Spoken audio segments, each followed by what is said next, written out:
Hello, everybody, and welcome to a thing and time where it is to become, which is where we're doing to be. Oh yeah, we're gonna be doing the War Within tonight. Which, thank you, Finny. I swear, I don't know what it is about the cats. They always get up as soon as they're chilling here. Then I start talking, and they're like, "I gotta get out of here."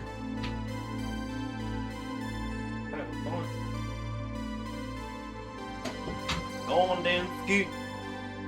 Go on down, scoot. Yeah, no, they're always like laying down in here and stuff, like right before I start, and then they hear me talk, and they're just like, "I gotta get out of here, dude." You know what I think it is? I think it's like, I think it's that like they probably hear me talking loud or whatever. Maybe they think I'm yelling. I don't know what it is. Hopefully they don't think that. That wouldn't be good. But anyway, stream. I gotta go. Dude, that's what most people will be doing once they see it's a WoW stream. Or they won't make it. Either one. They'll be like, ugh. Which, we might do this like a night or two. We'll see how this goes tonight.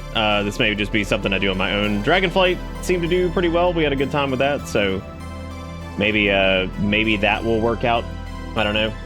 We'll see. Dragonflight was a good time. This hopefully should be a good time. I would imagine it is. I doubt there's I doubt there's really any major server issues or anything like that. It looks like everything's fine on Wormrest, so and Wormrest has got a pretty decent population. That's where most of my characters are now, because yeah, that's where I do. But will we have Mortal Piss? Probably not. I think people probably had enough of Mortal Piss, considering that they had that for season 2 and season 4. So they got Mortal Piss Redux. Mortal Piss Redux, which is fine. I think the Victory Lap seasons, whatever, is pretty cool. I think that's a good idea. Sure as hell beats back in the day we had Siege of Orgrimmar for like a year and some change, which was insane. I'll never forget how long we had that fucking raid. That was crazy. Like, that was insane to think that we had like the same raid for like a year. It's crazy. Just nuts. So it certainly beats that. So I like the concept of that. I'm still torn as to what I'm probably going to be playing the most of. Given that we don't have a ton of bits people playing, and I think the people that we do have playing are probably have like their own groups and shit. I'm probably going to end up trying to do something a little bit more. I've narrowed it down between my Death Knight, Paladin, Mage, and Demon Hunter. I just got to figure out which one I'm going to do. Probably go for anything that's like mostly all of these are pretty solo friendly. Because I'll probably end up doing like a lot of pugging and stuff like that. So just always got to make sure that they're like really the pug world is fickle, so I like to make sure they're relatively like group eligible, so it's not too terrible to get into groups without making your own and all that shit. But that's not normally a problem. I normally don't have an issue with that, regardless of whatever I'm playing, whatever it be. What's new in the world of Minecraft, dude? I don't know. We gotta go find out. Can we go together? We're gonna go find out together what's going on in Minecrafting. I want to know what's happening in Minecrafting. That's all I want to know. What's up, Lunar? Long time no see. Yeah, I don't know. So we're gonna figure out together what's new in the realm of Minecraft. The War Within's got some really cool stuff. They have this new feature called War Bands, which is really interesting. It's kind of their way of solving the alt problem, which has been not really a problem, more so just kind of the way the game was designed for the longest time. Characters are of course separate. It's not like Final Fandango 14 where you got all your jobs on one character. Their way of solving this is to basically kind of unify all your characters through a warband. And there's like a bank that actually is shared between all your characters, and most things that are transferable in any way, shape, or form are now warbound, which means that they can be transferred in between your characters. So you can transfer currencies, you can move gold and shit freely between characters now. You can transfer like gear that hasn't been equipped yet, which is really cool. So yeah, it's even across servers. So like I have several characters across different servers and stuff. So it's any character that's on your account is warbound. So that way you can kind of transfer anything between all of them, which is really, really cool. And I think that's gonna solve the alt dilemma in a lot of cases.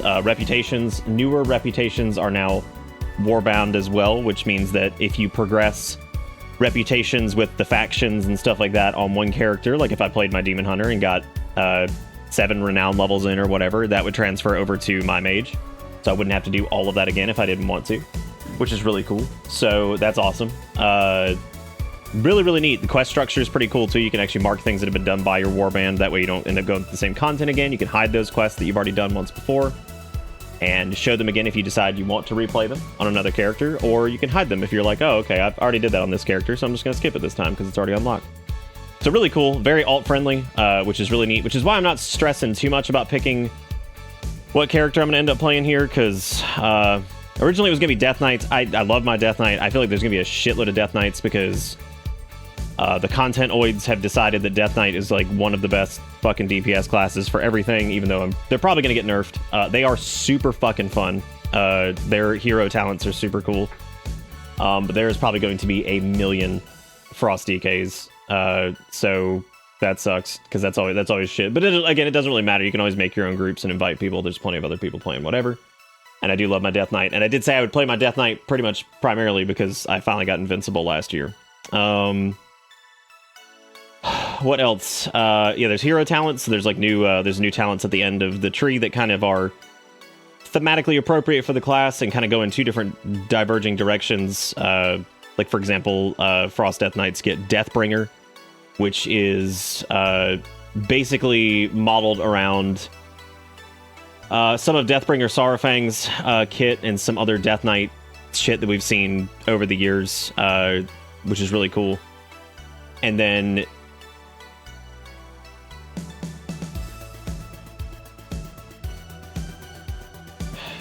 hang on a second.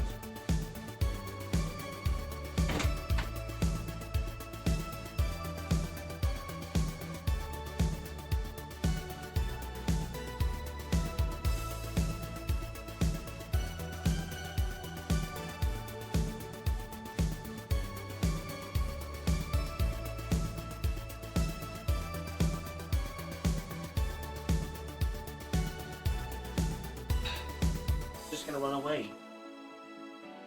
I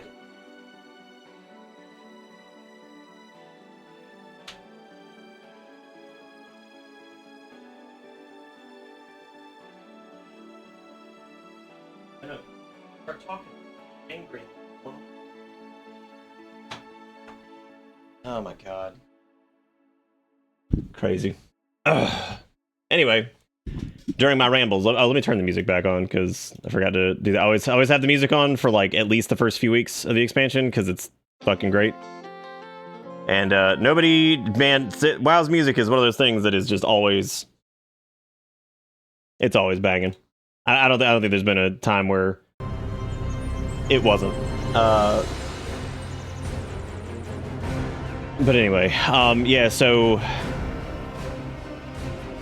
What was I talking about? Yeah, hero talents are super neat. They're basically modeled after like notable Death Knights, Paladins, Mages, whatever it is, and they are like interesting twist on your already existing gameplay for the most part. They kind of add a few things here and there, really cool. So, for example, like I said, Death Knights get a couple cool ones. They get Riders of the Apocalypse, which basically lets you summon the 4 Horsemen of the Apocalypse, which are Death Knight heroes basically from the Ebon Hold that you resurrected in Legion, who were already notable characters, which is really cool.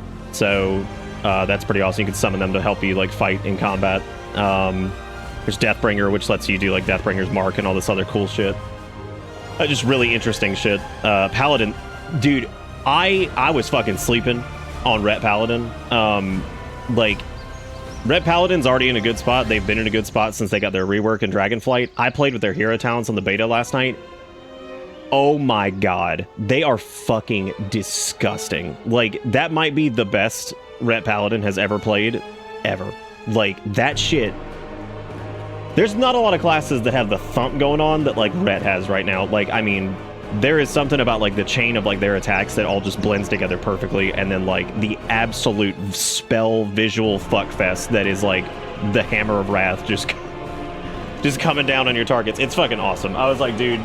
I was sleeping on Ret Paladin. I had no idea that they were like that. Just they're disgusting. Like, it was fucking crazy. Mage is in a fantastic spot. Frost feels great. Fire's incredible. Fire is fucking incredible with the Sun Fury hero talents. It just feels like Kael'thas Sunstrider. So, you know, cat's namesake. The cat's namesake. Demon Hunter, on the other hand, they're great. One of their trees, Fell Scarred, feels fantastic. Feels really cool. It empowers like your demonic form and all that shit, so it's really cool. Doesn't have a lot going on in terms of visuals, which is a little disappointing. But for the most part, I mean, it's pretty fucking cool. But anyway, this is all just ramblings about whatever. Like I said, I'm not sure exactly what I want to start off with. I'm thinking that like it'll probably be. God, this opening theme is fantastic. It'll probably end up being my Death Knight at this rate, just to do. Like I said, I kind of slept on Paladin though. I had no clue that they were in like as good of a spot as they. I mean, I knew they were going to be good, but like incredible. Warlock feels fantastic. Demonology felt really good with the hero talents. Affliction feels incredible with the hero talents. Destruction. I think Destruction feels a lot better than it used to. It's got a lot more going on. Well, you can have a lot more going on if you want. So, some really neat stuff going on there with the hero talents on that as well. So, welcome to really neat. Still a pretty straightforward spec, but it's fucking cool. Like Destruction's got a lot, like a lot of like cool visuals happening all at once. Yeah, Warlock feels awesome. I mean, really everything feels pretty good. The warrior hero talents are incredible. Mountain Thane for protection is awesome. Basically just turns you into a giant storm juggernaut, just smashing everything with lightning. Slayer is incredible, which is the hero talent, one of the hero talent specs for arms. Oh my god. Slayer feels incredible. Slayer feels like how arms should have played for like a million years. It's just like you are an actual just storm of blades that just hits everything. Like it's fucking crazy. Like all the hits are super chunky. You know, there's a lot of like cool proc swings and stuff like that. So you just look like a monster just nailing everything with your stick. So it's fucking cool. Really cool. Lots of cool stuff going on. So it made it. Frankly, this is a good problem to have of looking at like several different characters. And these are just the 4 favorites I've got like set up in the warband thing right now, which is cute. They put you around like a little campfire and stuff. They're probably gonna have new screens for this at some point, I would imagine, but we'll see what they end up doing with that. But yeah, I was torn between Ret Paladin, DK in general, because I'll play Frost Blood and Unholy. I just play everything whenever I play Death Knight, so. Mage is incredible. Like, fucking around with Fire Mage last night, I was like, dude, this is disgusting. It's just Pyroblast into, like, meteors, into Pyroblast, into fucking Pyroblast. Free Pyroblast for, like, 6 seconds, just Pyroblast forever. Fucking Phoenix comes out, you just hit more Pyroblast. I'm like, this is disgusting. Like, who the fuck? I was like, who the fuck, dude? Who allowed this to happen? Arcane Mage also feels really good. It's a lot, some of the intricacies of Arcane Mage are kind of gone. It's pretty simple now. I was excited about that at first, and then I played it, and I was like, I kind of miss it being like the janky nuke fest that it was. It's yeah, they did. They just turned into retail characters. I actually haven't logged into some of mine with their random ass names because I kind of just made these characters and just got them up to 70 or whatever, and just got the bronze for it and got what I wanted and got the fuck out of there. So yeah, this is what the warband screen looks like. It's really cool. I like it a lot. You can pick 4 favorites that you put up there, but everything technically is counted in your warband, so you know, you get access to everything. I'm not using like LVUI this time. I'm actually using relatively minimal add-ons. I'm actually not going to be using. I decided I'm not going to use big wigs and little wigs until I'm past like normal dungeons and stuff, and once I'm at level cap, I'll reinstall it. I actually kind of wanted to see. They've been doing a lot better lately with like mechanics being visible in game without those systems and timers. I want to see how they do, since they talked about this in an interview at one point about the legibility of some of that stuff. I wanted to see what it looked like without like an add-on that shows like your like all the timers and everything. I want to see what that looks like. So, well, everybody read this fire would not hang out with each other under normal circumstances. One's holy, arcane, fell, and undead. I'm glad you noticed. Hopefully not, Sass. I think they took a decent amount of feedback on that, but I wouldn't be surprised to see if there were still some where there was some overlap. There are 2 things that I do kind of respect about WoW's dev team. and they are a little stubborn about some things. One is the fact, I logged into this the other day, and you know what I realized? I said this the other night.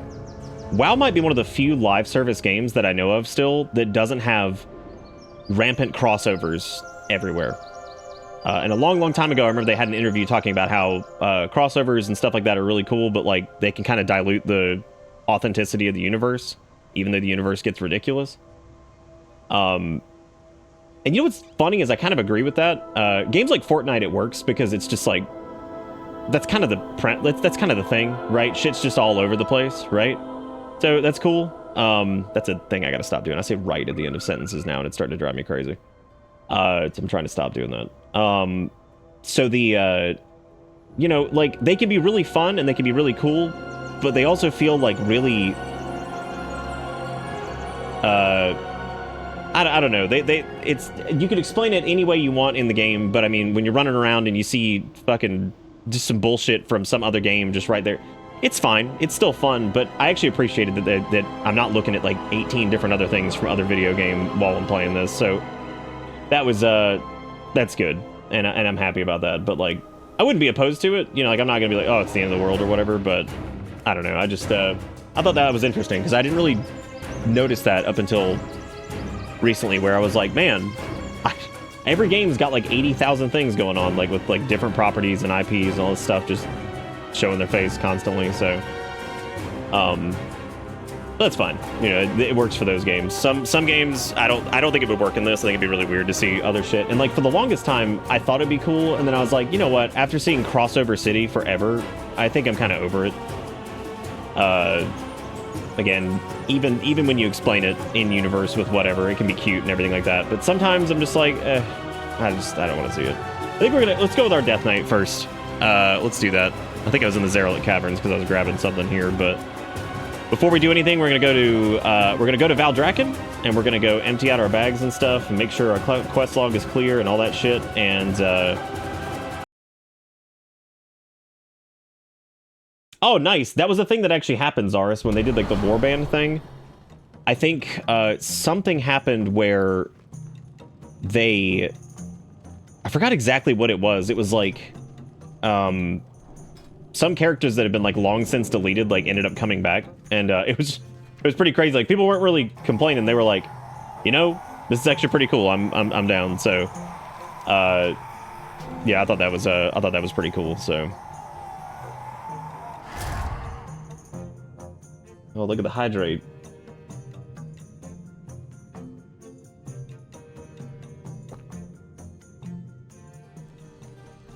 Final Fantasy 14 and the Final Fantasy boy band is a good explanation of one that breaks the universe for me. That's the one that does it?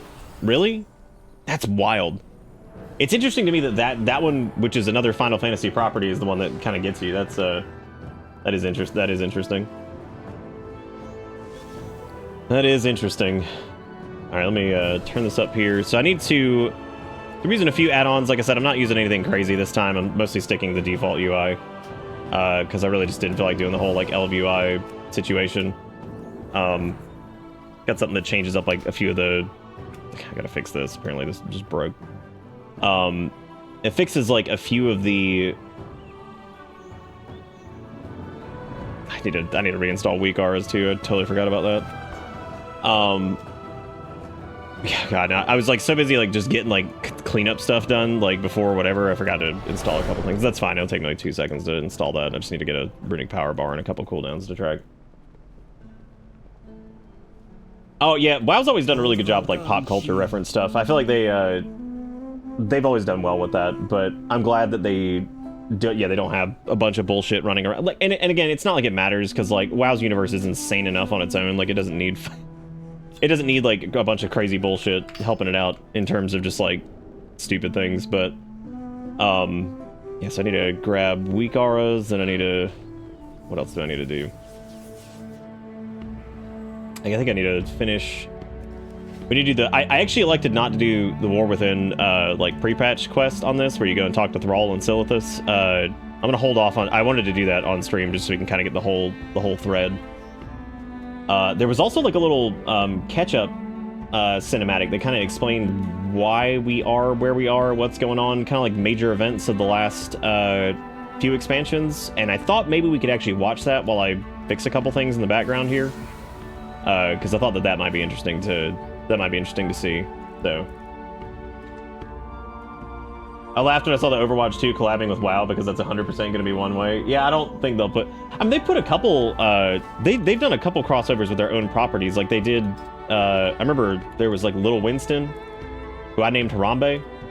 Apparently, they did him at one point. I mean, they do like little things like that periodically, but they'll have Zerglings or whatever. I mean, they didn't even have to do Zerglings in this anyway because they already had the Fell Hunters, which basically were just Zerglings anyway. They were already a reference to Zerglings, so it didn't even matter. But yeah, let me go install this really quick, and I think what I'll do is I'll do like a little window cap, and we'll watch the little catch up thingy where this kind of like explains what's going on, where we're at while I fix a couple things here, just to make sure that this is. I also got to change some settings with the shadows and stuff so it runs a little bit better while we're streaming it, because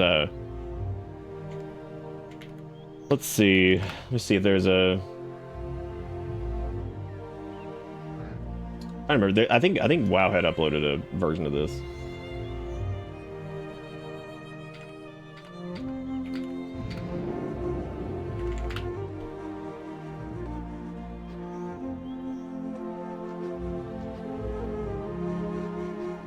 I know they had like the official cinematic near the trailer. I don't know if they actually uploaded the little like catchy uppy thing. You just gifted subs. They have like 2 years worth. It's ridiculous. It's crazy. I love seeing on WoW had like tips for quick leveling. I'm like, dude, my God, like you've got so much time until season 1 starts. Just fucking play the game. Just play the game. Like, oh my God, shit's crazy, dude. Optimize the fun out of everything.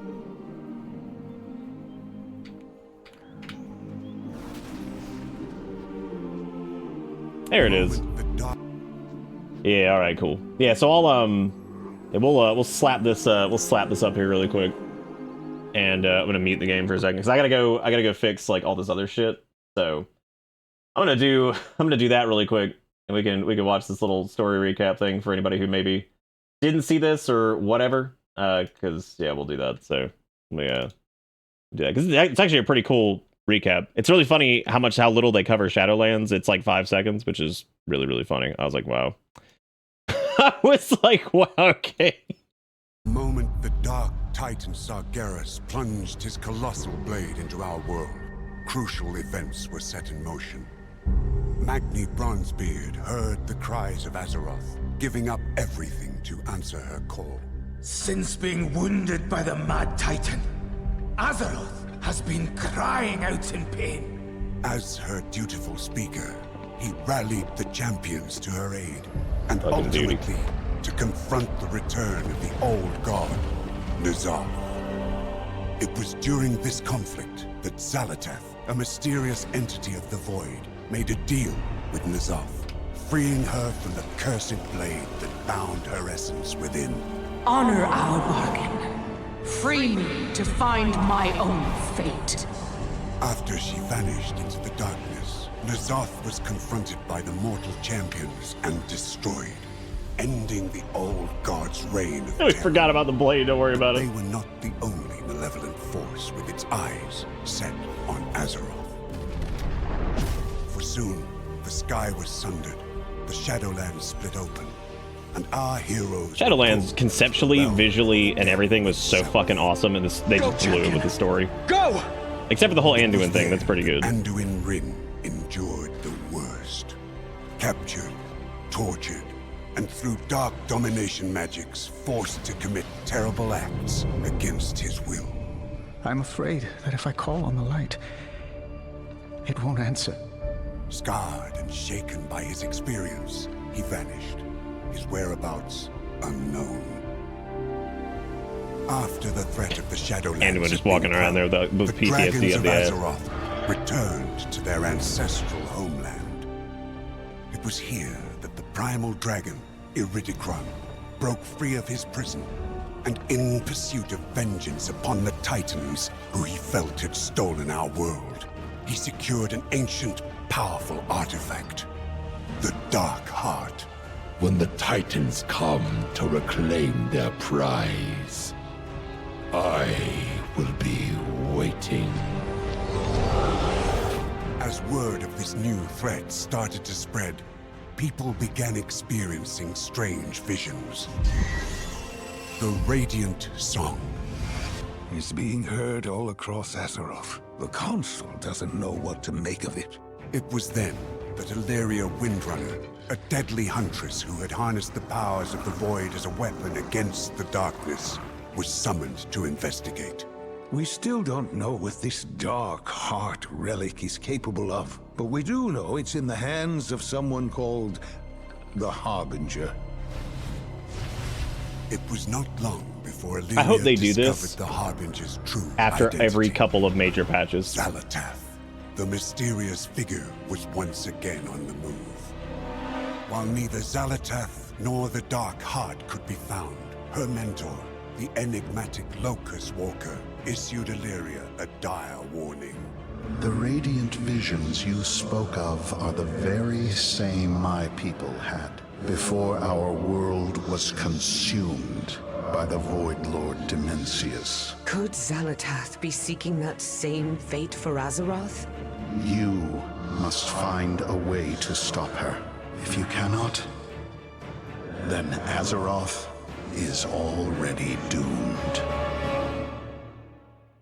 I think they did like a pretty good job with that. Like that's a solid like recap of major events that put us kind of where we are, which I think is good. And I feel like the whole, if they do that like a little bit more frequently, and if they're telling the story a bit more cohesive fashion going forward, I think it's Dragonflight's story is pretty straightforward if you play through it. I mean, it's not super complicated. Like, and they covered the major bits, which were the whole thing with like Razageth and all that stuff, and Firak. Like, they were kind of side things that were more fuel for like what was going on with like Iridikron and all that shit. So ended up kind of being a whatever. So what really upsets me is that we got Earthen as like this new allied race, which is cool. They're neat. I like them, but I hope to God we get Ethereals at some point, because the Ethereals are such a cool concept for a race, and the idea that like their world was obliterated to the point where they were converted into beings of pure energy, which is why they walk around with like all the wrappings on and everything. Pretty fucking cool. Like, I mean, they definitely went through it. So, they are a pretty neat race. I think I wanted to grab one more thing, and then we're gonna dump whatever quests we have, and we're gonna get started on the stuff. So we'll do that. Forgot to grab Opie. I always forget to get it whenever I come back, and then I'm like, all right, I need that. This is a really handy add-on that basically allows you to get like a nice little radial menu that you can hit, and it'll bring up like Hearthstones and all kinds of cool stuff. It's really nice. It's not like, you know, super invasive or anything like that. It's really good. So I'm a huge fan of Opie. It's fantastic. Let's see. Just need to change some of the behaviors on this because these are all cleared out because I cleared all my keybinds. So I need to do that. Let's see here. Do a new ring. We'll just call this like general or something like that. And we want to do a new keybind. There we go. Which this should now pull up the ring. There it is. You can see the radial for it. WoW's add-ons are ridiculous. Like, you can do the coolest shit with them. The nice part, though, is you really don't need them anymore. Like, I mean, you can play with, like, the standard UI pretty much exclusively now. Let's see. I needed to change. Normally, I would do this not on stream or whatever. I just figured, whatever, we'll just do it, because some people might be interested in this kind of stuff. Where is the hold to whatever?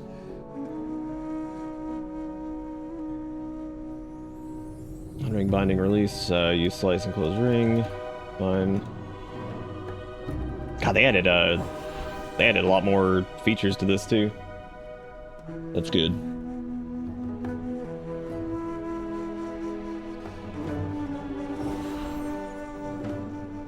Oh, interesting. There's a mouseless option now. Cool. Yeah, I think it's relaxed is the one we want. Yeah, that one lets you spin around there, and you can basically just add all kinds of shit to this. So like this is a really good way to do like your mounts, or like I personally don't do my mount on this. I normally do like secondary stuff, so like the transmog yak, all that kind of stuff. I normally put those things on it because it makes a lot of sense to have those on hand, but not like, so you can do like abilities, items, pets, mounts, macros, equipment sets, raid markers, toys. I mean, you can do everything. Like it's super cool. So really neat. I've been a huge fan of this for a long time. So very good little add-on to help you get through stuff. Well, you need a little bit of help to do controller. You definitely want to add like console port, but I mean, other than that, no, you're pretty much good to go. Okay, we want to get our Grand Expedition yak in there. We always have him in. We want our Dalaran Hearthstone. Do that. We want our Necrolord Hearthstone, because that's my favorite, because it screams, which is hilarious. Gotta love Valdraken's main theme. I really do. It's so good.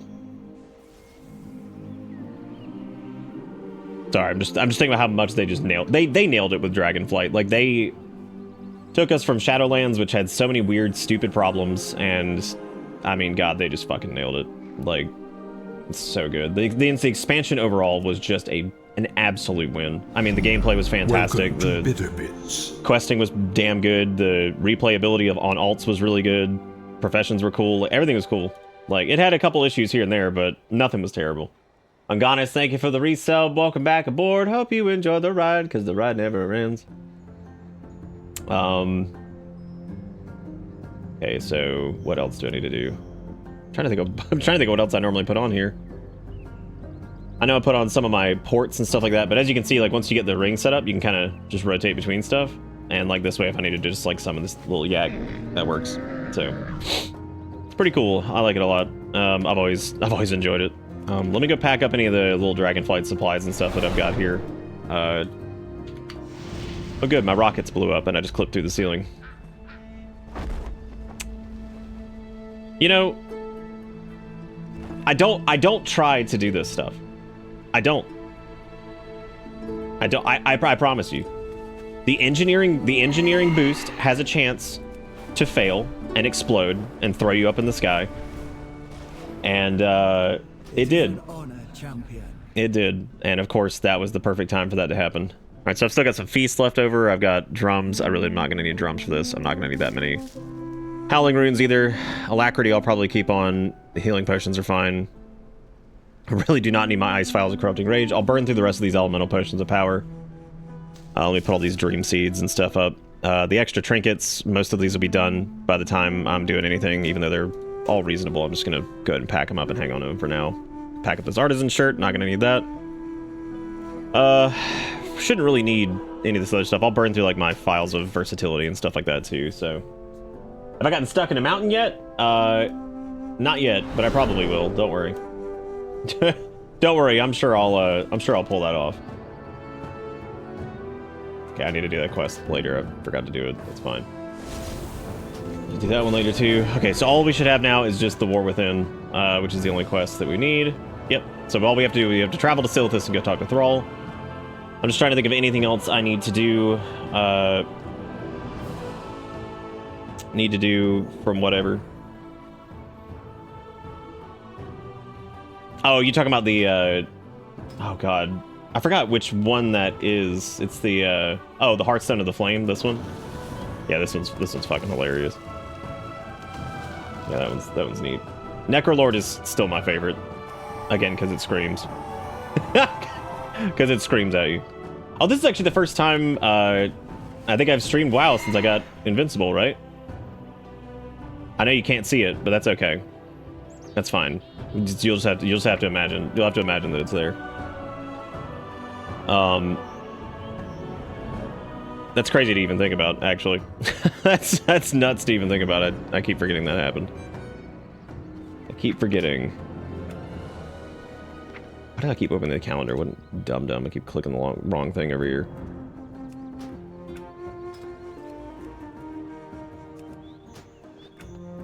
Okay, Oh, that was the other thing they did, by the way.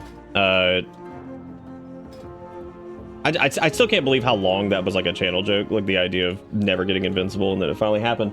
And of course it happened off stream, because why wouldn't it, right?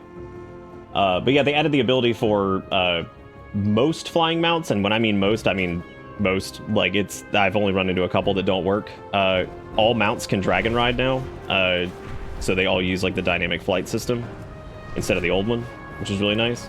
So even old Invisible can do it, which is really cool. I thought that was awesome, because that was one thing that bummed me out, was that like dragon riding existed, so it didn't really feel like it was worth using Invincible most of the time, because it was a standard like, you know, static flight thing, so it just felt really crappy. You can also dragon ride in the old world, so anywhere where flying is enabled, you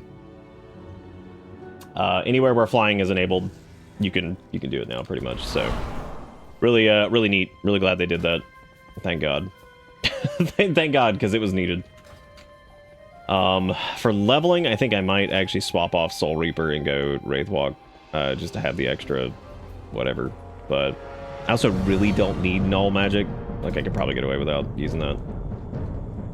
Alright, I'm just popping into Orgrimmar here. I'm trying to think if there's anything else I need to grab before we go.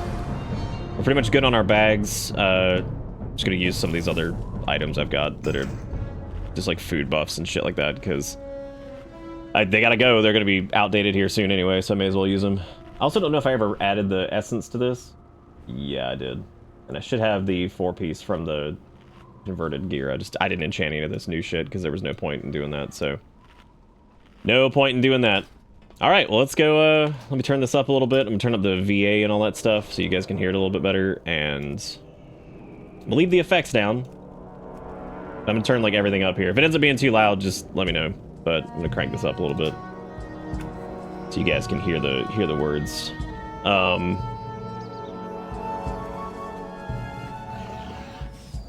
right. What the fuck is that thing? I don't think I've ever seen that. The Majestic Azure Peeve. I don't even know where that came from. It's probably like a store mount or something at some point.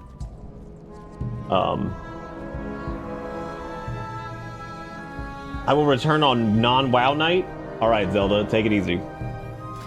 Take it easy. I know WoW is suffering to watch. Oh, was it a trading post one? That would make sense. Yeah, there's been some really cool shit from the trading post. I was super surprised. I was super surprised when I came back how much cool shit had been added to that. It was a lot of fun. All right, cool. Let's go warp to Silithus, and we're gonna get started. Because we should be good. And I think I'm gonna do most of it as this as Frost. I think I'll probably switch to Blood. Oh well, there's the Radiant Song that we kept hearing about. You saw it too. They're growing stronger. Welcome to Bitter Bits. I need to turn off the auto accept or whatever. All right, T-Quick, thank you for getting out that sub. I appreciate it. Thank you for doing you the bomb. The bomb diggity. Oh yeah, let me turn off the auto quest stuff because I want to make sure I go through this normally. Oh, well, hey, they had the movie right there of the events that had happened so far. Well, fuck. The moment the Dark Titans saw If I had just come here and done that, they would have played that little cinematic for us. We're all here, good. Let's find out what the Radiant Song is trying to tell us. Never before has Azeroth called out so strongly to us, and despite the radiance of these visions, I fear that there's a dark reason for them. For Azeroth. There's a strong evidence that the Radiant Song is a warning from Azeroth herself, a cry for help. That's why we're here. If this vision truly is Azeroth's message, Magni will know what she's trying to tell us. He should be in the Chamber of the Heart. Let's go to the Heart Chamber and ask Magni for help deciphering the Radiant Song. Together, let's hope Magni has some answers. Do they have the battle pass that drops up? No, this isn't Fortnite. I'm sorry. He'll be there. He has to be. I thought when Anduin said, like, I hear no one's seen him for a few years, I thought somebody was talking about Anduin, and I'm like, y'all, he's right over here. He came back. He's right here. He's over here. This is awesome. I love that, like, they have a little bit of flavor right here. It says, it's been too long, my friend. It seems destiny has brought us both here. They're calling it the Radiant Song, yet it fills me with dread. And you can ask Anduin where he's been. Anduin smiles wearily. Nowhere in particular, no need for a destination when I was only trying to run. From my kingdom, from the Alliance, from myself. But I was sent this vision for a reason. I can't keep running, not from this. We have lost so many. Wonder what Jaina's got to say over here. You ask the daughter of the sea? Locust Walker told us the people of his homeworld once received a vision not unlike the Radiant Song, and then Koresh fell to shadow. By the time the Ethereals realized the world was warning them of the coming danger, it was already too late. We cannot allow the same thing to happen on Azeroth. Azeroth We got must old be man protected. Thrall over here. He's got gray hair. God, it's killing me, dude. Never before has Azeroth called out so strongly. Okay, we already got that. Cool. So let's go talk to Magni. I'm sure Magni's feeling pretty good. Feeling pretty good about the whole situation because Magni and Azeroth basically kissing. So I'm sure that God, that new loading screen is fantastic. Magni, we've been trying to If this is about the visions, I'm nae interested. Leave me alone. Yeah, we haven't really talked to Magni in a long time, which is actually kind of sad when you think about it, because like, Azeroth needs its speaker. if Azeroth stopped communing with him, that means Magni's just been sitting down here alone, and he's made of stone, for God's sake. So like, that's really fucking depressing. Man's just been sitting down here by himself. I'm speaking for no one these days. Yep, that's basically what he just said. I know why you're here. It's the visions of Azeroth's voice, heard all across the lands. You thought I would know what she's trying to tell us? Well, you thought wrong. I haven't spoken with Azeroth for years. At first, I just didn't feel the need. Then I had realized I had started to resent her for leaving me like this, and now I'm not sure if I can. But I know the stakes. The Radiant Song of her foretells something dire, and we need to know what. First, we need to prepare the Heart Chamber. Can you start up the consoles nearby? Holy shit, dude. That's fucking sad. So, I mean, in case you didn't know, Magni Bronzebeard is basically made of, like, crystal. He's not really human, or, you know... I mean, he's corporeal for sure, but, like, he's basically made of crystal, and, like, his entire role was Speaker of Azeroth. He would basically try to commune with the world soul itself, and relay the message to us, which is where all the whole champion, the wounds, all that shit came from. So as Speaker... if he stopped talking to her, and I like that he brought up that he like started to resent her for leaving him like this. Sometimes destiny whispers, sometimes she shouts. I also love Magni's VA. He's so good. All of the Dwarven VA is really good. Speaker of Azeroth. She hasn't been speaking to me.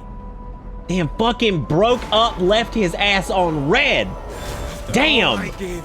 She left me like this. Bend at the Unable to feel the knees. warmth. So I invite you, everybody, no pressure. Put your mind at ease. Oh, thank you, Anganis, for the 505. Says, been a few days since I've been around, just going to work and stuff. Currently living out of my car, but all is well. Working on a solution in either a homeless shelter for a bit, an apartment if I can actually fucking find one, or getting a home loan. I'm really sorry to hear that, Anganis. I didn't know that was happening. If there's anything I can help with or help you look for something or whatever, send me a message on Discord. I had no idea that was going on. I'm really sorry to hear that. I had no idea you were living out of your car and shit. But please take care of yourself. You don't need to be donating money here. If you like, I want you to make sure you're taken care of, dude. If you need me to send that back or whatever, I really want you to make sure you're taking care of yourself. Like that's not good. I want you to be okay. So, but thank you for the thought. I really do appreciate that. But yeah, I had no idea that was going on. Counsel for you. No advice. Tell me, champion, can a crystal heart still beat? I certainly don't feel it in this old chest. So I missed it there, but he did say after all I gave, she left me like this, unable to feel the warmth of my kin's embrace. Jesus fucking Christ. Think about how weird that is. They fucking bailed on his ass, and he's like over here like, I can't even feel, dude. I'm just a crystal man. Jesus Christ, that's fucked up. I never even thought about that. That is fucking, that's so screwed up. God. So, let's be clear. I'm doing this for all of you, not for her. Damn, Magni! Even now, I'm bound to serving Azeroth. This will be a struggle. I'm a bit rusty with the whole speaking with the soul of our world thing, but the ritual's prepared and all that, I suppose. I'll try speaking with her. Though I warn you, it might be for the last time. Are you ready? Damn, Magni! Azeroth! Fuck! Speak to me! What are you trying to tell us? I can hear her voice! She's like, it's not you, it's me. I can see it! The place she's calling us to! Where, Magni? Where must we go? It's called... Jesus Christ, what's going on? Poor Magni, dude. He's alive. Magni got left on red, got blasted by some bullshit. Like, my man, getting beat up over here. Can't even feel. Poor fucking Magni, dude. We cannot let the world fall to This has never happened before. Magni is the speaker of Azeroth. Why would communing with her cause him to collapse? Control your power. Magni appears to be stable for now, but he's still not responsive. We need to get him treatment quickly. Open a portal to Dalran. Follow us when you can. Xalatath will face the might of... Hopefully we can revive him. Meet us in Dalaran when you're able.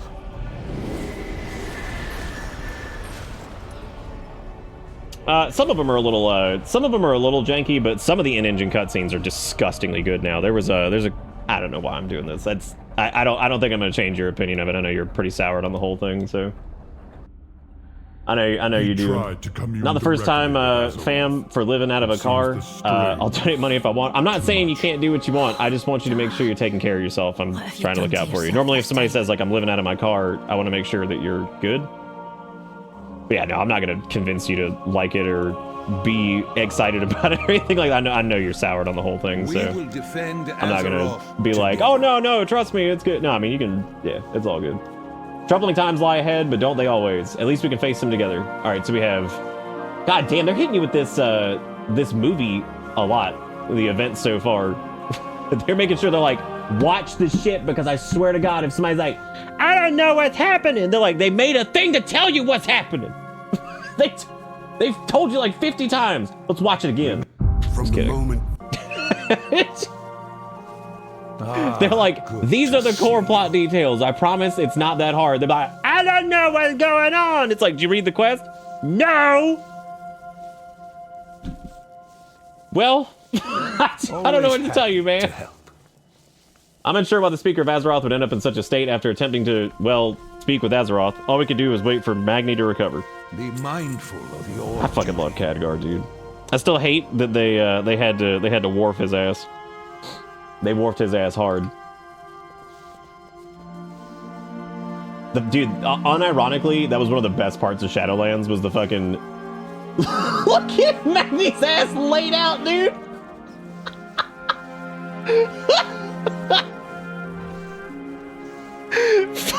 They put his ass in a bed!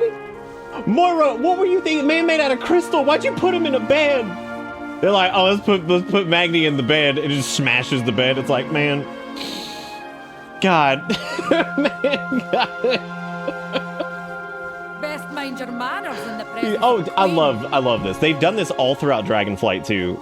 And again, pretty much every NPC that hasn't been around for a while, or that had something interesting happen recently, they've had this little flavor text that they've kind of glued onto it. So right here, Mora Thorician, which is or Thorician, I always mispronounce that. It's her daughter, or it's Magni's daughter. So most people probably don't know who she is. I mean, she's the queen of the Dark Iron Dwarves, but again, most people are not going to know who she is. So it's cool that like there's a little tell me about yourself over here. So Moira, Queen Regent of the Dark Irons. I represent my clan in the Council of Three Hammers. I also happen to be Magni's daughter. Some say I betrayed Ironforge by marrying the emperor of their greatest enemy. However, the current circumstance speaks for itself. The dwarf clans now live in peace as equals, and I can assure you that it was my efforts that made this possible.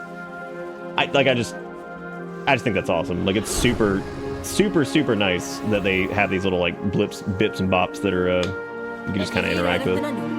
Moira takes a deep centering breath. We need to let Bran and my son Dagran know what happened. They're at Dalaran's visitor center. Could you go get them for me? Father needs his family right now. Okay, so we gotta go grab the kids. Dagran with his nose in a book. It's why he insisted we come to Dalaran. You know, Welcome to God damn, these BAs are so good. Not paying 40 for 3 days of early access, so thanks for beta testing. For sure. Look, I wasn't thrilled about the early access thing too, but you're not paying $40 literally for just a few days of shit. There was other stuff you got for it. Also, I love the criticism, and like people yummy gobble will spend like $300 on like fucking some Fortnite shit or whatever, but like whatever, that's fine. Like, I don't know, dude. I feel like every time I fire up anything, it turns into like this shit. So like then people like 5 seconds later on some other shit like, ooh, yummy, I'll drop a couple hundo on that, no biggie. And then it's like, let's go mock this other thing though. And I'm like, all right. They must be All right, man. thinking to Industry this practices are disgusting across the board, but apparently, whatever. Like, it's apparently, like, it's all good. Yeah, I think you got like a month of sub for it and some other bullshit. It doesn't matter. Like, it's, again, I'm not going to sit here and justify it. It's one of those things that, it was one of those internet latch-ons that people were just going on and on about, which, that's the way the internet's been the last 5 to 10 years, dude. If it's like thing you're not interested in or thing you have no investment in and the internet turns into like the latch-on mockery fest, that's just how it goes. That's just how it goes, man. That's what it turns into. Hey there, champion. Daggern and I were perusing the local books and whatnot. Lad couldn't be more excited for the first visit to Dalaran. Oh, is that really his first time here? Fucking look at his ass. Travel safe. If you ever told me, like, all right, I need a dwarf, but I need him to look nerd as shit, they did it. They got him. They got him, dude. You'll find me. They got him. Keep your eyes on the horizon. Hope Granda's all right. Oh, it's okay, Kiwi. It just feels like several folks have come in with some negative ass shit, like, right away, which is not very like this community, so that kind of sucks. That's really weird for y'all, actually, to just kind of come in with general kind of negative shittiness when, I don't know. I always feel like some of it's, like, hypocritical, too. I feel like there's, like, a lot of crap that people will do that's, like, X, Y, or Z, but then because they're not into other thing, they'll go and be, like, hypercritical of that, even though they're doing the same shit with some other game that they like that's important to them and yada yada. So I don't know, that doesn't feel very much like us. So that's always a little weird whenever I see behavior that's like out of the norm for our community in general. It's always a little odd. Always a little strange, but that's okay. Stuff's weird sometimes. Stuff is weird, and I'm trying to do something that I've been trying to get excited about, because as you get older, you get less and less excited about shit. It's been a hard year. It's been kind of a bullshit year. It's very difficult for me to get, like, amped up about literally anything anymore. Not a lot of great going on in our lives right now, so trying to be excited about something and then sitting here almost trying to justify whatever, I don't know, it just feels weird. Feels shitty. So it's just felt strange. I don't know. Anyway, I'm just gonna keep going. Let's see. What have you gotten yourself into? Can you please be alright, you old coot? Oh, apparently you can... Oh, I think we already did that. Never mind. We will survive. It's good for us to all be in one room together, even if the reason's so dire. My father hasn't really been part of Dagran's life, but I need to change that. You have my word. You may take your leave. Where... Was Magni already gone? Are you all right? Oh, never mind. He, like... Okay.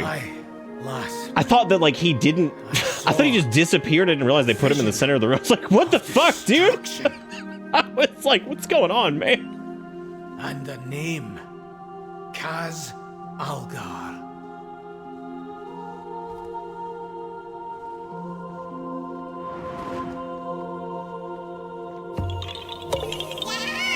You found me.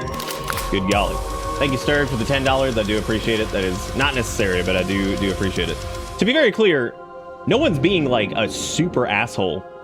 I think I was just kind of ready for it, I guess, like, for people to be, like, kind of poo-poo, because I don't know, I just feel like that happens a lot these days about shit where I don't know. That's I sometimes get involved, I guess, with games that end up with like weird negative opinions and shit like that, but I mean, it never really happened much when we did like 14 and things like that. Well, it did. It just depended on whatever. We had a few people pop in for 14 that were pissy about whatever, so Speak up. You know how it gets, dude. You know how it gets. You do not need the dollar money. Thank you, Stark, for the $10. I do appreciate it. That's very sweet of you. Thank you for being great. Anyway, that was just my little rant. I'm not like mad at anybody or anything. It just, I don't know. I just feel like that was in quick sequence. We had several like poo-poo-y kind of things. I'm like, dude, fucking ain't nothing happening here that's like whatever. That is in any way different than anything else that's going on in the gaming industry right now. Like this is standard fucking shit. By all means, which is not good. I'm not a big fan of like pay anything extra for like early access, whatever, but plenty of other games do it, but it's just kind of how it is. Pre-orders are normal now. This kind of shit's normal. It sucks, but you know, it still gets bought, especially the really egregious ones get bought, especially, and that really emboldens. So that's just how it goes, dude, and that's all there is to it. Yeah, no, a lot of internal change happened, and I mean, there's people that are still going to be upset about it, regardless. That at some point, I mean, shit changes, people move on, you gotta let go. So, well, that was quite the nap. I wasn't expecting Azeroth to be so loud. To normal folks, she's gently calling out, but with our connection, it felt like she was screaming directly into my crystal noggin. I saw it though, Kazalgar, an island of earthen, bathed in fire and smoke. That's where Azeroth is trying to lead us. That's what we need to protect. Discuss the next steps, and then follow up with Dadgar. The Titan installation mentioned in Alderman's records. God, I hope Dagran is like around a lot more than Toddy Whiskers, because Toddy Whiskers might have been the most annoying Dragonflight character, and I hope to God that she does not show back up for this. I can't deal with it. Cannot deal with it. Remains much to be done. Even the fucking trade chat's a bunch of fucking doomy assholes. Writing's so cringe so far. Dude, just fucking quit. Like, I don't get it, man. It must be like sunk cost shit where like people have just been playing this goddamn game for so long and they're so fucking butthurt and hate everything that like like just fucking quit, dude. Take a goddamn break. I do when I get tired of shit. Just fucking take a break. Let's get to work. Jesus Christ. Ridiculous. I must discuss Magni's revelation. I mean, look at like the whole Destiny thing. I got pissed off with that whole we're gonna fire 20% of our fucking people. I'm taking a fucking break from that shit. I'm not playing it right now because like I'm pissed about that. I'm not gonna do that. All right, so let's see. I must discuss Magni's revelation with the Council of Dalaran. Please wait here while we converse. Be mindful. I'm Once waiting. more, Dalaran is called to the aid of our world. Magni? Azeroth showed me a vision of a city in flames in the ancient lands of Kaz Algar. Oh, hey, look, it's Illyria in her new outfit. Was desperate. Looking fancy. We must act quickly. Archmage Drendon has proposed. He's made of crystal. Yeah. Thank you again, by the way, Sturk and Sturg. I appreciate it, guys. We bring the full force of Dalaran to this Kaz Algar. Make ready, our people, and prepare the city for teleportation. Why I gotta be the only one to salute? Whatever lies ahead, we will face it together. So I unfortunately already know what happens coming up here next, which is really unfortunate. And this is like they've done a much better job of hiding most of the main story beats in the pre-patch and stuff like that, or in the beta testing for it. However, stuff still slips through, so we unfortunately know what happens here coming up next, which is really sad because this is a pretty interesting event. You see the one nerd that's I know it had to be me, right? Had to be me.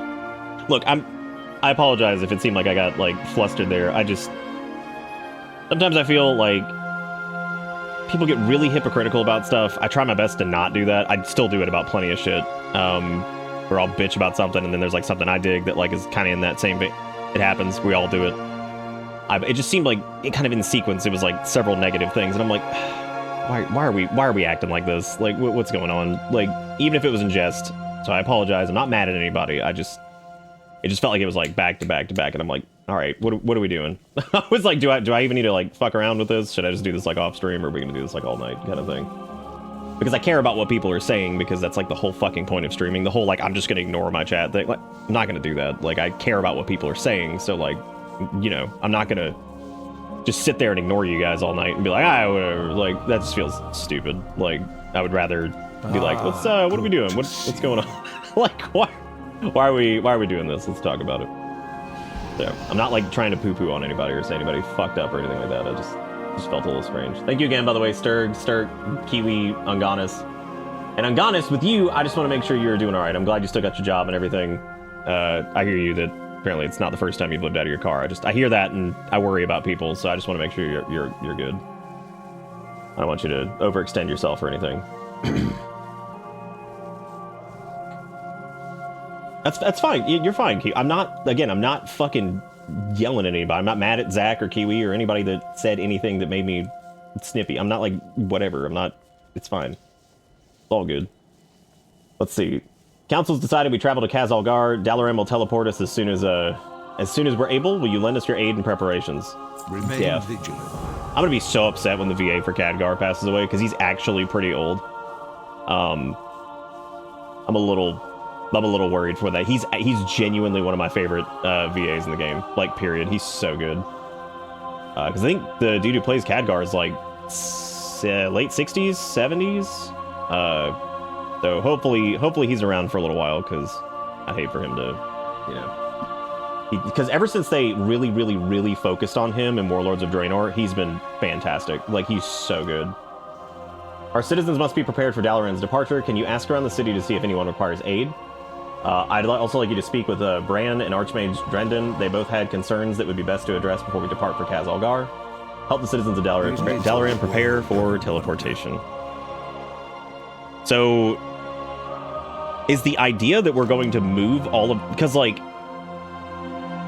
Dalaran normally moves to wherever the major source of whatever is. Because, like, Dalaran moved to Northrend during the campaign against the Lich King. They moved to the Broken Isles when the Burning Legion invaded. So it looks like they're planning to teleport Dalaran to the Kaz Algar, which is probably not going to go well. So we're going to be exploring new lands in Kaz Algar. Then we'll be needing help from the Explorers League, but they won't be alone in this adventure. The League is teaming up with Reliquary again, just like on the Dragon Isles. They're calling themselves the Algari Expedition. I'm just a wee bit worried if they're still getting along. Exploring can tear folks apart just as easily as it binds them together. Can you check in on the lot? Truth is out. Yeah. We get a third instance of Dalaran with Dalaran Hearthstone 2 Electric Boogaloo. Greetings from the council. God, I hope so. Maybe it may be a cause for me to leave New England because of how stupidly expensive it is to live out here. Oh, dude, the Northeast, the Northwest, and like most of the extreme corners are all super expensive to live in. The only one that's not is the Southeast. It's actually markedly cheaper down here, but like people living up in like the Pacific Northwest, most like southwestern areas and northeastern are, it's expensive. Like if you grew up in that area, I mean, you're like, and you had like a decent house, your family's probably pretty wealthy because it's always been expensive out there. Like if you like in like, you know, fucking Washington, most parts of Washington, fucking Oregon, most of California. I mean, like a lot of that stuff, like your family probably did okay if you had like a decent house and stuff growing up there, because it is not cheap up there in the Northwest. So probably had decent family probably had decent income going on. Let's see.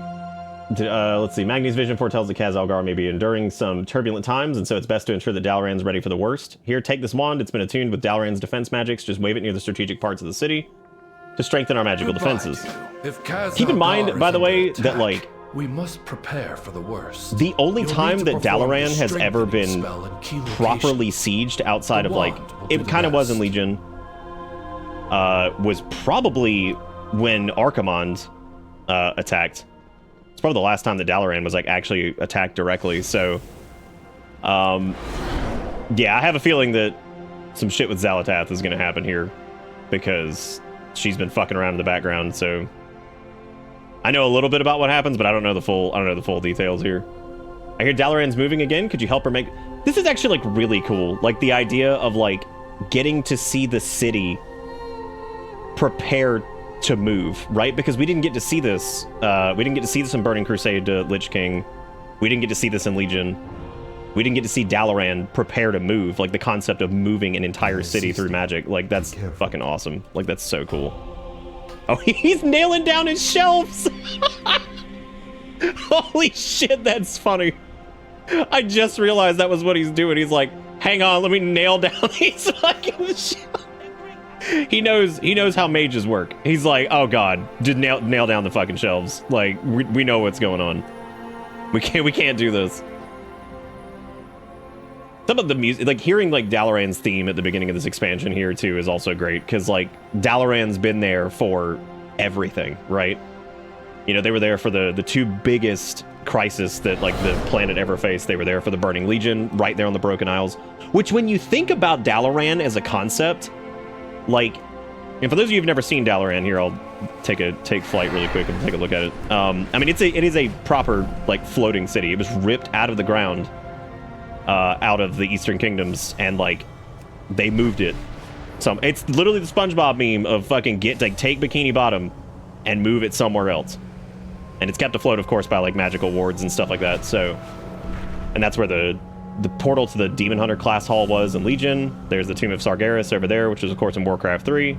There's the city of Suramar, because we're still out in the Broken Isles right now. This is in, like, Legion territory-esque stuff.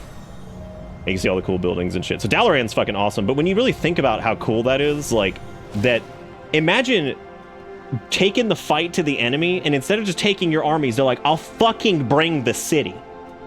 I'm bringing Dalaran. Like, you fucking show up. You roll up, and it's like, oh yeah, we got these... That a fucking city? Did they just move the city? Fuck.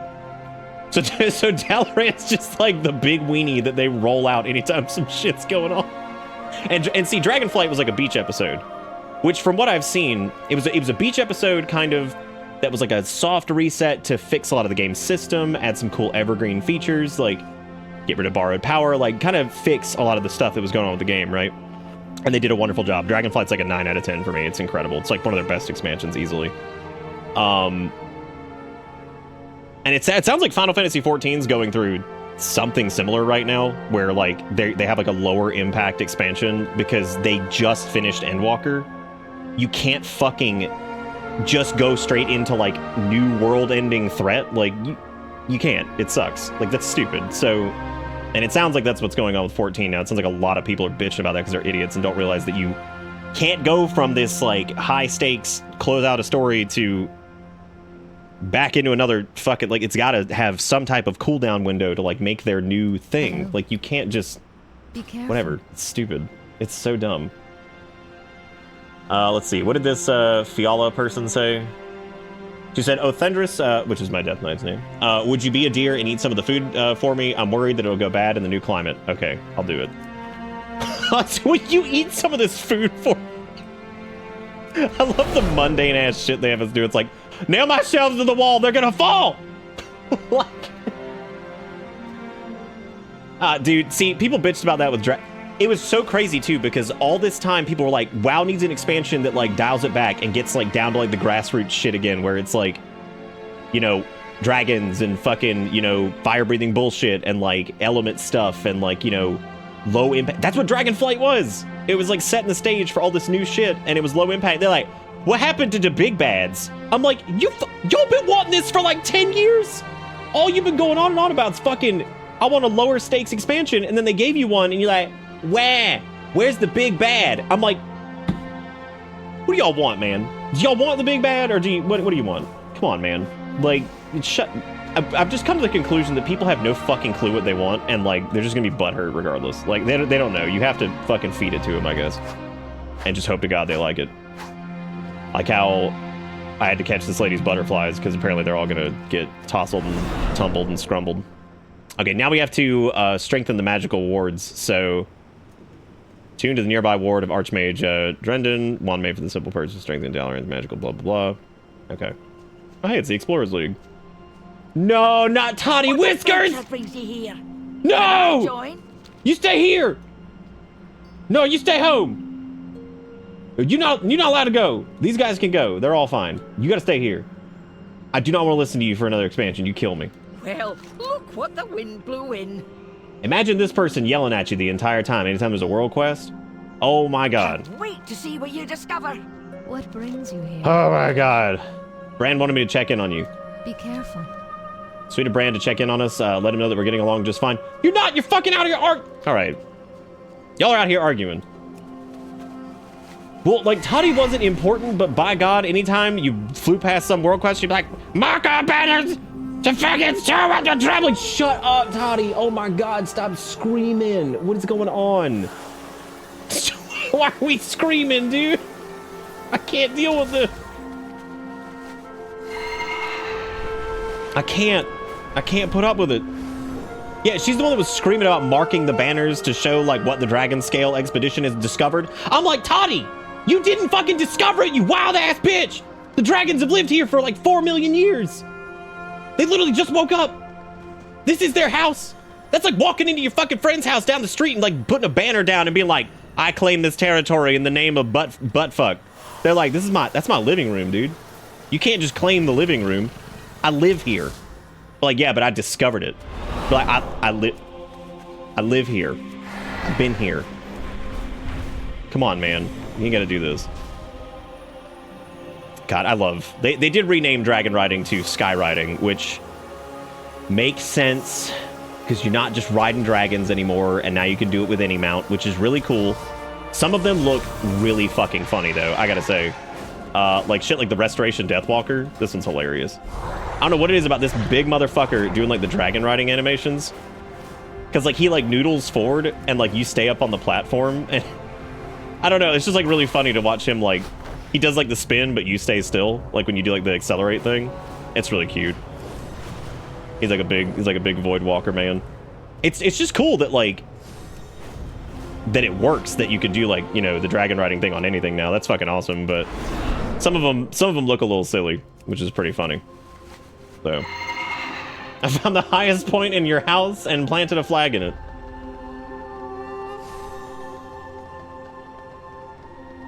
You know, a turtle made it to the water thing. At least that little old lady was like, who did the Tortolan, she was really good and she sounded like she was really sweet. I just could not fucking take it anymore.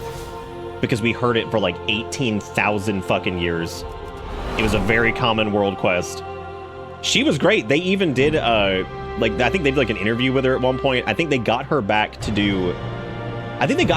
some voices in Shadowlands. But I don't think she did world quest stuff. I think she did other things. So I don't think she was like repeat dialogue, but I'm pretty sure they got her back to do more shit. So I thought that was cool.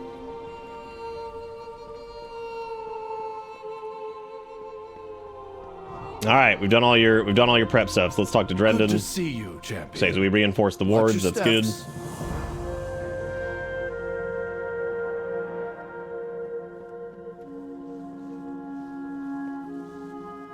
We will defend Azeroth together. Thank you for your help. It's important that the citizens of Dalaran are ready for whatever may come. Happy to help. Boy, just go ahead and just basically put a fucking death flag on the city, dude. They're getting along. Well, I'll be a goat's uncle. No offense to Dagran. Well, that certainly makes my job easier. Thanks for checking in on him all the same. Brand Bronzebeard is also pretty fucking badass. He's basically been at the forefront of exploration for like any new expansion that we've ever done. He was the big dog out there in Northrend doing shit. I think he discovered Ulduar, if I remember correctly. Let's get to work. That was a long time ago, though, kids. I'm old, and I can't remember. From what Magni has seen, Khazalgar may not be the safest of destinations. We'll be relying on your aid should a fight break out. Let me know when you're ready to depart. Tell Khadgar when you're ready. All right. Well, let's hit it. There remains much. I like how I'm running around with a Scourge tabard on. Like, that's just reasonable. Okay, so this will be one of the in-game cinematics that has a much higher production budget. They're kind of like 70-30 on these now, I'd say. But some of the in-game cinematics look fantastic. More amazing than I'd imagined.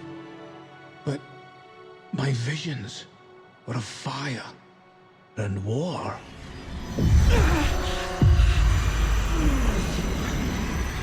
Something's wrong. I need to find Khadgar. Fucking Magni just like fucking elves. Drendon.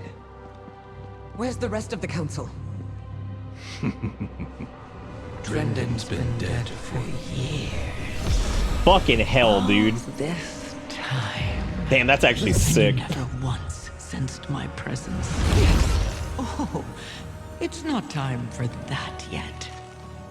But if you're so Drendon's been fucking dead for years. Like, perhaps this damn. can keep you occupied. Yep, she's attacking Dalaran. Until we meet again, Valeria. Damn, dude. So I'm so glad that they're doing like the more horror themed shit with like her just being like, oh, Drendon's been fucking dead for years, bitch. I'm like, Jesus Christ. Illyria's armor does look really good. I am on the hunt. She was Archmage Drendon all along. Xal'atath has been watching, plotting right in front of me. How could I have been so blind? And now she's invading Dalaran with an army of Nerubians. Xal'atath planned this, all of this. She wanted us to come to Khazalgar. She cannot hide. As much as I'd love to hunt Xal'atath down, our first priority must be securing civilians. Rescue whoever you can and tell them to head nearby, or to the landing nearby. I'll find mages to teleport everyone to safety. Send civilians to the landing for safety. Dalaran will not be a fly in Xal'atath's web.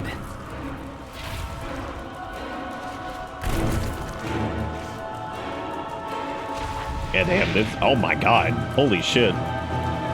No, she's like... No, Dalaran's like fucked up. Holy... Holy crap, dude.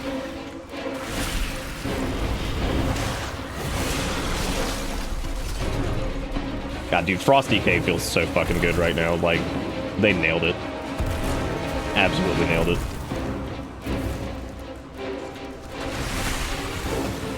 Let's see here. So we need to save more people. But there goes Mage Land. Yeah, I get shit. I need to pick up Wraith Walk too, just so I can move a little bit more often.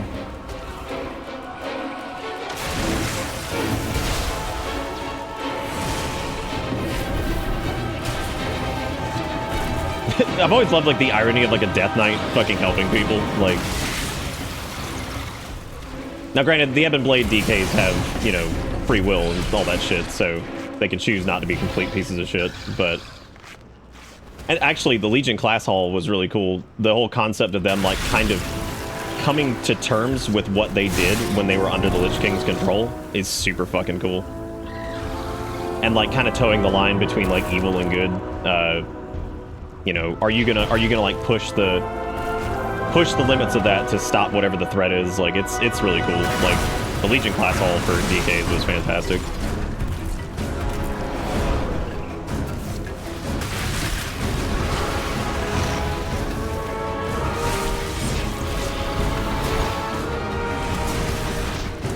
It's so funny that like all of WoW's classes have like so many like iconic abilities and stuff that anytime you switch to another one, it always is like hard to it's always hard to like let go of certain things. Like whenever I'm not playing my Death Knight, I always miss Death Grip. Like being able to just rip the mob towards you is so nice. Whenever I'm not playing my Demon Hunter, I always miss Double Jump and Glide and all that shit. Holy shit! Oh my god, that fucking Nerubian just stole that person and just went up. Jesus Christ. God, that's super fucked up. Because, like, you go over there to save him and it just grabs him and, like, goes underground. Damn, that's fucked. What a nightmare.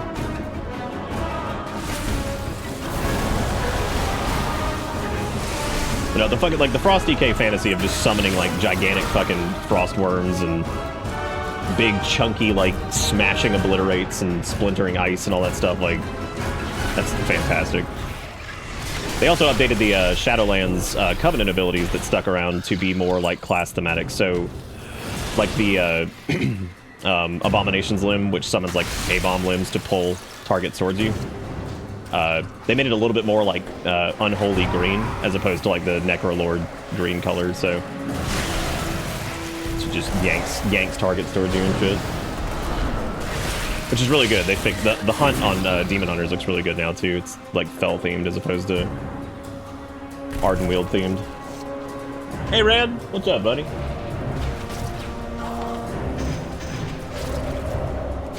No, I was never super into monks. I wasn't a big fan of their gameplay loop. They were cool though. I liked them.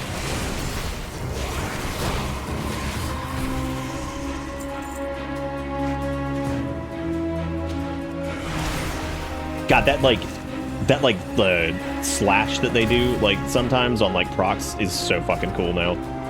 Like, you, like, obliterate, and then they'll do, like, that sideways slash, like, right after it. That's, like, one of the newer talents that got changed. It's really, really neat. Yeah, like, every spec that I played, like, that I was interested in felt so good. Like, mages feel so...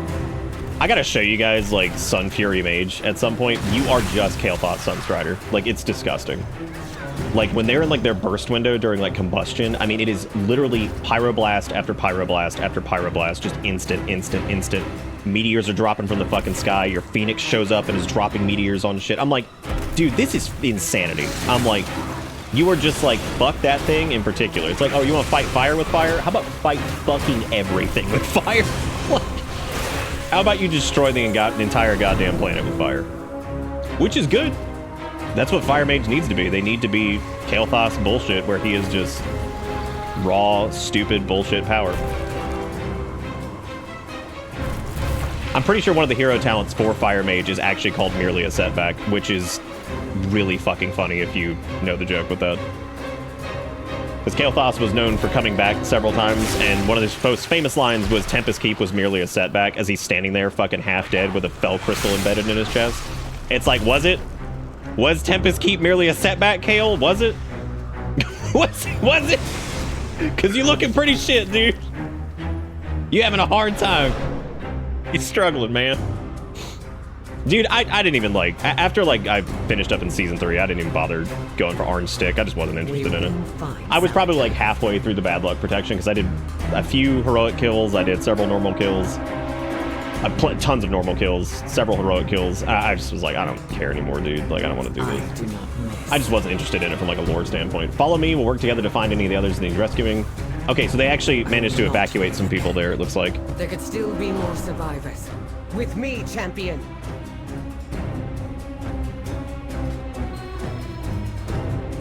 Saw this hilarious conversation the other day about like the, oh my god.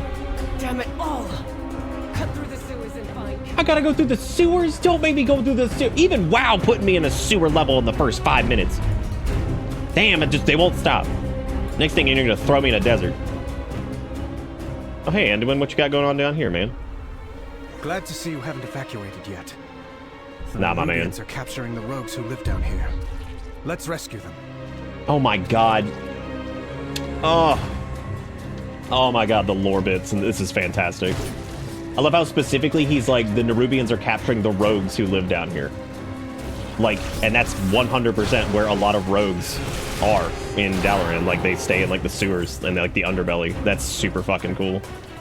God, that's fucking cool, dude. That's like such a good detail.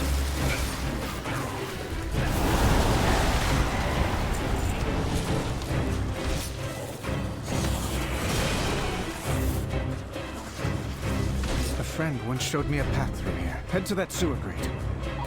God, dude, that's fucking awesome. Like, they've done such a good job with the opening for this. Which friend might that have been, Anduin? Oh my god, it actually is the Rogue Class Hall. Holy shit, that's fucking cool. Oh my god, that's so cool, dude. I didn't think we'd actually cut through the Rogue Order Hall. How neat is that? Oh, dude, I love that. The idea of that, because like it's a secret passage that you can only get into in certain areas, so that makes sense that Anduin would know where it was because you probably learned it from like who would have taught him that? Probably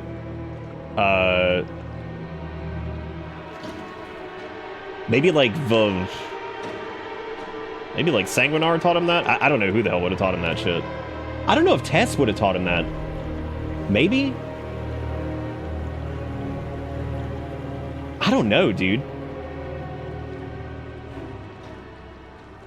Yeah, it probably was. It had to have been her. God, dude, some of the Demon Hunter armor right now is so fucking sick. Their tier set, the last one for Dragonflight, and their current one for now is so good. Yeah, I mean, I think Valera probably did. She's the only one I can think of that would have taught Anduin like how to get down there, because she's still loyal to like the dude. I mean, they fucked up Dalaran. Like, holy shit. This is like the most fucked up I think it's ever been.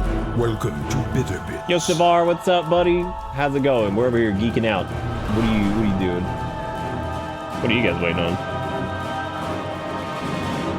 That person's guild name is Ludicall, and I gotta give him some credit for that one. I'm just like looking around here to see what's happening. What if the shops are all like, damn, dude! They killed the fucking merchants! Damn!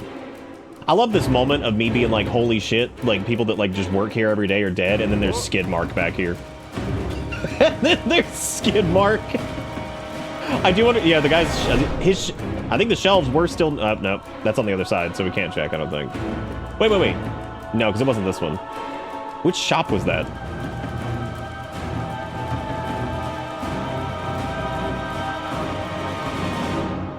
Yeah, I think it probably, yeah, it would have been that, I guess. The whole thing with Archimon, because it's the only thing I can think of. Okay, so we need to get the citizens in safety, so we can either go back to, I guess, the little portal thingy, or what? I don't know where we're going right now, actually.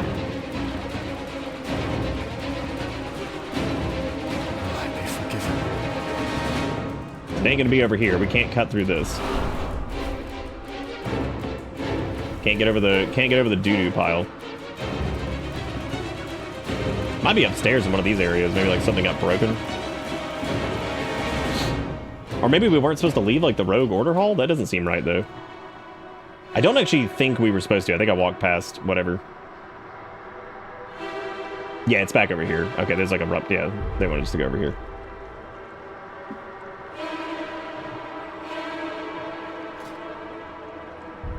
Still might drop Soul Reaper just for Wraith Walk right now, just to have a little bit more mobility while leveling, because that feels really stupid, having an execute whenever they don't need it. Not yet, anyway.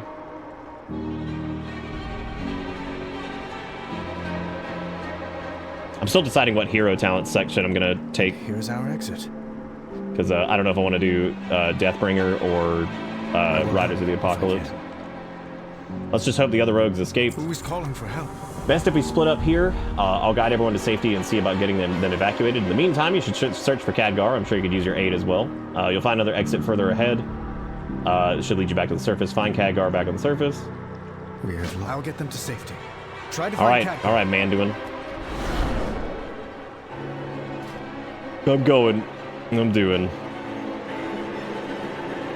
Hey, Ajax, what's up, buddy? Yeah, I hope that dude's shelter nailed up. Also, thank you, Yostavar, and I think it was... Yes, it was Yostavar, got it.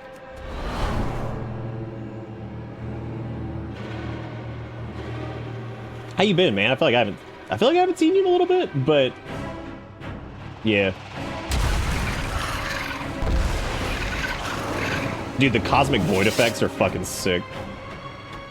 Oh, hey, it's the Nerubian Queen. And nowhere to flee. Gather all you can find. Bring them below. So basically, this is one of the ancient Nerubian empires that still existed, and Xal'atath conscripted them to fight for her, basically, by convincing this shit queen that, like, hey, you want some void powers? Which there was an interest. Oh, shit, girl. God, it's so nice to see the Nerubians again. I like how it was like, oh, you're gonna put you in a fate. Oh, never mind. And he's dead. There you are, champion.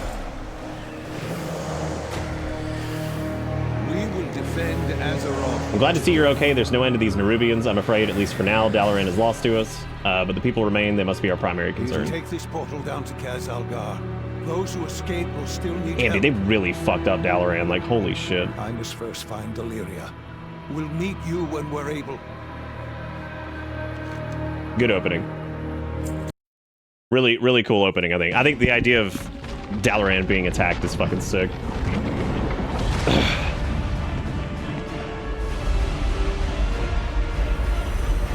That's not good. Khadgar. And I guess she's absorbing all the arcane energy into the dark heart. Xal'atath, I presume. This city is home to such power. All squandered by the Kirin Tor. I'll put it to much better use. Like hell you will.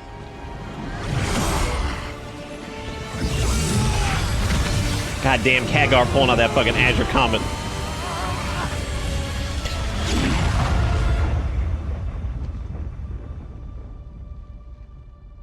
God, they even did the sweat on his forehead. Holy shit. Dude, some of these in-game, like, cinematics are disgusting now.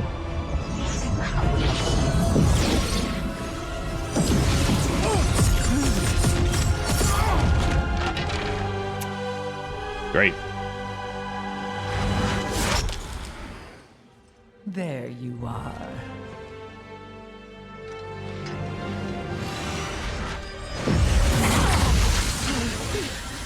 Illyria! Get out of my head!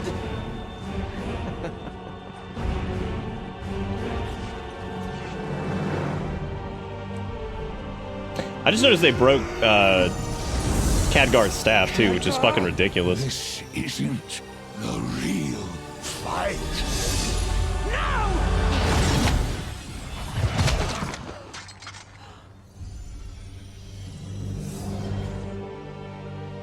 Goodbye, Guardian.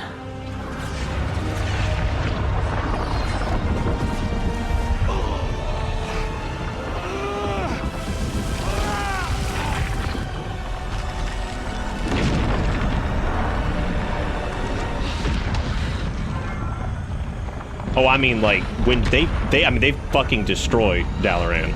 Like, not, it's fucked up. It's gone.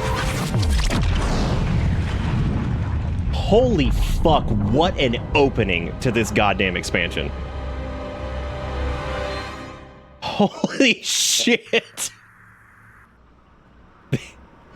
They didn't fucking beat up Dalaran. They were like, goodbye, Guardian. Let me just destroy the entire fucking thing. Wow. Lady Proudmoore, over here! I found them! I'll get these rocks off you. Dude, that might be one of the best openings to an Holy shit! Oh my god, they are not fucking around this time. Jesus Christ.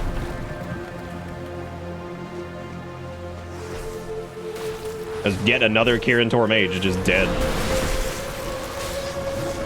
Champion, to me.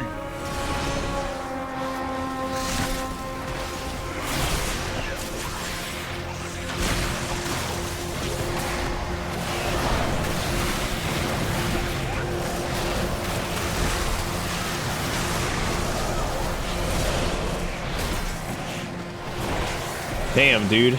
That was fucking awesome. Like, I cannot believe... Not only did she just 100% just shove Khadgar's shit in, which... Khadgar is like... Like we were joking about the other night, they Worfed the fuck out of him. Because in Star Trek, they always beat up Worf with whatever the villain is to show how strong they are. The fact that Khadgar got fucking... just fucked up. Dalaran completely destroyed. Like, this beats Legion's opening. And the reason it beats Legion's opening is, like... Because they actually pull some shit I didn't think they'd do. I didn't think they would straight up destroy Dalaran. Like, I figured it'd be like, oh yeah, whatever, you know. It gets beaten up, they're gonna... No, just destroy it. That's it. You survived, good. Keep your weapons at the ready, this battle's just beginning. We survived mostly unharmed, not everyone was so lucky. Many who were in Dalaran when it went down are unaccounted for. They'll need our help. Search the battlefield for survivors. Help them in any way you can. We need everyone up and fighting. What's done? Jaina's got a quest for us over here, too.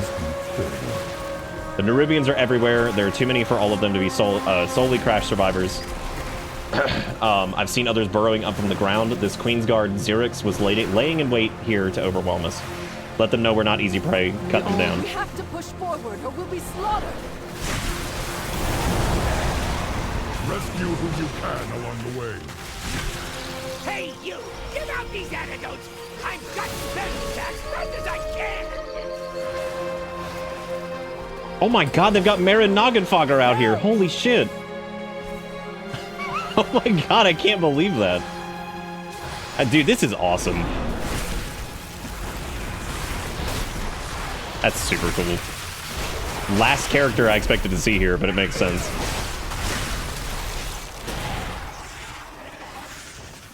This is that Queensguard Xerix up there. Which I'd imagine it's kill these Nerubians and then probably...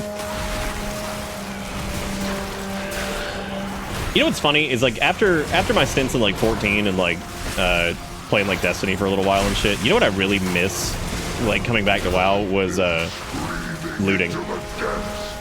Like there's something nice about right-clicking a corpse and seeing what the loot is, even when it's like unimpressive. It still feels good to like loot an enemy after you kill it. I don't know what it is about it, but it just feels good. You there! Help me stabilize this portal, quickly! Excellent! My arcane guardians will hold this area. Help the others! Oh shit, it's Meryl Fellstorm! Damn, I didn't think we'd see him again either. Oh man, this is fucking awesome. How about that shit? I don't think we've really gotten to see him since, like, what, maybe BFA? Yeah, I mean, they really are, like, weaving in these characters that we haven't seen a lot of in the... No, he was in, I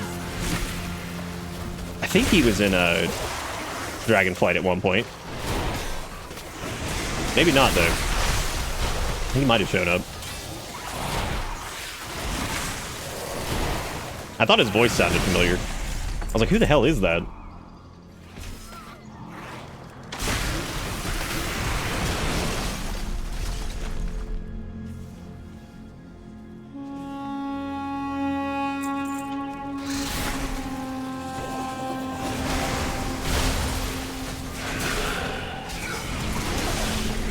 Man, all these Frost DK changes, and while they feel really good right now, God, I wish they had just tied Obliterate's cleave to Remorseless Winter. I still have no idea why Death and Decay is even in the rotation.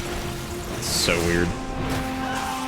It's fine. It's a lot easier now because you can like run out of it and still receive the buff for a few seconds, which makes it way better if you're doing like Mythic Plus or something and your tank like runs out of your Death and Decay. But still, weird that they didn't just tie it to Remorseless Winter. Malfunctioning Spire. Oh, it's about to be malfunctioning, all right. But man, when you've got that Death and Decay down and you're like ripping those fucking Obliterates and they're just fat fucking crits, like it feels pretty good. It's all, like two-handed Frost has like always felt good.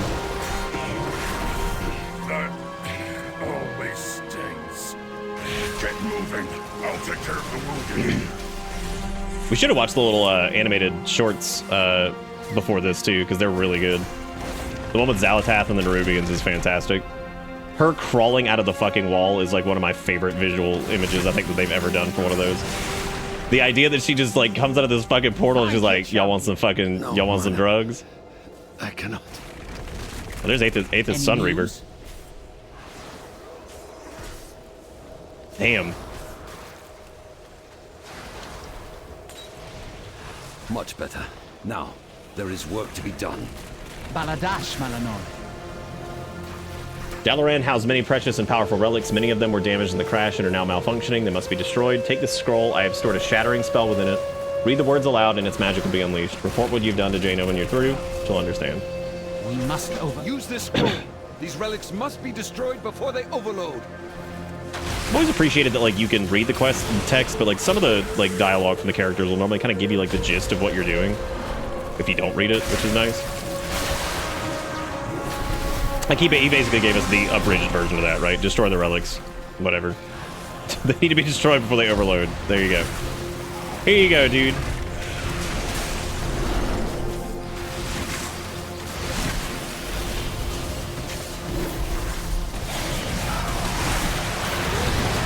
God, this shit just fucking melts. Oh, Frost DK. It still feels so crazy to have like Invincible too. Like again, it was such a meme for such a long time. Like every time I mount up and I see it, I'm like, oh, that's weird. Like that's weird. It's still strange to see it.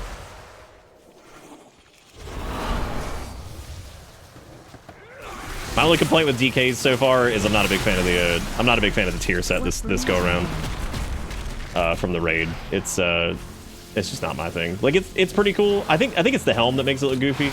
The rest of it's actually pretty sick. The helm doesn't really do it for me, but that's okay because there's the Arathi fucking shit, which is awesome. Like the Arathi gear is so goddamn cool. Like. And I love how they're doing like these like smaller set pieces now too, so like you can do like little bits and bobs from like all these and mix all these sets together, which is gonna be really neat. I love like the smaller sets they've done. This is also apparently gonna be a trading post set, I think, the Harvest Golem thing, which is really cool. Thank you, Nerubi in person. I'm trying to look at something. Leave me be.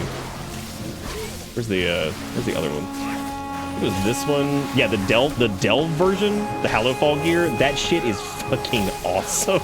Like, super, super cool.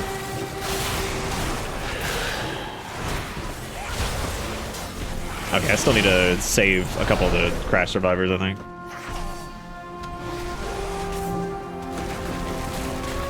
Aren't they because Dractyr can only wear those slots? No, I think the reason they did that was because, like, they kind of made them, like, set agnostic.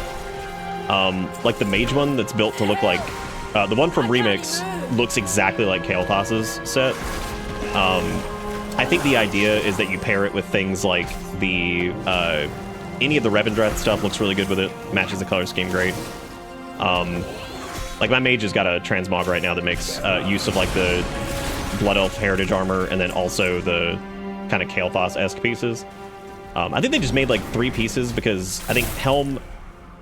Oh, Dagran, are you all right? Yes, thanks to Grandad teaching me stone form. Oh, that's cool. Wait, where is he? So apparently the reason the Dagran survived was because he actually knew how to use his stone form. Dagran, wait! That's an interesting concept that like not all of the Dark Irons would know how to use their stone form, which is interesting. So I guess that shows that that's like a learned thing that they would teach them how to do that. I think that's interesting. I wonder if like not all Night Elves can use like Shadow Meld too, or Blood Elves using like Arcane Torrent and stuff, or Undead using Touch the Forsaken using Touch of the Grave, which still breaks stealth after all this fucking time. I don't know how in the world that bug has gone for so long, but like it's like a fucking meme at this point. How they're just breaking stealth. Dalaran. Slay the Saboteurs, erratic artifacts. Okay. This is really good so far. Like this is fantastic for like a kickoff to this expansion. It's good to know many survived. When this battle is over, we will recover the bodies of those who did not. Be the man, Thrall. We need help. Magni's in trouble. Anduin, you're alive. They've also got like 4 fantastic fucking characters as like kind of the MC gang that's rolling around with you. Like having like Jaina and Anduin and Illyria and Thrall all out here is really cool. And Khadgar, who may or may not be dead, but I don't think he's dead. Queensguard Xerix emerged from the ground and surprised Magni. He's near the farthest. Khadgar's been through fucking worse, let me put it that way. Morva and I were trying to help, but we couldn't draw them away. Come with me, Magni needs our help. Alright, we gotta go defeat Turbo Nerubian over here. Much longer. We'll hold the line. Champion, help Magni.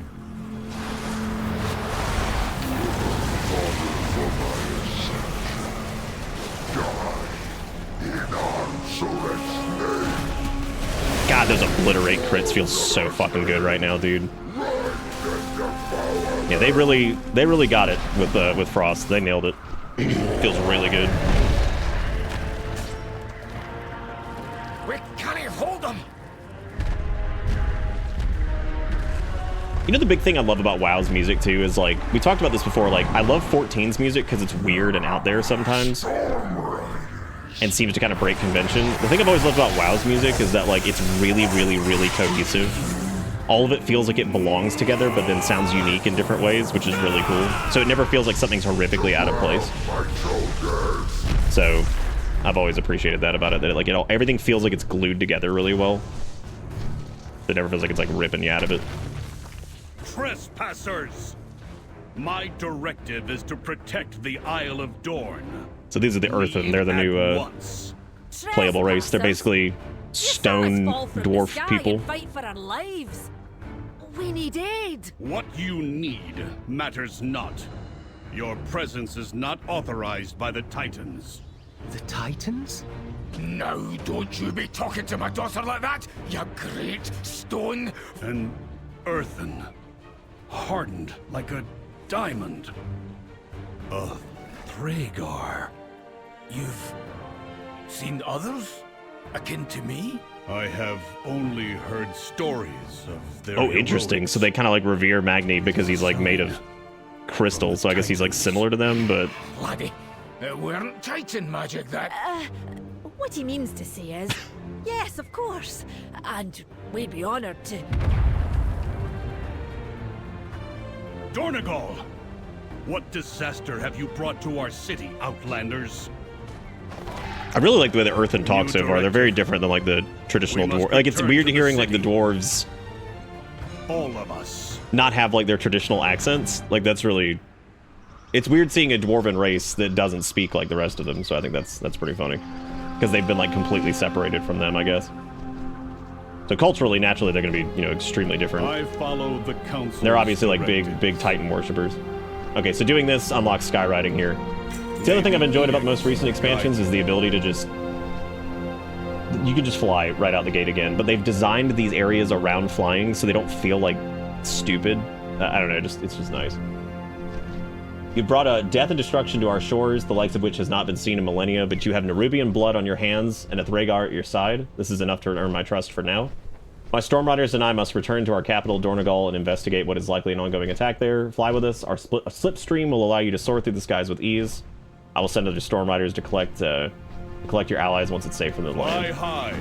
The edicts mandate that I defend the Coreway. I must return to Dornogal. God, this music here is so good. Gather the rest of the survivors. Now, take flight. All right, guys. See you. I'm so glad they made dragon riding into like a permanent feature. I really am. Like, that's fantastic. Yeah. So the Arathi armor, dude, that shit looks amazing. The Paladin transmog game with the shit like the Arathi armor and their new tier set is gonna be disgusting. Like, they have got so much cool shit coming. But I can't complain because Death Knights got arguably one of their best sets ever. Like, they got one of their best sets ever with this one. Like, this was the one from last expansion, so from Dragonflight. That's honestly one of the best Death Knight sets they've probably ever made. So I can't really complain too much. Even their Avarice one was pretty sick, so can't complain too much. Oh, apparently you can take the Stormrook over there if you want to, or you can just fly yourself.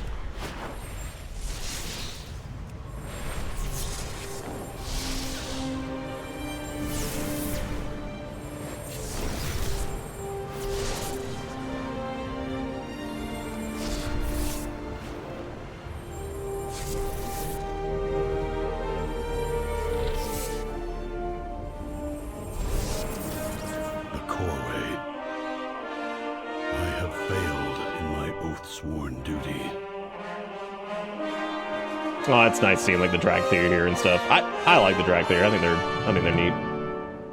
What is your query? What have the Nerubians wrought and why? May the Titans do not yet know why you have come here, Outlander, but you seem efficient in killing Nerubians. As are we, the Storm Riders, Vanguards of the Isle. The Nerubians are an ancient enemy. I would not be surprised if Xerix knows and fears me. The Storm Ward. Even so,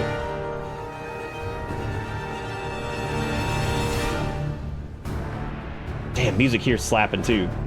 I have a Stormrook for you to ride, mount up and help us, blah blah blah, mount the Stormrook, Lokrin, and slay Nerubians and Dornogal. Converse even with a novice rider. This Stormrook. Alright, well I guess let's take the little Storm Rider thing instead. Okay, we got like some abilities here we can use.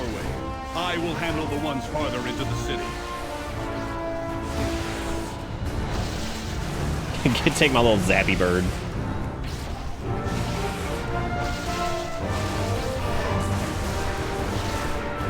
These are traditionally, like, they're not bad, but these are like my least. I've always hated these quests.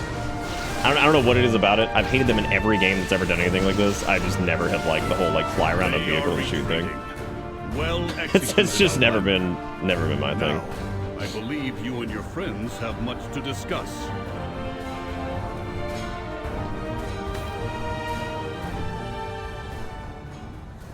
It is my oath-sworn duty to protect. I do not know why the Nerubians have returned or why they would attack Dornogal. For now, I must focus on assessing the damage of the Coreway. Our brethren, the Machine Speakers, may need our aid, and it is the Titans that will be, or that it's the Titans' will that the way to the center of Azeroth be kept open. I have work to do. We are the bedrock. We are the foundation. Yeah, music here is really good. So yeah, let's take a moment to decide what to do. Your friends have safely arrived. Speak to them. Stay out of my way. If we need you, I will let you know. We brought the Nerubians here. No, the Nerubians were focused on the Coreway. The attack was another part of Xalatath's scheme.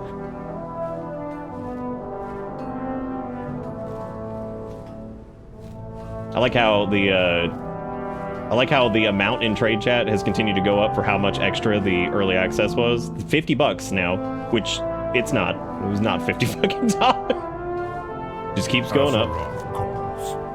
We I remember I even talked about it back when I picked it up because I was like, it's effectively like maybe 10 or 15 bucks more because they give you like an entire month of game time and like some other bullshit. So that ends up costing like $15, $30. So I was like, basically, whatever. Like, I was like, I don't care. I was like, not a surprise given the way the industry is going in general, because so fuck it. I was like, this is one of the few games I play off stream, so I'm gonna try to fucking enjoy it. The fight is far from over. We must take it to Xalatath. Yeah, Xalatath fucked up big time, man. They fucked up Dalaran so much hard. Chaos and destruction. We have to regroup. Has anyone seen Khadgar?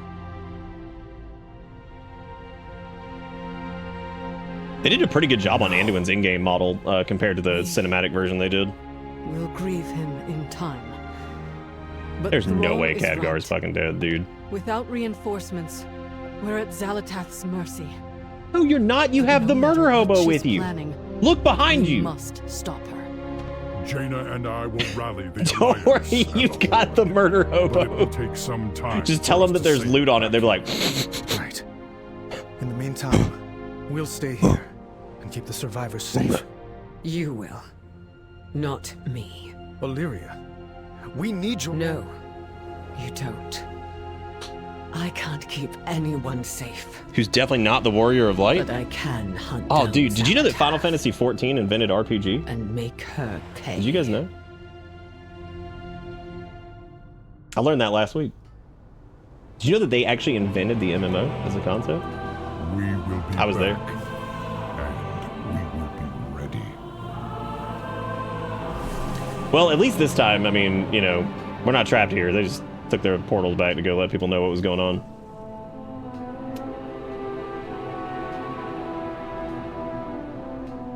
That was like one of the funniest things when I was playing through Dasani too. I was like, I love the idea of just like pointing the fucking Guardian at shit, just being like, there's loot over there. That's a big scary god thing. It's like, I don't care, I'll kill it. I don't care, I'll kill it. Does it drop trinkets? Okay. I'll kill it. I'll do that. You know, since the dragon riding actually, the only problem I have with also getting invincible is I feel obligated to use it now. Even though there's like a million fantastic fucking like Frost DK like mounts. Like the Frost Brood Proto Worm thing from the Lich King Classic was, I mean, it's awesome. Like, it's a fantastic mount for Frost DK, but the one thing that still salts my biscuit, and I cannot figure it out to save my life, is, okay, they've got these original Bone Steeds, right? Which are like the fancy versions of the undead mounts, which are fantastic looking. They look great. You got the old school Acaris Death Charger, which was from Lich King, so it looks a little low poly. Specifically, there was an entire set of these mounts that were in Shadowlands, and it was like the new undead mounts, the Mossworn Chargers. They look incredible. They have ghost feet. They don't fly.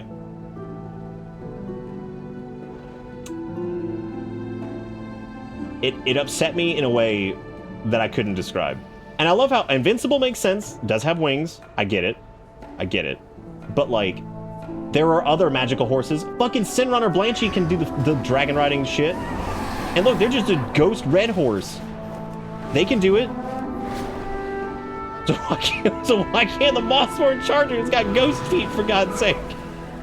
There have been so many people who are like, why can't the Mossworn Charger fly? And I'm like, man, I wish I fucking knew. I forgot I got the Farrak skin. I totally forgot I even got that. Oh my god, I got so sick of doing that when I was trying to get Fearlath, and I was like, you know what? I don't care about getting Fearlath. It's all good. Sorry, I'm just looking through my other mounts here to see. There's one of my favorites. This is actually one of my favorite mounts. They were much easier to get as of Mop Remix, so, which was also super, super fun, and I slept on that shit so hard. God, it was fun. I played it for like maybe a week, and it was so good. It was super fun. Everything felt great to do. Everything was like the accelerated turbo path version of whatever. It was awesome. Like, I'm so mad that I slept on it. I got everything I wanted from it, but anybody want a crab? My favorite thing about the crab mounts is they walk sideways. See? You sit up here on top and they walk sideways. I'm like, I love the crab mounts, dude. They're so fucking stupid. My only issue with Mop Remix was trying to get into raids as a rando was almost impossible. So I had like the exact opposite experience. I literally got to level cap, and then I just queued for like Mythic SOO. I got been instantly invited, and back to back got all my fucking shit for my Tusks of Manaroth, and I was done. Like, everybody was super cool. They were like, oh yeah, we got plenty of people in here with like high thread count cloaks and stuff. We're just gonna smash the shit out of this. Come on, hop on our backs. I'm like, all right, cool. And we just cruised through it, and I just watched these people who just no life the fuck out of it, just blow it to pieces. I was like, damn, there they go. Okay, so this is an instance for people who care of the warband shit. So do you see how this has like the little red mark on it? It says warband reputation. So all of the new reputations, including Dragon Isle stuff, are shared across your characters. So like all of my characters are now renowned too. So they gather the reputation together, so you don't have to worry about like regrinding all this shit on alts. So that way you can like actually do that. Even some of the gear and stuff I'll be able to send to my alts, which is really cool. I failed my people. The Coreway is impassable. Dornagal's lifeline to the Ringing Deeps has been severed, as has the path beyond. The Nerubians will get their comeuppance. It is my edict as it is my will. I will ascertain if the council ward yet functions and bring him to the archive. Speaker Brinth should be there. Titan's willing. So these guys are big Titan fans, number one. That's why they were impressed by Magni, I guess, because they had heard legend of like Crystal Forged, like Earthen or whatever, probably. So that'll be interesting to see how that whole thing plays out. Because Magni wasn't made that way. Just well, it might have been Titanic influence that would have done that, but I mean, it wasn't to my knowledge. Who are you? Did the Titans send you? The Earthen are probably like one of the weakest allied races I think that I've seen yet. They're cool, but like I'm just not a big dwarf player, so to me it's not whatever. I'd imagine if you like dwarves, they'll be cool, but especially if you play Horde and you want to play a dwarf character, I guess. They have really neat customizations. You can like put like crystals all over their body and shit. Pretty neat.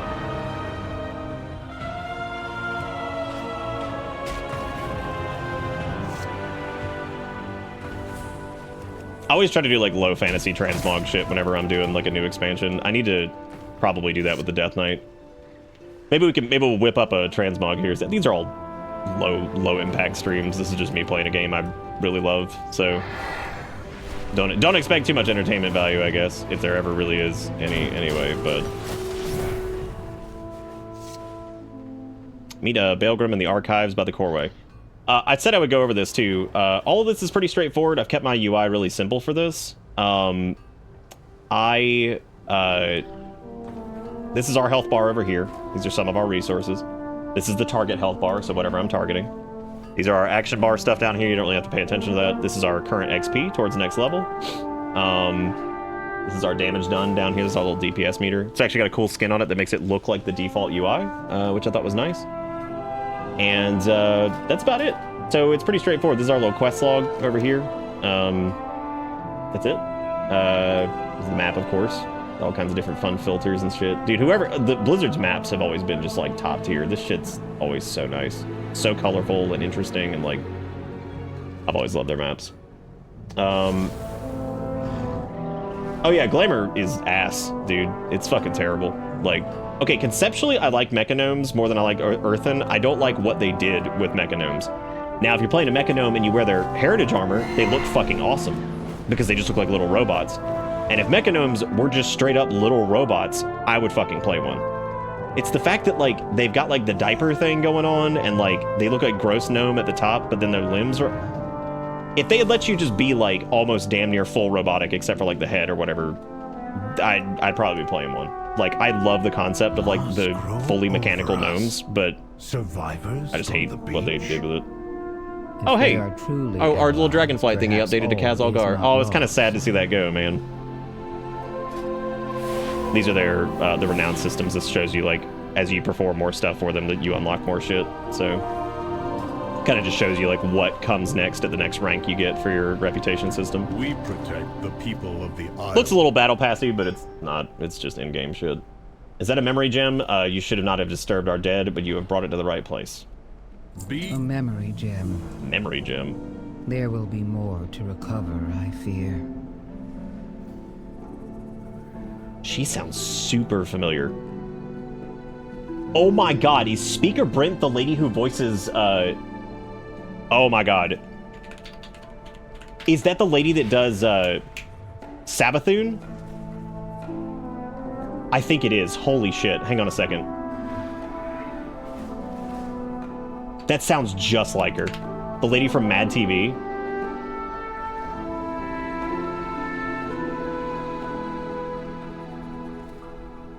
No, there's no way it is.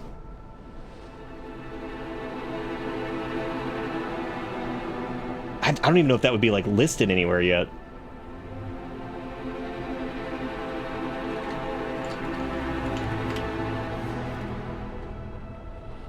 Of course, yes, Laura Bailey, Laura Bailey, Laura Bailey. Yeah, we get it.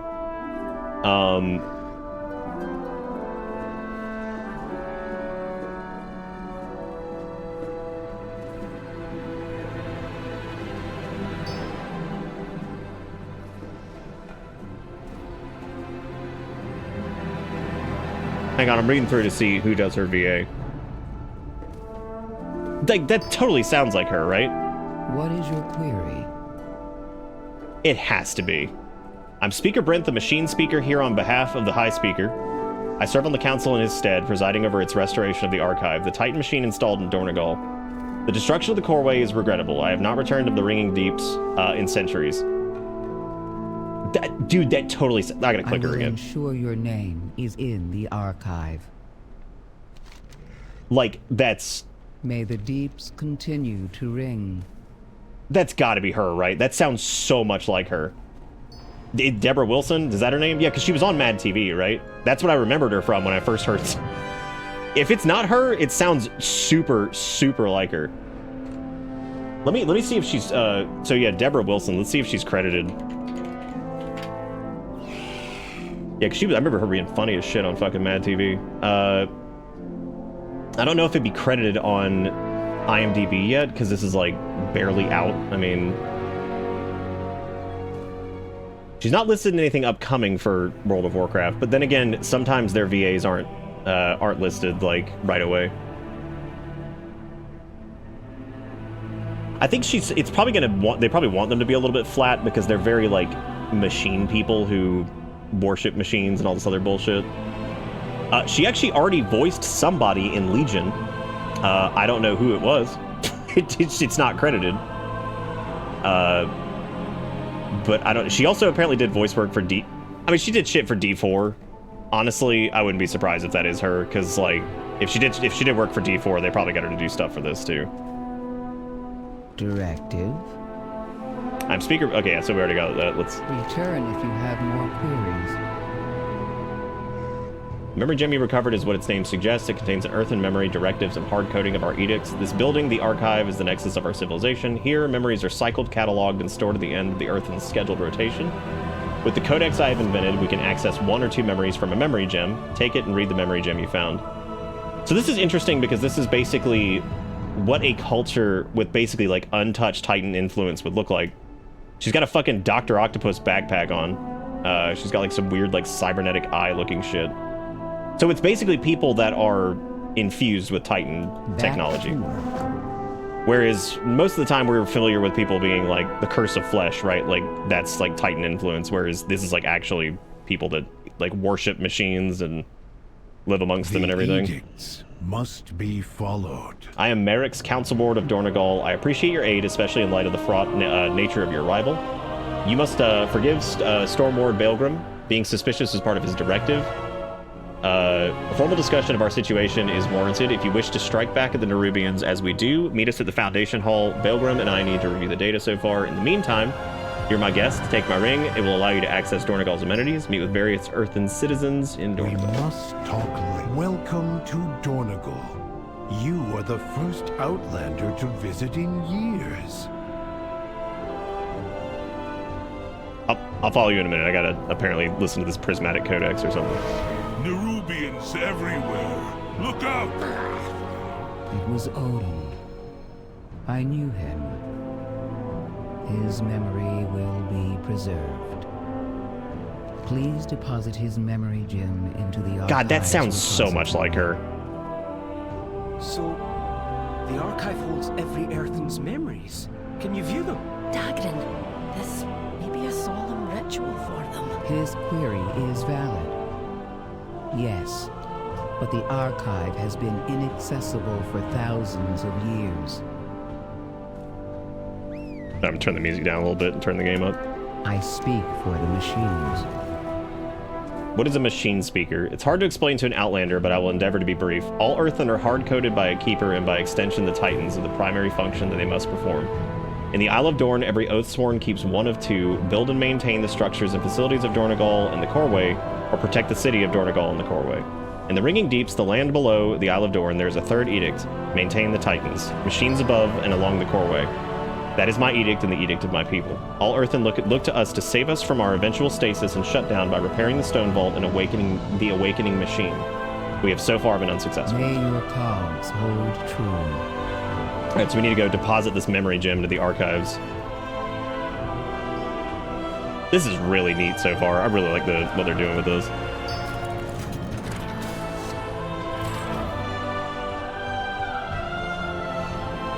Conversation initiated. Dude, I've got to figure out who the fuck voices are. Like, that is going to drive me insane. That is one of those, like...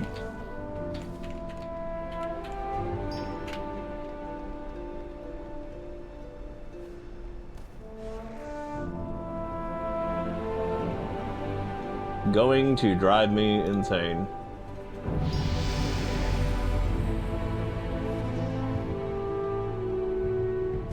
Everybody's making Dr. Octopus jokes. I want to know who voices her. I mean, it makes sense. She does have a Dr. Octopus backpack. She also, a lot of people are saying that she's the reason that Tinkers are going to be the next class, which I wouldn't be surprised if they use, like, Titan backpacks and goggles and all this other shit to, like, heal people or what. I don't know. It might be some weird stuff.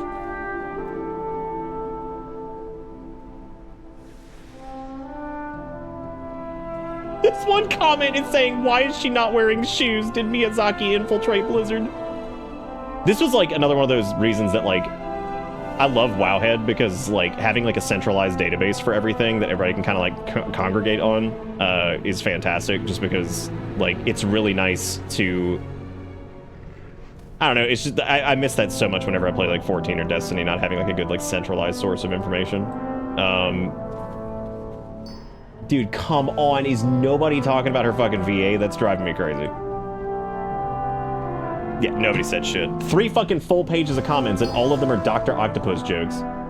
God. Console Games Wiki. Oh, dude, let's not put Console Games Wiki on the same level as fucking Wowhead. Let's not even do that. Might be April Stewart. Conversation terminated. I'll let you guys go obsessively go look that up. It drives me crazy when like I kind of recognize a VA, or it's like close to something else, and like I can't quite tell. She's a big character though. You may find use of it if you find more memory gems. Like it looks like we're gonna be interacting with her quite a bit. She does look cool though. I like the like weird Titanic like eye replacement thing, and little Doc Ock backpack and shit. That is cool. I like what they're doing with them.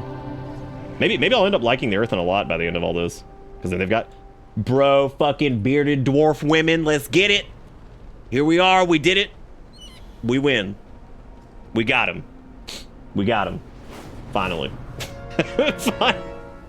Finally, we got it. They did it. I'm proud of them. And be heard. Ask a guard about profession trainers. Okay, so I do want to try to stay on top of professions this time. I just don't know what I'm going to do. I'm definitely going to keep engineering, because I always do, because I'm an absolute fucking masochist and I hate myself. Because poor engineering has been, outside of its engineering is good for its old shit. It has not been good for its new shit in quite some time. Because engineering, frankly, was busted for the longest time, so I can't even really blame them. The entire Isle is under attack. Praise the Titans, you are safe, Mayran. Hell yeah, now I can die. They do look pretty cool though, like check that out. Like the little crystals and shit sticking out of them. It's pretty neat. Alright, so here's where the Flight Master is. This is what Flight Master Breen. Hey, flight point unlocked. They also do these new like in-world like little floaty things above people, so it's easier to find stuff. which people have already complained about. I think you can turn them off. But like, honestly, with how difficult it is to get into this game because of how old it is, any feature like that that's like welcoming to new players that shows them where stuff is or whatever, I'm into it. Which, by the way, if you've ever thought about getting into this, it's probably the best time now because they've finally done, you pretty much don't have to play any old bullshit to level up anymore. It's Exile's Reach, which is level 1 to 10, takes like an hour and a half. That's your starter experience. And then you go straight to the Dragon Isles, and you do the Dragon Isles shit all the way up to level 70, and then you go right into the War Within. So you're like fully in it right away. Like you do Dragonflight shit, and then bam, you're right into this. So if you ever think about getting started, Erica's thinking about starting to play soon. We're gonna get like her computer set up in the guest room and everything. She wants to finally play. Yeah, so she might be playing soon. So yeah, it's gonna be cool. I did, Saito. I think that's really cool. I'm glad they're doing that. The adventure of exploring the unknown. There's nothing like it. This is okay. So this is the new solo progression system over here. This is Delves. Delves are basically single-player end-game content because they wanted something for like solo players to have some type of progression that they didn't if they didn't want to like group up or whatever. Delves are basically going to be you go into like these like single-player things that have like puzzles and like encounters and stuff like that. They get harder and harder and harder as they go, and the rewards scale too. You get to take Bran Bronzebeard with you, who you can kind of spec. I think you can spec him as a DPS or a healer, depending on like what you're doing. So classes that don't have like a lot of healing utility can take Bran in as like a healer, and it can help with like alleviate some of that stuff. All classes can heal themselves to a degree, but some are of course better at other. Like nobody's gonna be able to hang with a fucking Ret Paladin. Like fire mages are way more durable than like arcane mages. So, you know, it depends on, like, there's so many specs and classes in WoW, so it's like, it's hard to cover all the bases. So I think they let you take Bran in there with you, and he's like kind of an accompanying member that you can respec. There's also follower dungeons now. They added those a while back. But basically you can do like the Dragonflight dungeons and stuff, and I think the War Within dungeons with a follower team. So that way you can do them alone if you want to do them alone. So you made it, Bran. What's going on here? Leave the Isle of Dorne unexplored? Yes, it is like Trust from 14. That was definitely a system that 100% inspired that. They had talked about it a long time ago, but finally when 14 did it, I think that gave them the push to finally do follower dungeons, and I was like, thank God. Like, took them a long time to do that. Minds just got to know. What are Delves and the Delvers' headquarters? This place is where we're gathering all the things we found exploring the Delves of Khazalgar. Oh right, Delves are an area, are areas that contain precious treasures along with dangerous foes. I'll help you explore any that you find. You can bring a few friends if you want, or it can just be the two of us. We'll work together to get some treasure. Oh, that's right, you can take multiple people in there. You don't have to do them solo. I think they're kind of built to be like solo though. Travel safe. Look at Sir Finley Murgleton. Look at his ass. He's beautiful. We love Sir Finley Murgleton over here being the greatest explorer of all time. I seem to have misplaced my latest findings. Any chance you can stop by later instead? Yeah, man, I'll stop by later. Look at Sir Finley Murgleton. Oh, man. Dude, that's a fucking cool, like, neck piece he's got going on there.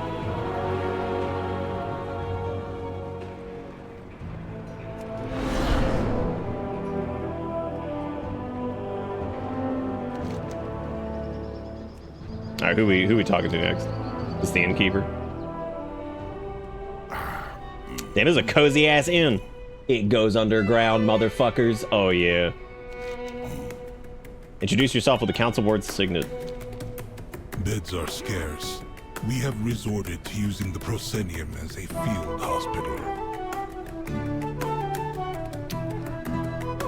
Music slapping. Just a little bit.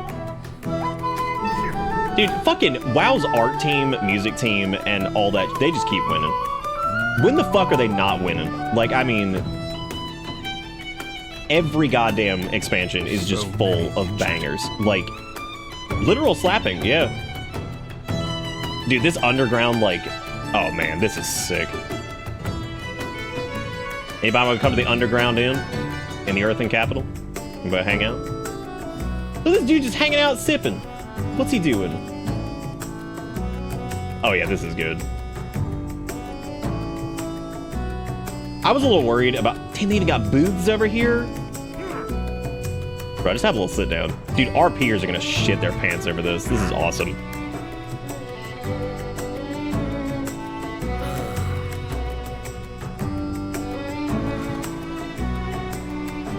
Oh, hey, Anduin and Magni are over here. For Azeroth. The battle that started on Dalaran is far from over, and here I am already sidelined by my injuries for now. I'm lucky you came to my aid when you did, and that the Earthen showed up. Not sure I trust him, especially that Balgrim. He seems uppity to me. No respect for me or Moira. But if they will help us with the Nerubians, we have to give them a chance. When the world is healed, some healing be spent. We're lucky to find respite here. This is from Anduin. From what the Earthen has said, the Nerubians have been their enemy for millennia, but haven't come to the Isle of Dorn in force as far back as any can remember. The Nerubians have caught us all unprepared. Ooh, buddy, there's a fucking stay a while and listen. Magni, how are you feeling? I love these. How I look, to be honest. You took my seat. The shine has worn off of me. And of this speaker nonsense. Nonsense? I thought being the speaker was... An honor. Aye, until it wasn't. A song everywhere. And nary a peep for me. And now, dragged to the ends of the earth. And my family, too. I can't offer you any comfort. I admit that I... You're in the same boat, aren't you, lad? I don't know where that dude But went. the light seems a fairer master. I doubt it has left you truly, Anduin. I could say the same of you and Azeroth. I don't think it's you. I think there is much we don't know. That may be. But Dude, these stay a while and listens are always so good. I'd enjoy my break from being a king and savior of the world. You don't have to do them. Figure yourself out. They just do this. Rest. My relationship with the light is not like yours to Azeroth. But I can see what you mean. Damn, dude, that was pretty good. You have been disconnected from Blizzard services. Oh, man. This has been mostly super stable so far because all of WoW's launches are crazy stable. Are y'all hanging out in the booth? There's a motherfucking cat over there, dude. His name's Mouser. Look at him. Look at him. You mind if I park it? Oh, damn, just a couple bros sitting down. Hanging out with the cat. Hanging out with the cat. That's so cute, dude. Table's a little far away, I gotta say. But then again, the Earthen do have some pretty long arms, so maybe they don't care. Dude, I cannot get over how good the music is in here. It was this little finny cat. It keeps going down, girl. Oh, shit. Damn, where's this go? Oh, these are like the actual like runes, okay. I've always loved like the dwarven stuff just because like everything like going like subterranean is just super cool to me. It's my want to have a basement that I will never have.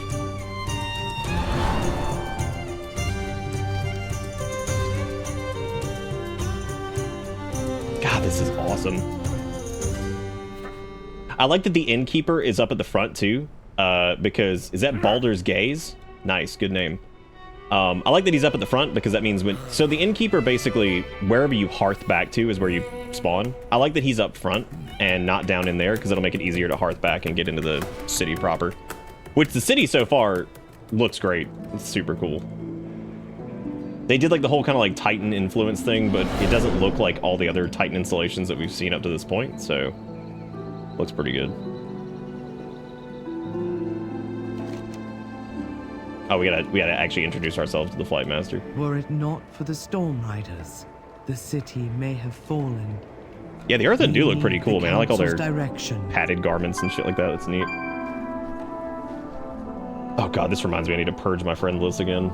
Just to try to get people who, like, actually play frequently and, like, may want to do stuff at some point. Typically what I do is, like, every couple of years I'll just, like, purge it completely and just have people re-add me if they ever feel like they want to do something.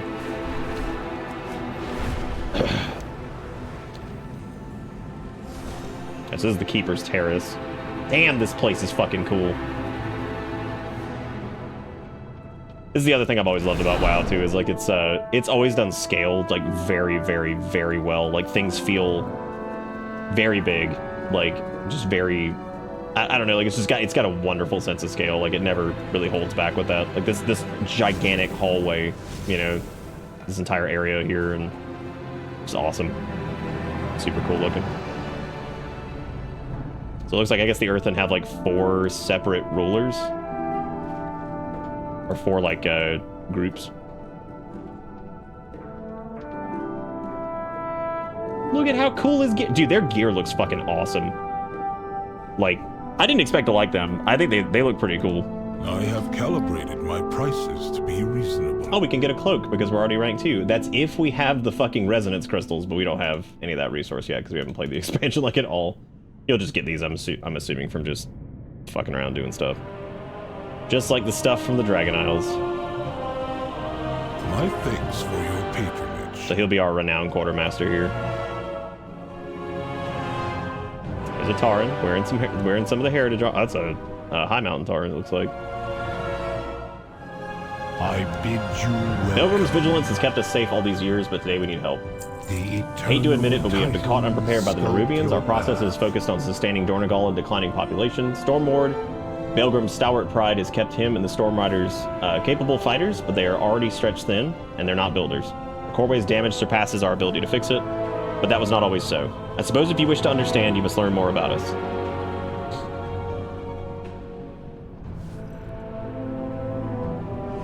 Must go. Apologies. Oh, cool. You can just skip this conversation if you just want to keep going. God, dude, I love that shit. I love the stay a while listens. I love the ability to skip stuff if you're just not interested in the story. That's great. Yeah, tell me about the council. I have the Titans uplifted 4 wards. The Council Ward, the Storm Rebecca, Ward, get out of the spotlight. The Stone Ward, and the High Speaker. To keep the edicts and build the Coreway and its fortress, Dornogal. But the Titans left, and the machines stopped. The Unbound abandoned the edicts, and the High Speaker retreated to the Ringing Deeps. And now, the machine speakers are cut off from us, and we have no means to fix the Coreway. Sturk, I'm glad you pointed that out because it is one of my least favorite things about Blood Elf male, like, animations. Their sprint drives me insane. I've always hated it. Because they do like this weird lean forward that like looks okay from the front. It looks so stupid from the back. It's one of the worst like sprint animations of the game. I can't stand it. Like their like running fast animation is fine. Like if they're like sped up, it looks okay. But like when they're just over the threshold to where you be doing the sprinting animation, it looks so fucking bad. Like when you're doing like the rocket boots or something like that, like it doesn't bother me quite as much. But God, when you're doing like Death's Advance, which is just over the threshold to do like the full sprint animation, it looks so dumb. I serve the Titans. It does for some stuff, Saito. It doesn't do it for everything though. Like smaller bits like that, it won't do it, but it'll do it for like bigger stuff. Because that was more of like a optional thing, I guess, to listen to. So sometimes it won't boot people out for that. But it'll hide them for other things. Then it seems dude, I hate it. It is one of my least favorite things about it is their fucking sprint animation. It's so dumb. Rebuild your Coreway and take care of the Nerubians once and for all. Go slapping Nerubian in the dick. The mountain lends us its strength. Dad and Anduin weakened, Illyria nowhere to be found. It's up to us to clear the way for Thrall and Jaina's army if we hope to strike back at the Nerubians and Xalatath. We cannot get the Nerubians without the Coreway, and we cannot repair the Coreways without the Earthen's help. If Merrick thinks the Adelgon and her Unbound are the only ones that can fix the Coreway, then we need to find her.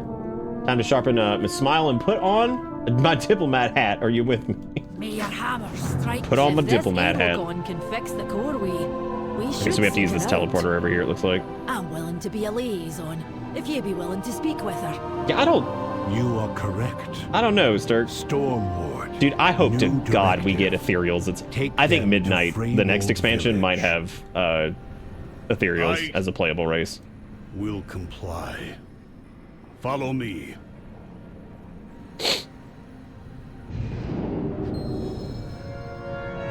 If Merrick's wasn't Council Ward, I would have never agreed to do this.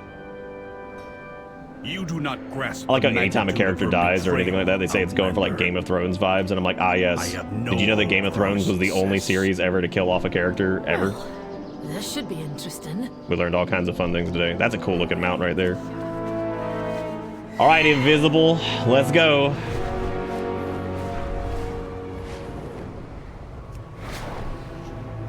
I love that they added like dragon riding to everything. It feels so good. Because it lets them do like these big, huge areas without them feeling like ass to navigate, because dragon riding's like fast, you know? It doesn't feel like shit to fucking move around. Look at all the little rails and everything. Oh, this is awesome.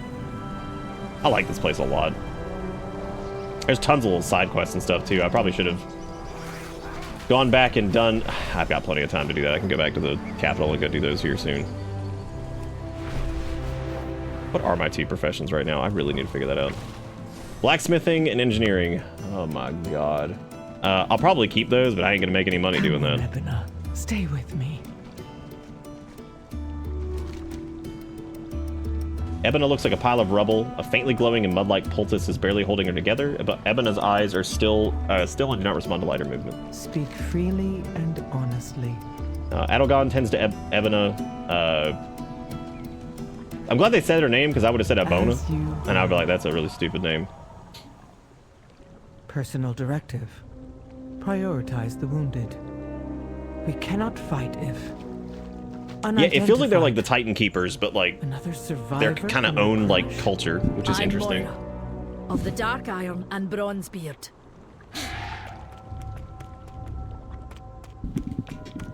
God, they got a lot of cutscenes so far. Dude, I hope we get those shoulder pads. Those are nice. The padded ones. Stone Ward? I am not the Stone Ward. You know that. I know. You abandoned your post. And you abandoned us. The Coreway was attacked. It must be repaired. We were attacked too. You should have protected. I can see there is some history between you. But if you haven't noticed, the Nerubians have you both in their sights. It's so cool to see like non-undead Nerubians too. Or not. Like prime jacked as fuck Nerubians, because like we're so used to fighting, you know, undead ones and all that shit from the campaign in Northrend. I'm also really excited that we're going like underground to see like the Nerubian kingdoms, because like originally, if you guys don't know this, apparently when they did Wrath of the Lich King in some of the original design docs for it, effectively they were supposed to have an entire underground zone that was like the size of Northrend, but it was like the Nerubian kingdom. Like the Spider Kingdom, basically. So, like, naturally they got to do, like, Ashol Nerub and An-Kahet and all that stuff, but they didn't get to do the whole thing because they, like, ran out of time and budget and all that stuff. So I'm glad that we're going to at least get to see, you know, an actual, like, living Nerubian city. I think in the lore, too, at one point, like, Anubarak reached out to this group of Nerubians to help them fight the Lich King, and like this group of Nerubians like declined or something like that, which I really hope there's like some small dialogue about that, because I think it was either Anubarak or one of the major Nerubian leaders reached out to them, and they basically were just like, no, we're not going to help you, which is why they have nothing to do with anything that happened in Northrend. Which, I mean, that was a smart call, because obviously Arthas and the Scourge just completely stomped them out. I mean, there was no hope. They were never going to win that fight, right? Because, like, at that point, I mean, like, the Scourge was at, like, peak power behind, like, the Lich King. There was no way that they were ever going to win. So it's probably good that they didn't, because they probably lived as a result. Okay, so these are, oh, dude, we're gonna go fight an entire tribe of Gorloks? Alright, let's do that. Before we do any of that, though, I do kind of want to grab some of these side quests, because the side quests are a lot of fun. They were a lot of fun in Dragonflight, and there were some really good ones. I may not read all of the dialogue in the side quest. I'll read some of them, but... Dalaran sewer turtle? Oh, no! And there's a dead Dalaran sewer rat. No, wait, he's got 1 HP. He's wounded. A single dead Dornish pike fish lies nearby. This turtle is trying to help the rat recover. He gazes up at you and then looks to the fish. Maybe with a greater supply, he can help the rat. Oh my god! Look at this person saying apparently it wants fish. So, if we fish him up a fish, he can help his rat friend? That's so fucking sad! They both fucking crashed when Dalaran exploded. I feel so bad. Oh, this dude's like, how help? I like how we're all like, how do you help this poor little thing? Oh, there's a rare mob up here. Let me go kill this really quick. What's its name? Blood Maw? Bitch, you going down. Where is it?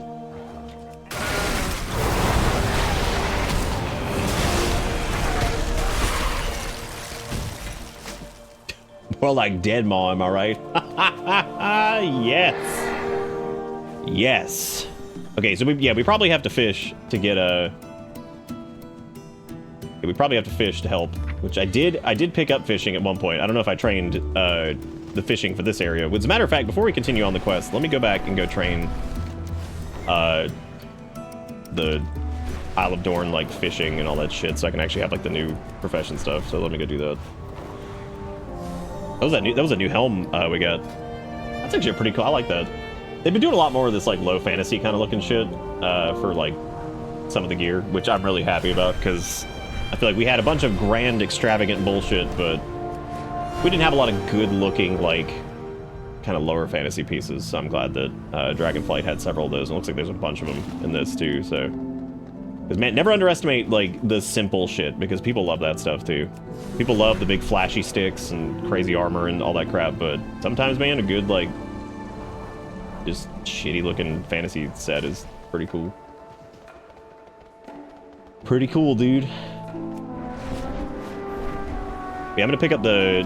I guess I need to go talk to a guard and see where the profession trainers are, because I actually didn't check and see.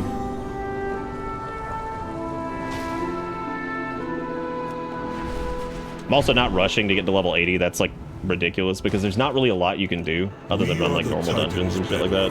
Because there's no Mythic Plus, there's no raid. None of that comes out until a few weeks into the expansion, so... Alright, so we need to find the... Oh god, there's a trading post here? Wow, that's interesting. I didn't expect that.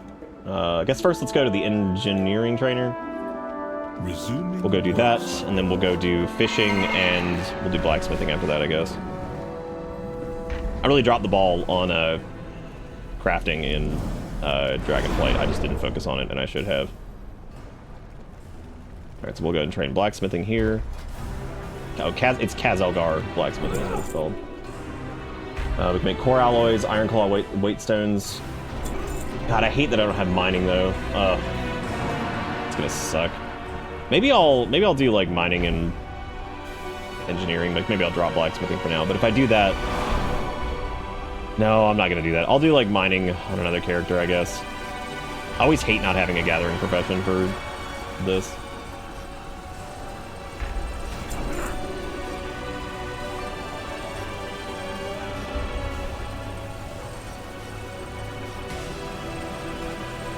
Okay, so we got our engineering up to the new ranks, so we can start actually like working on those.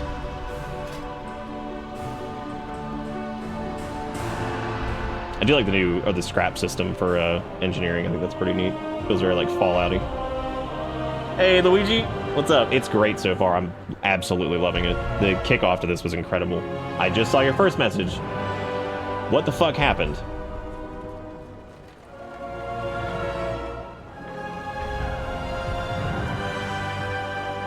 This fucking orange shit is gonna be so expensive. Oh man. What is your command? The God, this music, dude. Return. I thought Valdraken's music was really good, but this is pretty fucking great. Here's the fishing trainer. All right.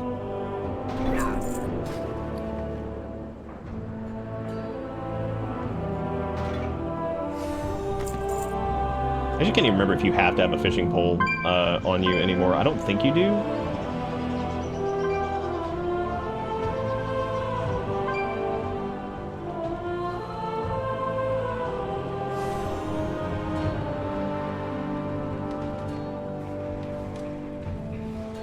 Broke your shoulder? How the hell did that happen?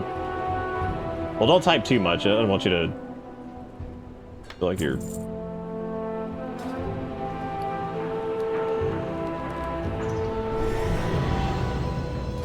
I actually don't think you need a pole anymore, but I'll grab it just to be safe.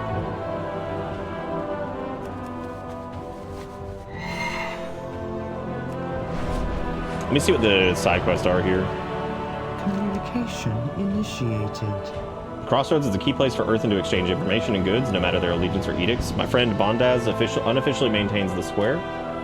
He would be delighted to see you in person. I'm sure he has already heard 100 different stories of how you and the Outlanders made it to our isle. Faith.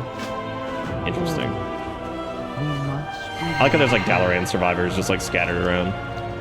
Shit sucks.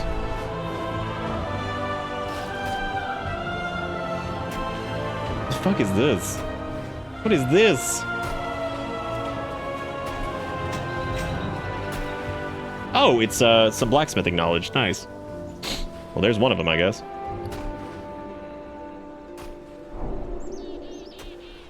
The Dornagal hammer. Go see what. Yeah, just soul hammer. It's no big deal. They'll be all right. They'll be fine.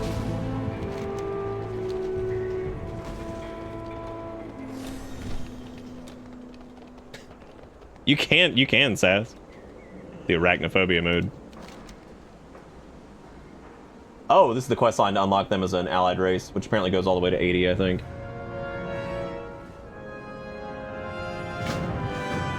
Disturbance investigating near their forge grounds. Okay, we'll probably do that here in a little bit.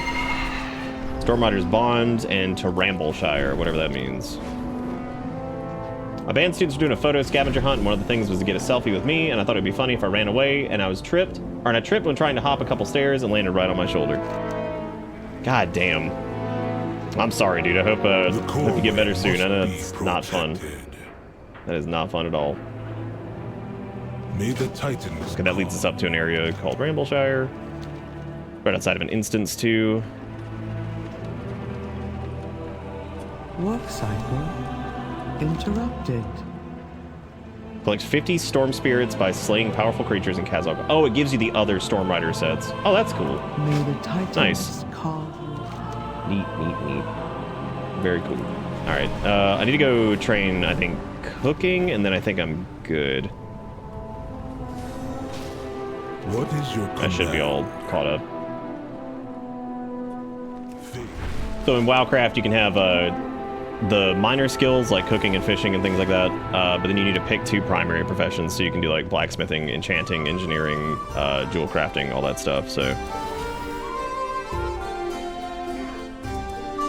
Oh, was he in here? Oh yeah, I guess he's down in here. Oh yeah, they were right here. My Got it. directive is to serve you. Nice. All right, there we go. Now we have the cooking stuff. Now we can create new things, so we'll do that whenever we get the chance.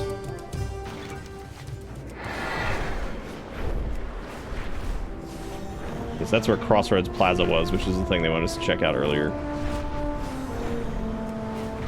I feel so much more motivated to go through and do like all the side quests and stuff, knowing that like the warband thing exists, because like it'll be nice to not have to do all of this again if you don't want to for certain things. That's really neat. Oh, hey, a fishy spot. Oh, I need to add, let me add that to Opie really quick.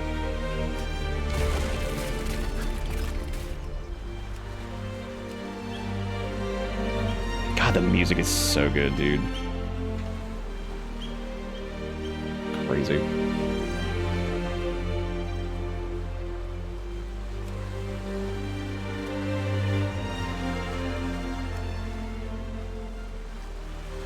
I don't think you actually have to equip your fishing pole anymore to fish. I think it just pulls it. Yeah, there we go.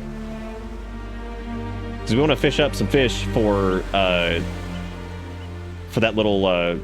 There seems to be a side quest of fucking the old gnome in the sea. Good achievement name.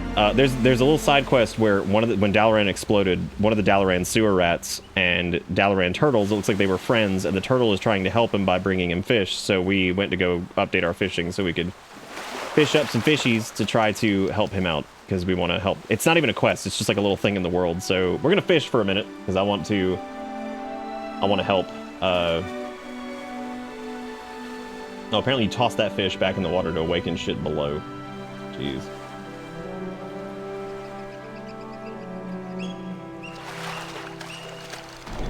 How does Warband work? Is it just you did this thing once you don't have to do it again? Warbands have a lot of features. The biggest one so far, there's a few that came with it. So there's the transmog changes, which basically, if you pick up like a cloth item as a Death Knight, you'll learn the transmog from it, so you don't have to be on the class that you needed to be, except for very specific things that they're working to fix. That apparently is just like some spaghetti code shit that's been broken for like a long time, so...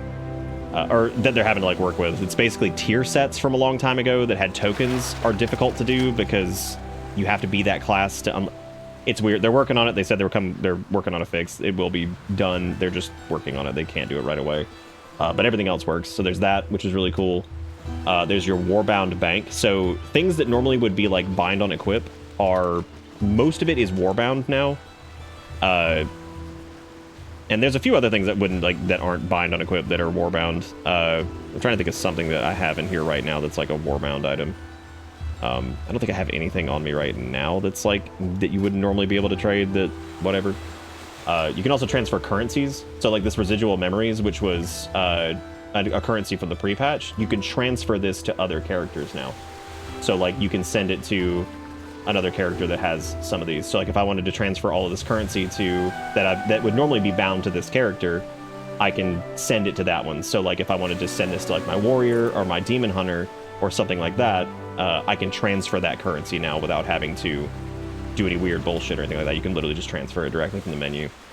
There's also the Warbound Bank, which anytime you visit a bank, you have a Warband tab, basically.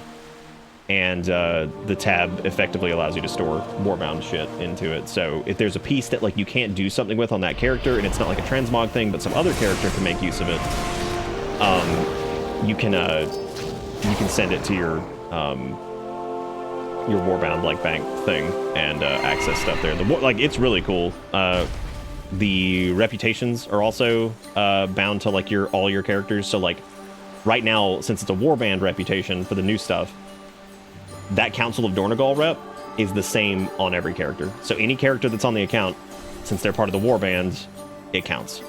Same goes for Dragonflight reputations and stuff like that. So you can craft items that are in your Warbank, which is really cool. So that means if you put like crafting and shit from like your Gatherer in your Warbank, it will pull from your Warbank to craft shit on your characters that do other stuff. So it's like the Warbands are basically just like insane quality of life. Like it's awesome. Like, and it was honestly the most elegant solution I could think of for festering rot pool. What the fuck is that? Seems like a really elegant solution to, because like I love how like 14 does like the one character thing, but that doesn't really work for WoW because like WoW has like a lot of like individual character identity, right? Like I would never want my Death Knight to be able to just turn into a paladin. Like that doesn't make sense, right? That works in that universe. It doesn't work here. So I think the Warband is like the best solution to being able to play your individual characters that have different races and different specs and different all this crazy shit, right? Like I would never want like my Orc Warrior would be like very different from like a Blood Elf Rogue. You know what I mean? Like they're very different characters. Even from a non-RP standpoint. So I think that the Warband system is like the perfect way to make everything kind of glue together and make it not feel like you're fucking up if you're like, I want to play my Death Knight or whatever, but I do plan on playing my Demon Hunter here in a couple weeks. That way you don't feel like you're just royally fucking up by like doing something that on one character or whatever. Like, then that's great. That's fantastic. It needed to be that way for a long time, and I think it's a really good solution to it. So. By the way, you can fish anywhere, but if you fish in the little schools that you find, it gives you like extra shit. I normally also don't do anything with fishing and stuff like that. It's not really my thing, but I'm gonna help that little Dalaran sewer rat. Look, I played Rogue for long enough. I gotta help out the fucking rats. Those are our homies. I don't even think I'm in the actual thing. But anyway, so that's warbands. There's way more to it, and they're going to be adding more to it over time. But like, some people are a little critical of it because they're like, oh, it doesn't have like everything yet. And I'm like, yeah, but I'd rather they get the system in our hands and let us like start to use it and see the benefits of it. And that way we can give feedback on like things that would feel really good or things that maybe don't work so great right now that they can change later. So in general, though, it works really well. I haven't had any issues with it. Like, I've been able to transfer currencies and send stuff to alts and all that. So it's really, really cool. So really, really neat. I dig it. Is it a druid down there swimming around? It is. It's a druid as a shark just swimming around down there. What's he doing? What's he doing down there? Oh, shit. I forgot about one of my favorite toys. Hang on a second. The boat. Oh, God. What was it called? It's the Tuskar... The dinghy. Okay, here we go. This is like one of the best. This is one of the best toys. Especially for like fishing. Look at this shit. So DKs, they can freeze the water underneath them, right? Because they can just use like their frost magic to do so, which I don't have on my binds right now because I had to reset shit. So they can walk on water, which is cool. They just basically freeze the water below them with the, you know, frost magic, which is neat. However, if you don't have that, you can use the Tuskar dinghy. No! Wait. Okay, there we go. Which you just it just gives you a little boat that you can fish from. It's so fucking stupid. I love it. Get my Tuskar dinghy. Go out here, go fishing. God, some of the toys in this are so funny.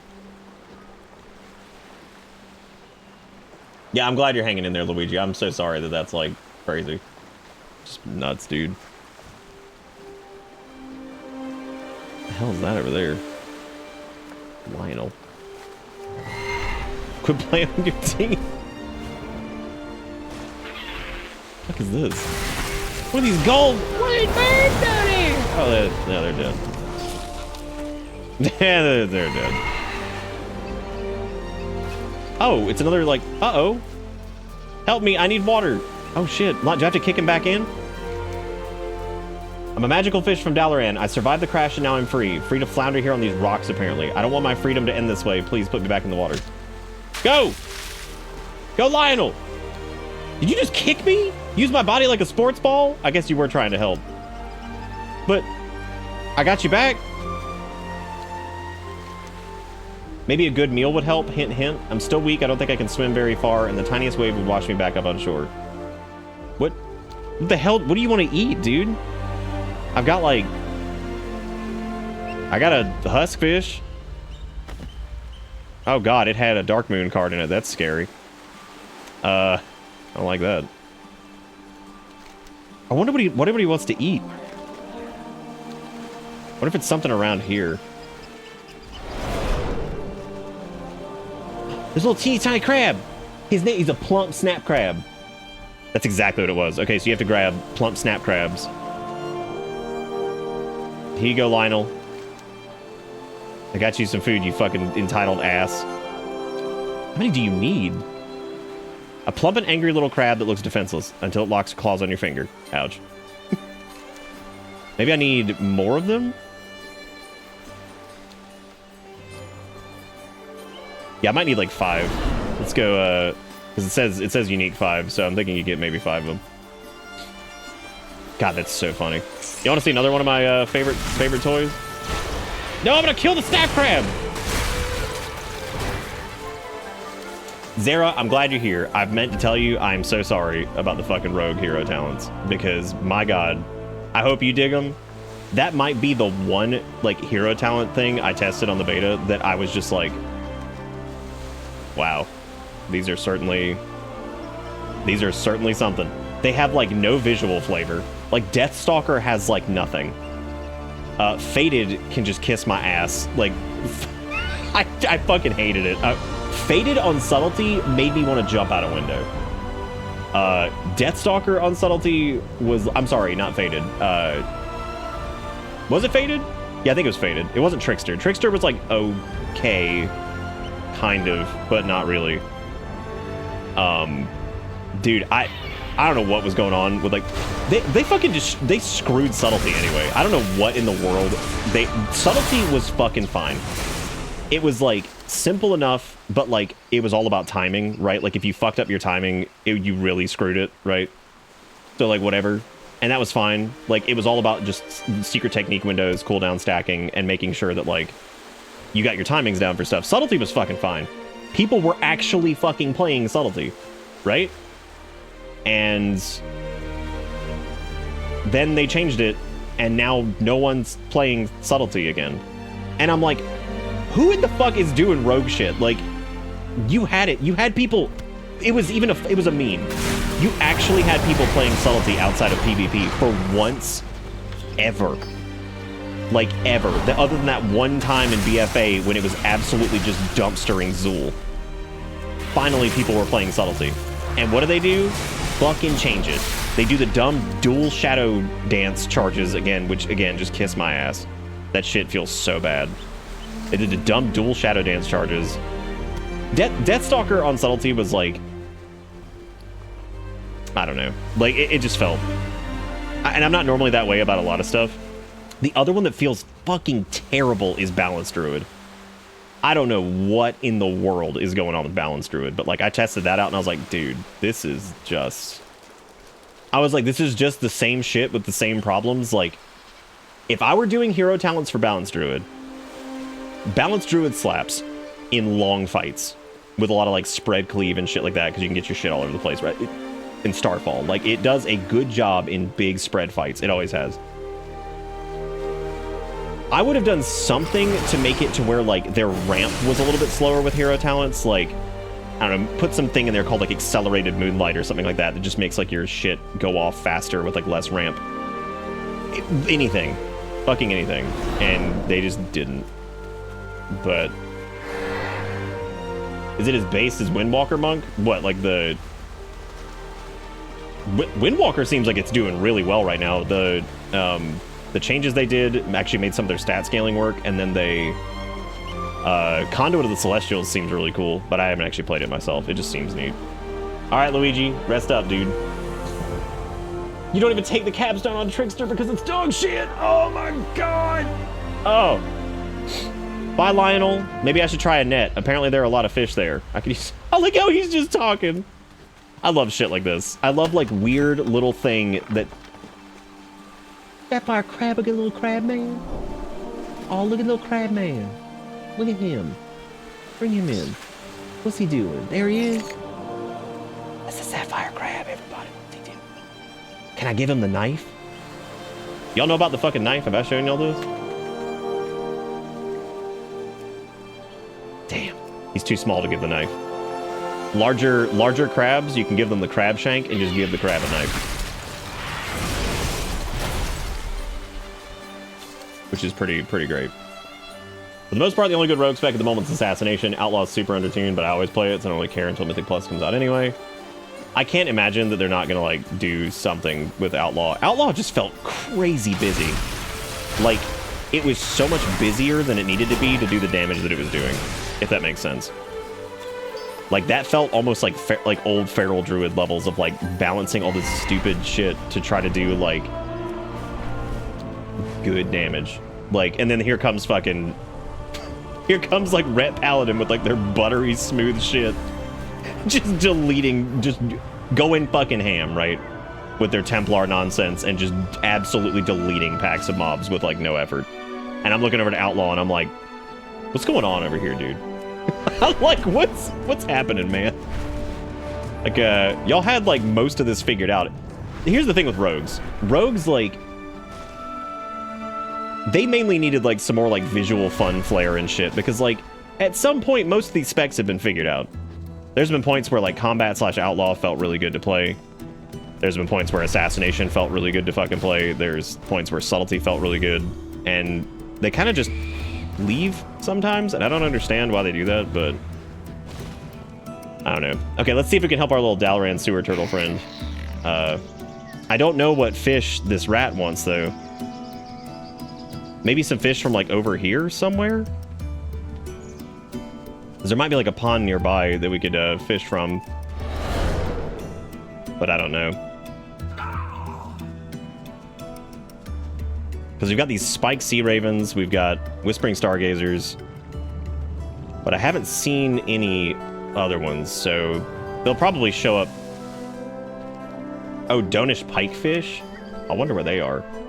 I probably have to check the fishing manual.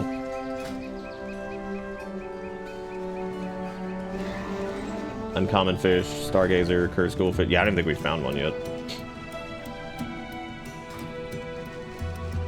That's cool. I guess we'll have to just keep a mark on that. All right, well, back on task here. So, complete the Earthcrawl mines delve near Freywood Village. Would be in your debt if you found my people. You're not. Oh, okay. So this is our first delve. Nice. This is a waste of cycles. I will go to the quarry myself. I like how they refer to time as cycles. That's pretty cool. Storm Rider it's seen for centuries. Damn. Call him out. Hit him. Show him the business. Okay, so this is the delve over here. Well, here we go. We're going into the first of the big sell for solo content this expansion. So we're gonna see how this looks. Kill this ram really quick. Oh right, I was gonna show you guys one of my other favorite toys. I just have to find a critter. Take that, you crawling creeps! Won't get the best of me. Damn, fuck those Nerubians up, Bran. Get them. Fuck them up. Yeah, I just need to find a critter. There's one. Target sighted. I think? Yes, he is a critter. Okay. So what this is it's the it's the fractured necrolite skull. And you consume the soul of a critter to rip open a portal into the Black Temple. So you can rip the soul out of a critter to go to the Black Temple. It's so stupid. Like, it's such a good toy, though. Oh yeah, the critter hand cannon. I forgot about that. All right, let's go delve it, dude. On supplies before Let me get those supplies. Let me hit it. Oh, neat. Okay, so here's where we can change his combat roles. We can either make him damage or a healer. Given that we are slightly overgeared for this, and we are a Frosty K, we're just gonna leave him as a damage dealer because we really won't need. He's got steel traps and Griffinian battle harness, or Griffin's battle harness. Oh my god, is that fog wall, dude? Is this Dark Soul? Oh man, I'm so excited about Dark Soul. Oh, this is cool. So you can select the different tiers. Nice. We got recommended for adventurers who want minimum challenge, Nerubian webs, expeditionary spoils, and player experience. Neat. Oh, wow, that's a really cool transition. Finally sent us some help. Oh, wow, there's like no loading screen. Oh, that was super neat. Oh, I really like that. That was cool. Because you can change brand stuff there. We can repair our gear and all that crap. Sell junk, which we can do that. That's fine. Oh, hey, I forgot we got some new pieces from the gray. I've already forgotten the gray and white item transmog is like a thing that was an awesome change that I totally forgot about. You must aid us. The Nerubians have taken the miners hostage. It's not a coincidence that we were targeted right after the coreway was destroyed. After all, we're the ones who can repair it. Let's commit our meeting to memory. The hell is this? Webbed hook shot. Don't give me a hook shot. Don't give me hope. Don't give me hope. I'm getting flashbacks, dude. Don't step in those webs. Nerubians might pop out if you do. Dude, fucking bring them on. I'm about to fight him anyway. Look at these assholes. Bring him in.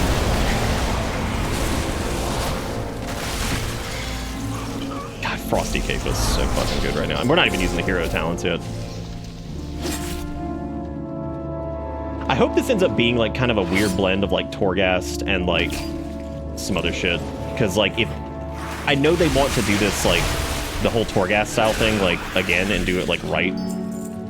And nice fight. What was that? Oh, I could open up for some Darkmoon cards.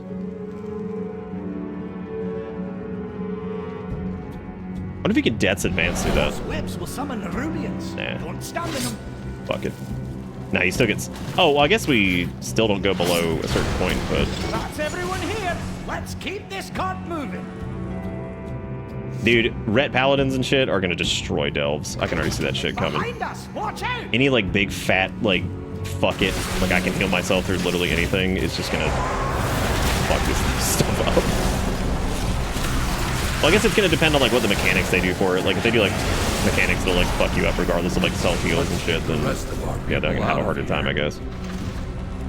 Let's go save the miners.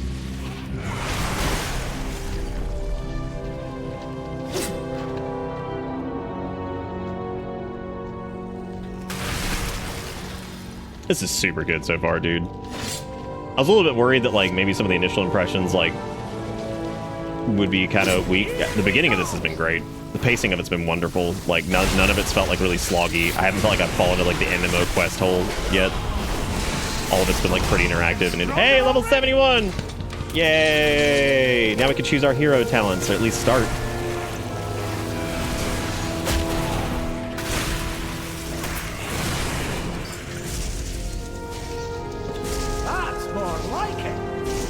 Oh, that's cool. You can find like these little chests and stuff, and I guess they...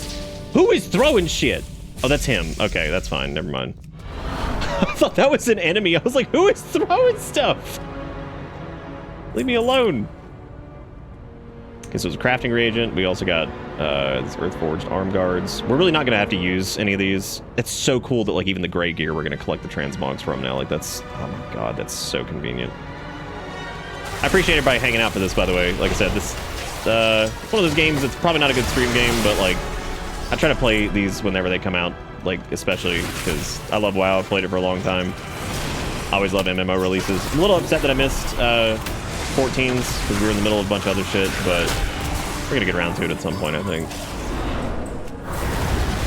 But I know people have said they've always liked like how chill the WoW streams were and kind of just listening to me ramble about stuff I like about it or interesting systems or whatever new shit they got going on, and so I'm glad that that's entertaining for folks.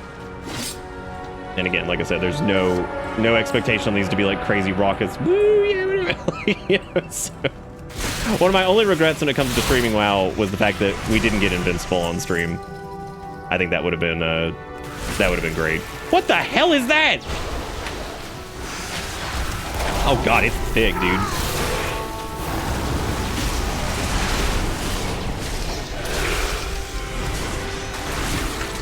He was chunky.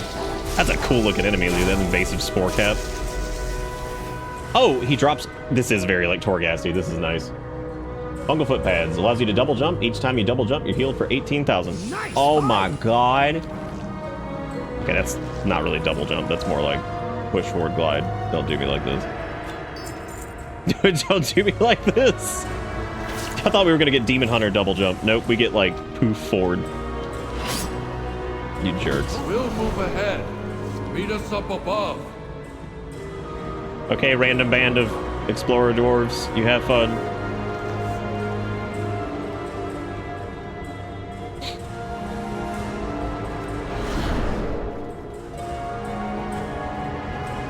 Nice fight.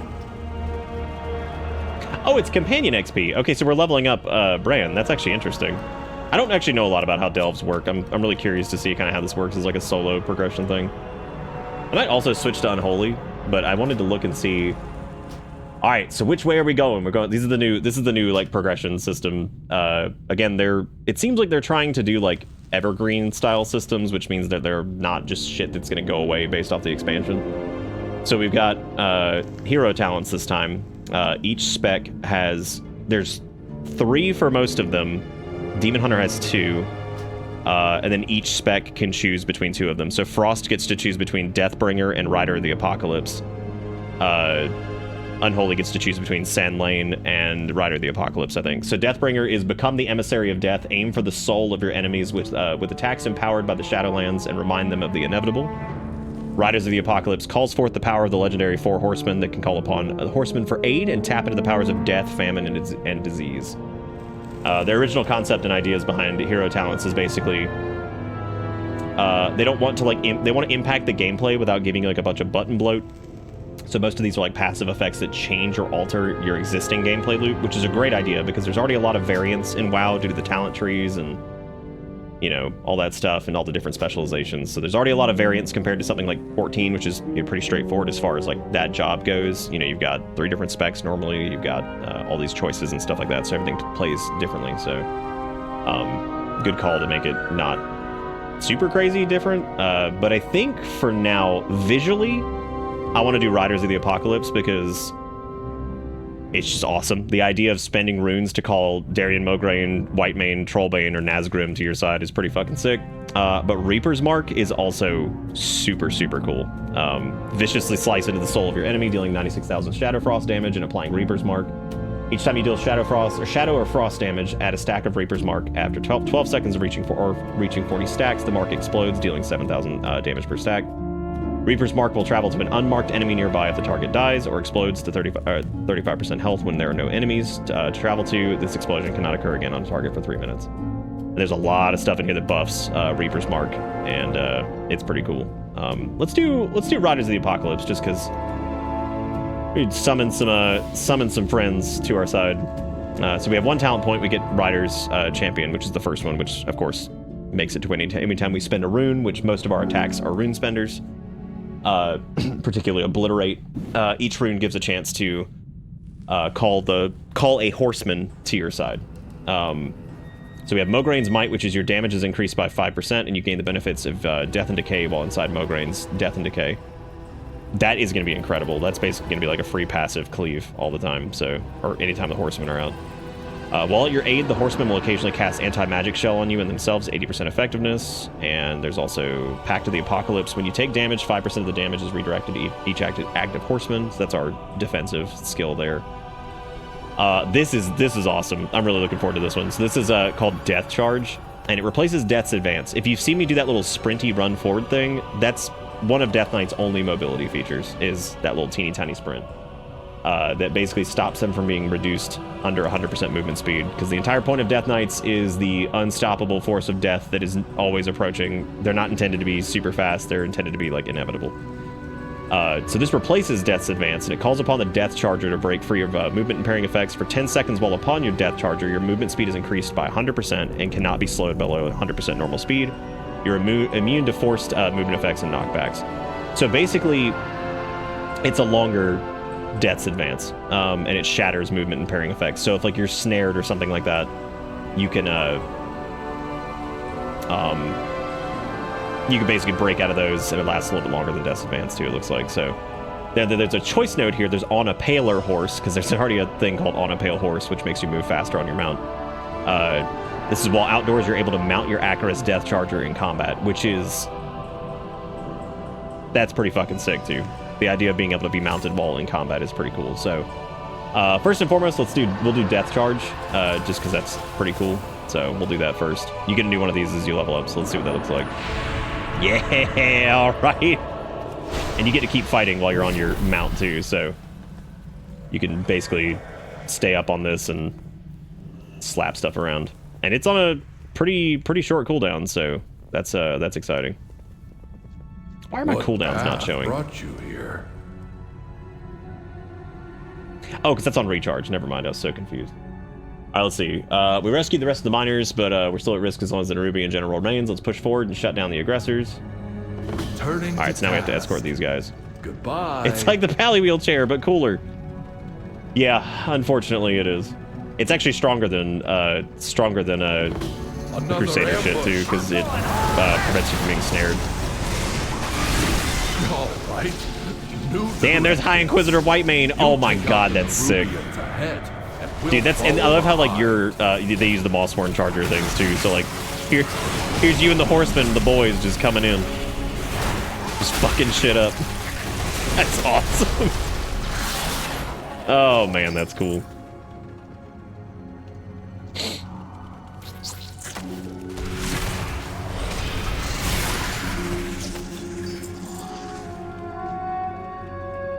Music in the Delves is really nice too.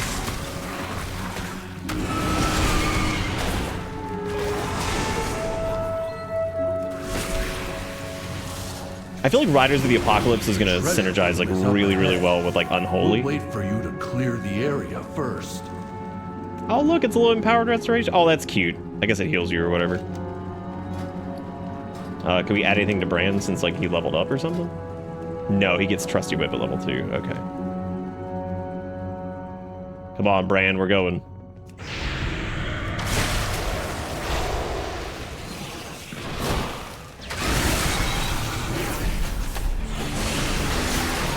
Oh, there's Darian Mograine. Look at that. And he did. He dropped Death and Decay. God, that's so fucking cool, dude. Oh, that's awesome. What a great, like, concept that is. They're just like, what if you just got to summon the 4 horsemen to your side? I mean, we were the ones that resurrected him, so...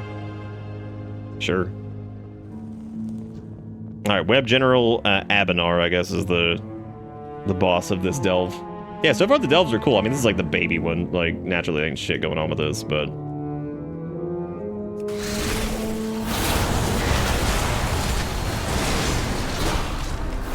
Wonder if I'm just... Wow, she's already dead. Holy shit, we fucked her up.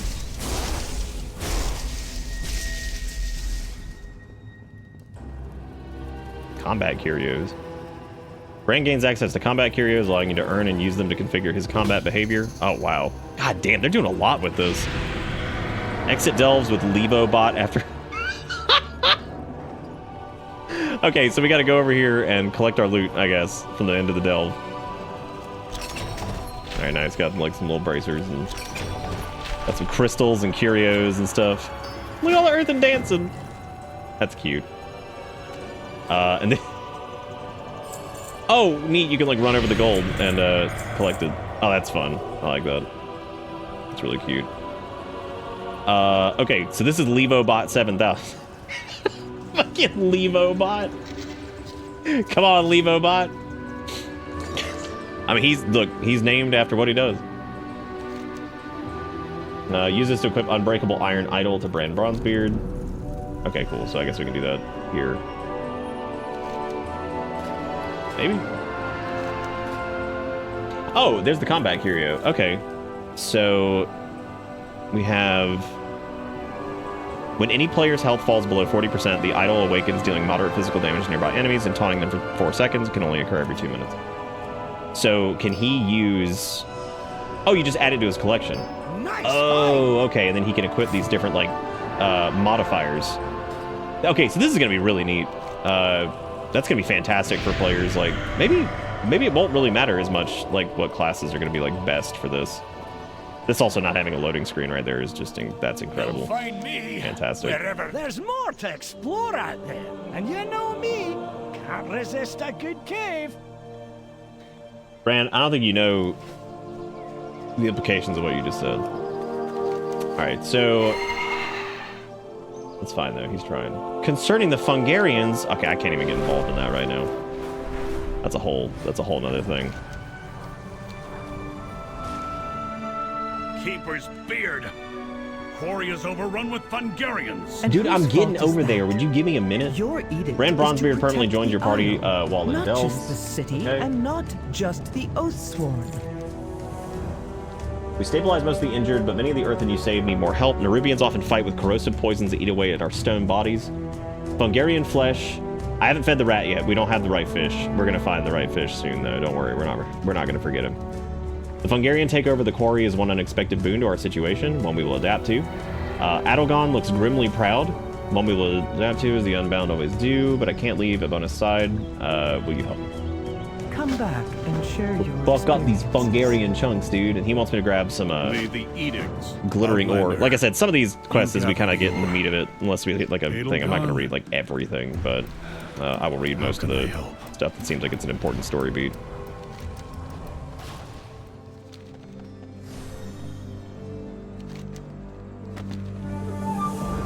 What is this? Oh, these are the glittering ore fragments that we need to get. Oh no, it's gonna be like the fungal people from oh geez, these guys are scary. They're spooky. What a great question though. Did you ever feed the rat? Do you ever do that?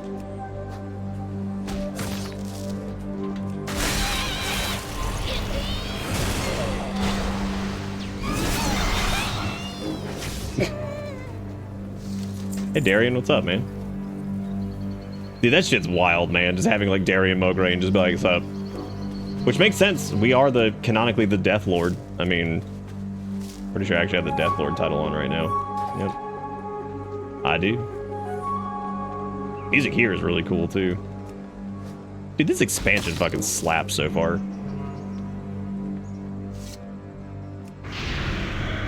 I mean, all they had to do with Dragonflight was just keep the momentum going. Whatever they were doing, just keep it up.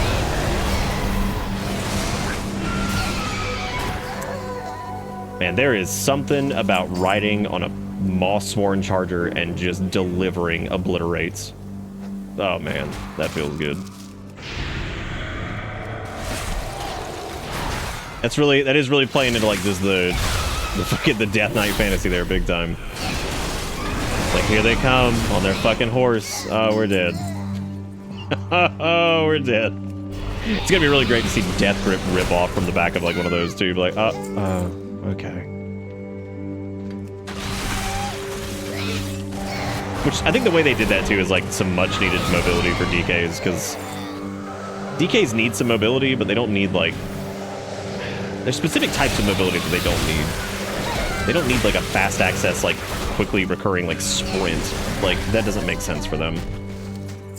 Something that gives them a little bit of movement speed increase and then like is relatively short-lived. Works out pretty well. It's on like a rotating kind of stack cooldown thing. Charges.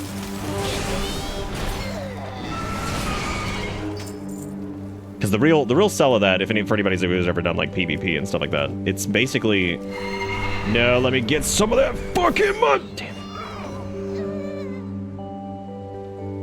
Damn you, Angeron. It's okay. Their guild is only dads.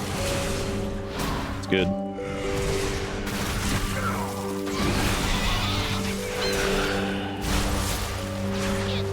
So I just noticed something, and like I'm wondering now why they couldn't just do that for us. Darian Mograin's Death and Decay follows him around. What? Why didn't they just do that for us? How come we didn't get that? How come we gotta put ours on the ground? Why can't I just be the aura of death? Abandoned and dim candlelit chamber, the parchment wrinkled and worn, bears the traces of hastily scribbled research notes. Observation Fungarians exhibit accelerated growth and increased territorial aggression. Spore dispersal seems to have quadrupled compared to previous recorded rates. Alright. Good. So we need to find the rest of these research logs, I guess. What's up, Raphael?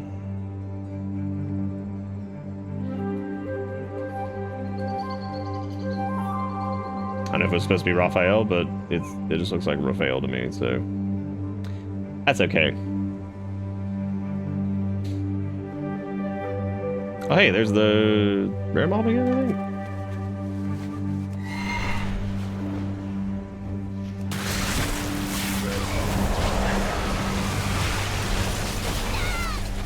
There's a lot of DKs out, dude. That was the one thing I was worried about, is like that is, unfortunately, that's been like the content creator go-to, like, oh my god, this thing broken, so there's probably gonna be a shitload of Frost DKs running around. Gonna be a lot of them. Oh my god, I played this on beta and literally, figuratively, literally fucking pooped my pants. Oh, I think we have to kill this Moss Bloom Hazewalker. I think he's got the last of the research notes. Literally, figuratively shit my pants when I played this. I poopy my pants. I've gotten to use Soul Reaper so little, like in leveling. I really just need to switch that to something else. I could do Wraithwalk if I wanted to zip around a little bit more, which would probably be good. Just waiting on this boy, I guess. Wait, is that him? Oh, there he is.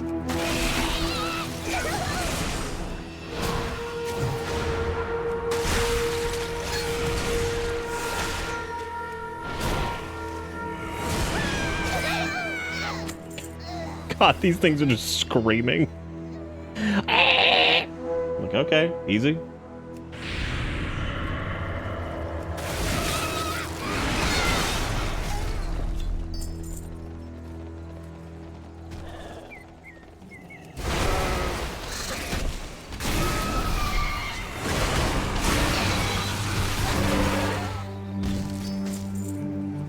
Trying to finish up all these storm spirits, that way we can knock that quest out too, because it looks like it's just killing enemies in here in general, so.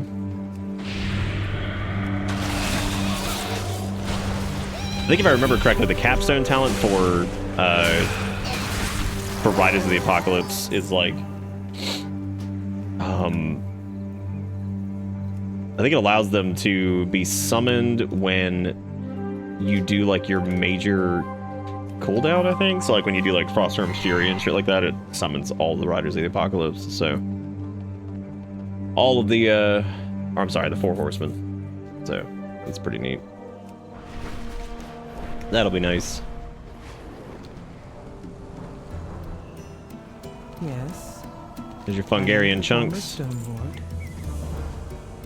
Dude, you know me. I be chunking every day. You know me.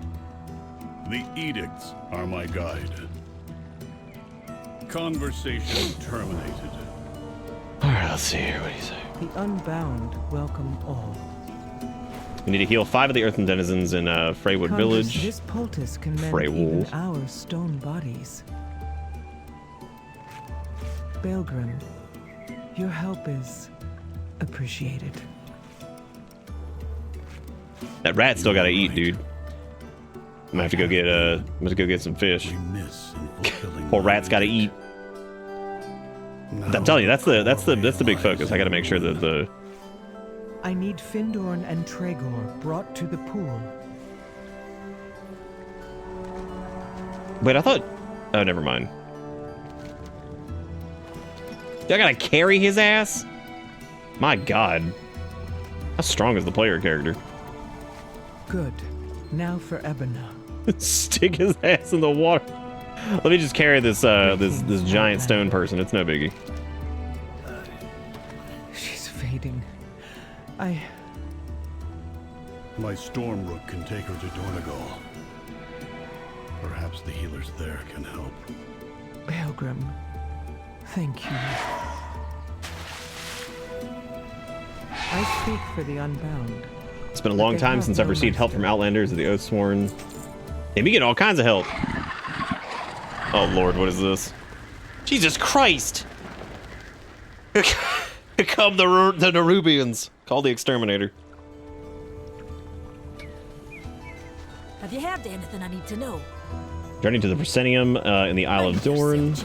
Alright. Take one of the rams, Baelgrim. It's no Stormrook, but it's faster than going on I'm not taking foot. a ram, dude. I don't have to take a ram. I can literally fly while you want me to do that. That's ridiculous. But how difficult can it... Whoa there! I'll bring the Unbound to the Coreway.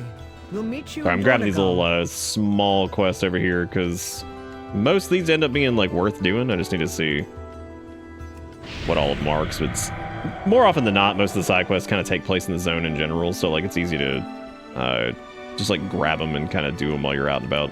You also don't have to do them. None of them are mandatory, but I figured I would. Also, if it seems like we're just blasting through stuff like easily, it's because we're a little overgeared. Because if you ever have like okay gear from the end of an expansion and you go into like the new one, they always try to kind of like lowball that a little bit. And because like the gear we have right now is like 470, 480-ish. All the stuff we're getting now is like 434. So we're a little overgeared for where we'd normally be while leveling for this. But probably around like level 76, we're probably going to start getting our ass kicked pretty bad. 77. Examine and then deliver Hrekka's pottery jars to Coden and Freywold Village. But your own. These pottery bad boys right here? Can I pick up all 3 of them? Okay, good.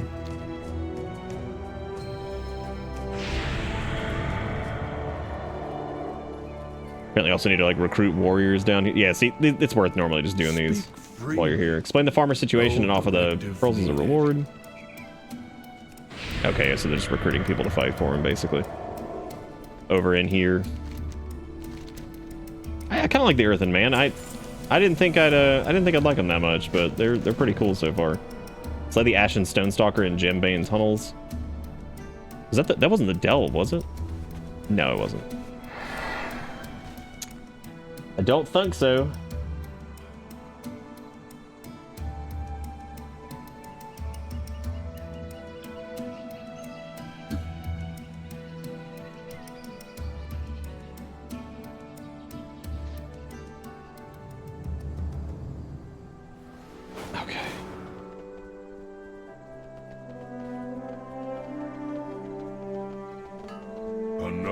interruption. Dude's name is Garrick. A stone tablet has been eroded by time and weather alike. Many of the words appear to be missing. In early days, as stone, something new, ancient earth toiled beneath a rumbling skies as deep blank of fire boiled. I love me some eroded cryptic bullshit. It's my favorite. Dude, these mounts are super cool. I hope we get one of these. These Swift Cloud Rooks or whatever. God, those guys look cool. Very neat.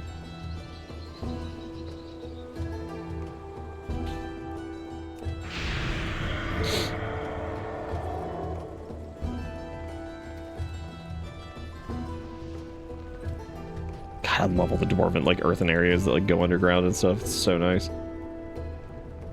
That's where we belong. Underground.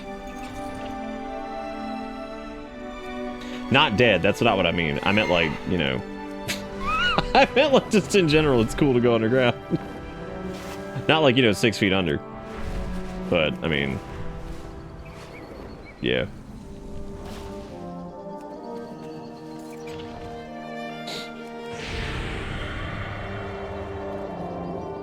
Welcome, Outlander. I'm gonna live forever.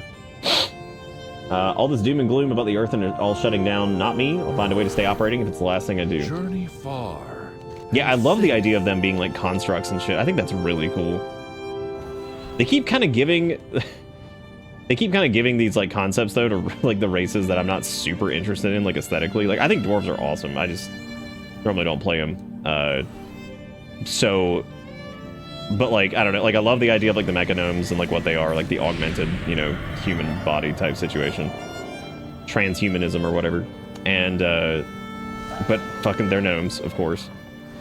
And they're way more like Diaper Baby than they are like, you know, cool little mechanical robot man. Which sucks. Welcome, Outlander.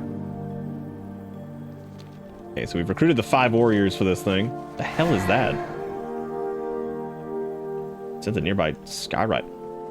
Wait, what's the point of the skywriting glyphs now? Why? Why? If you have all the...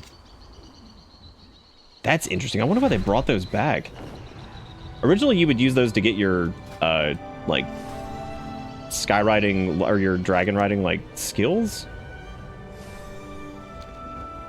I mean, they really do look like crap in a lot of ways, especially like in certain situations. But here's the funny part. Mechanomes, when they wear their heritage armor, which makes them just look completely robotic, look pretty cool.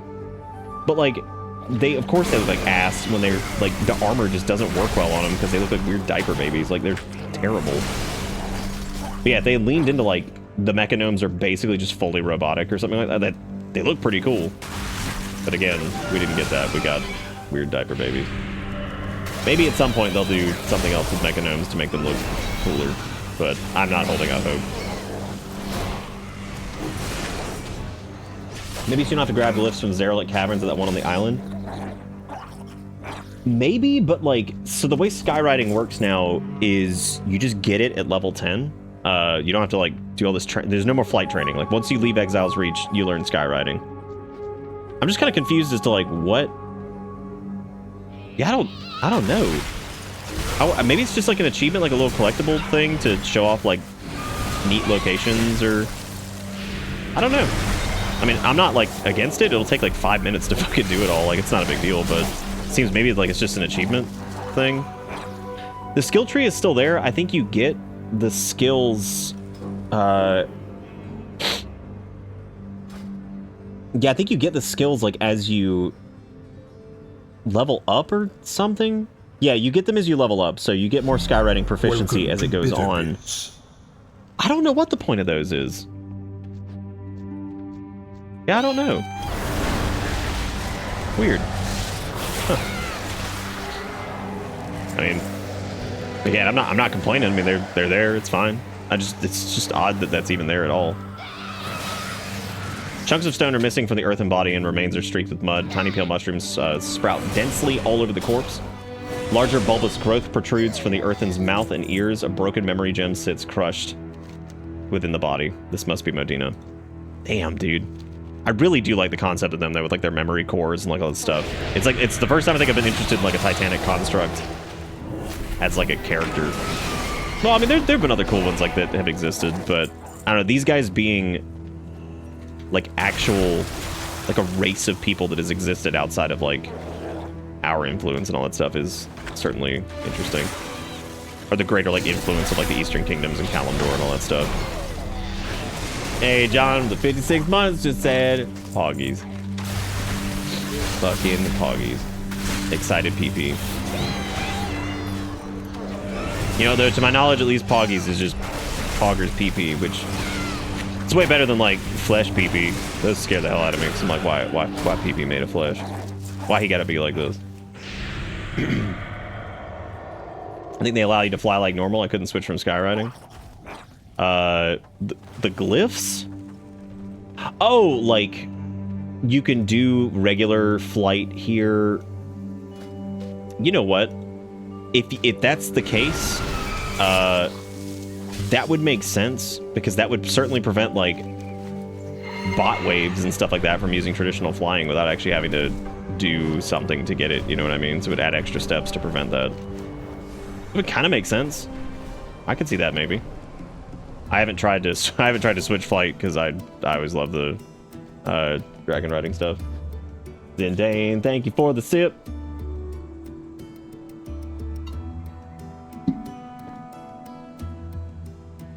I think there's a big achieve for getting all of them for a mount. Oh, maybe. I saw the title and my brain autofilled Warframe for some reason. That's me. I'm the Warframe man. I go way back with Warframe, you know me. You know me, I love it. I can't get enough of it. All I know about Warframe really is like, it destroys your encoder when you play, because it's just so much shit happening all at once. And then on top of that, it moves very fast. And then people are trying to fuck the robots. That's all I know. That's all I know. Yeah, Dasani makes a little bit more sense though, because it's got like enough of like the remnants of like Halo somewhere buried in there, whereas like Warframe, I just never could. I tried like that one time. I never could really get into it, but you know, I don't know. Maybe at some point I could try it again. Maybe it's a terrible idea. Where the hell is this quest turn in for this? For the Frayed Legacy or whatever? Dude, I have no idea. Was it just over here on the ground? No, it's underground somewhere, but... Dude, I have no idea. You can play it on a literal potato? Well, I don't have any potatoes. What am I gonna do? How am I supposed to live?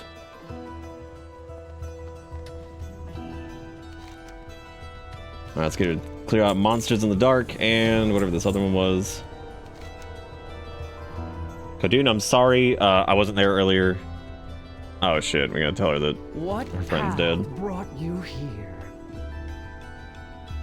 Odina's gone. Her notes are about rare ore from the cave. Melted down, it becomes a beautiful glaze for pottery. What can I do? I'm no fighter. I can't adventure. Besides, her body's already been reclaimed by the earth.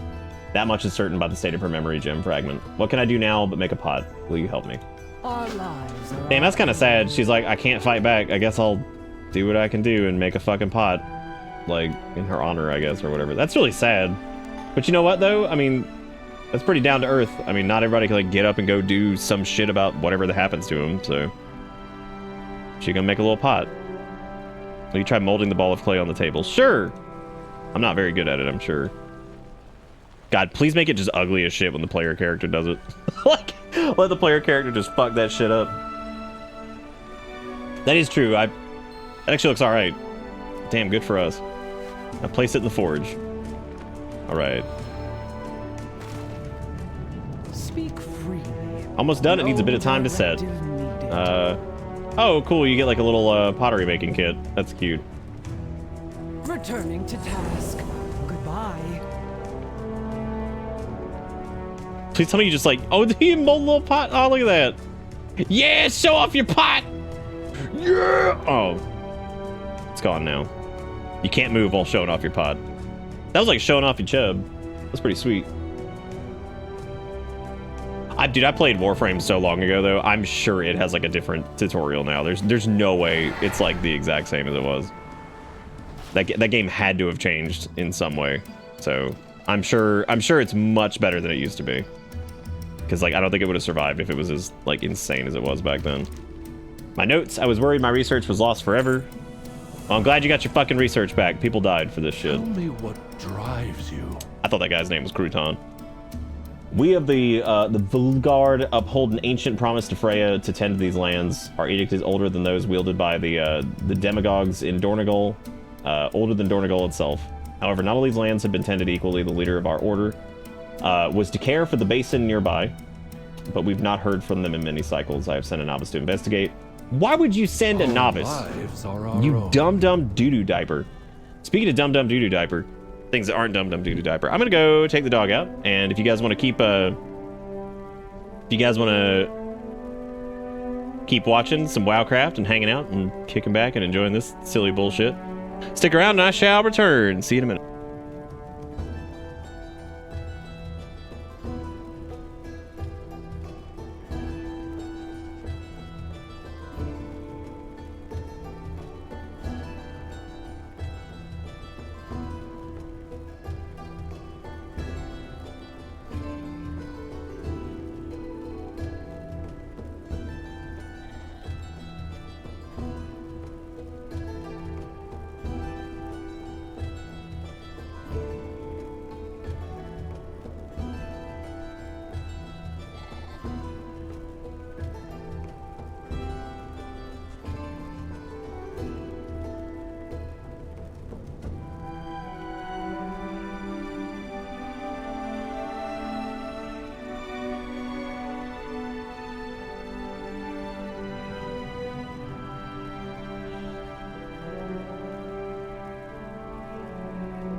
Y'all gonna put Freysmore and Crouton in a salad?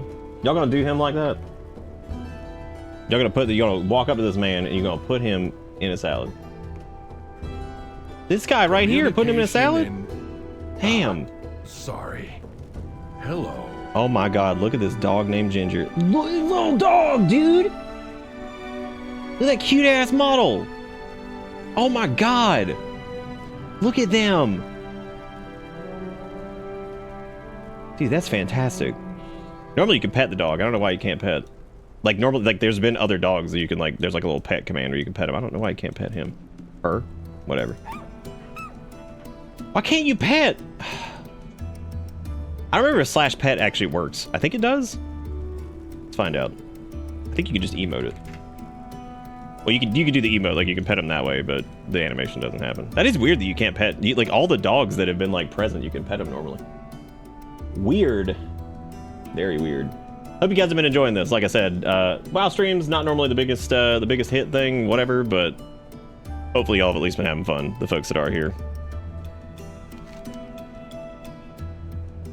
I apologize earlier for my dad mode rant. I was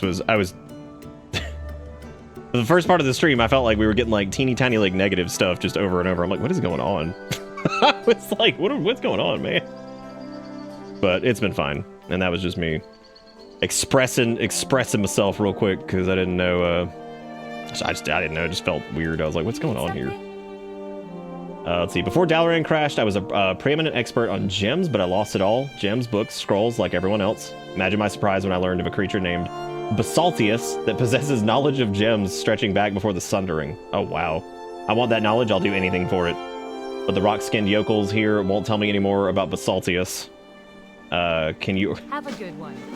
Fucking Basaltius. I love his name. I remember somebody, when I was playing Classics, that somebody, can I pet this kitty? And somebody was like, yeah, just right-click it. And didn't pet the cat. It killed the cat. Jesus Christ. Oh, man. That's really funny, but also terrible. All right, we need to talk to Beta, Kiran, and Malik. Well, there is something about just instant summoning a Moss Sword Charger that feels real nice. Feels real good, Tim. What are you guys all up to tonight? I thought Luigi said something. I was like, take your broken shoulder to bed. And I was like, you got a big day.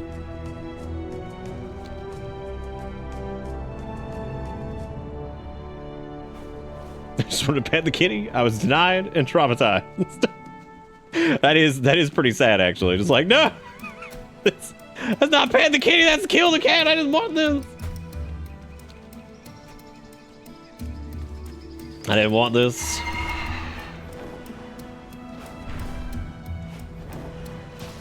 I love this mage talking in general chat. That's just like, there was some rare mob that somebody pulled onto him and got him killed. Holy shit, that's funny. They're like, he's kind of hard. Somebody else pulled him and I died. I'm like, damn. Somebody got clobbered. They're just sitting there having a good day, and then here comes the fucking pain train. Just, oh god! Oh, man. Oh, you level in the original Zaras? Oh my god. That's pretty exciting, actually. What was the original Zaras? A shaman? I'd check. I don't know if I have you on my friends list. I think I do. No. You never added me, Zaras. Unbelievable. Unbelievable. I'm calling the authorities. Hey there. See you later. So all they gave us a location in a garble. You were. God, I'm sorry. I didn't mean to call you out. You had me. I was appearing offline.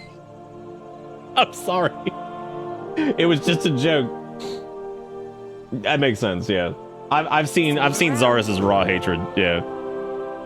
I've seen it. I've seen it. The fact that they show up in this fucking stream like every night. It's pretty. I've seen the raw hatred. Yeah. They show up out of pure spite. They're like, fuck that guy. I fucking hate him. I'm gonna show up every goddamn night and watch his stupid show. Watch this dumbass fucking show. Idiot. Fucking idiot.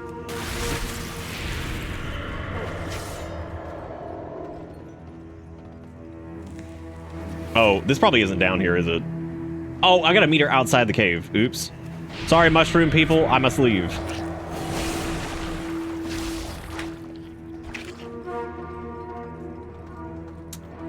I must go, mushroomoids. I do appreciate the level of, like, shit they've got, like, lengths they've gone to let you just kind of, like, play with your friends, though. Like, the fact that, like, cross-realm, cross-faction guilds, all that shit, that's fantastic. The community feature, the whole, like, Horde and Alliance getting to play together. Like, they've done so much to make sure that... Oh, dude, it's one of the skywriting races, and it's one of the fucking dragons. That's awesome. Oh, man, that's super cool. I'm so glad that they brought back, like, the bronze timekeepers for the races. That's fantastic. I was really, really hoping we get to see, like, some of the dragons coming with us. Because, like, naturally, most of them want to be on the Dragon Isles, right? Because they're finally home after all this time. But I'm happy that, like, some of them came along, because I'd be really sad to not see them. So it looks like, yeah, the bronze timekeepers are here, which is neat. These guys are probably for a quest. I don't know what I'm doing. I do this sometimes where I just murder, and, like, I really shouldn't, because, yeah, these guys are probably... I love how DKs are, like, everybody else is, like, summoning pets and, you know, phoenixes and all these other fucking things. No. Death Knight's like, what if I brought in a literal fucking horseman of the apocalypse? Y'all mind? Y'all mind if they just Deathgate into this bitch real quick? Y'all mind? Be cool? Did you want to... I already sniffed upon this room. Alright, we're gonna start playing Count the Frost Death Knight, because I had a feeling when I decided that I was gonna do my Death Knight. Like I said before, Frost DK is like the fucking content creator I'm shitting my pants pick for, like, the best. Even though, let me tell you how this goes.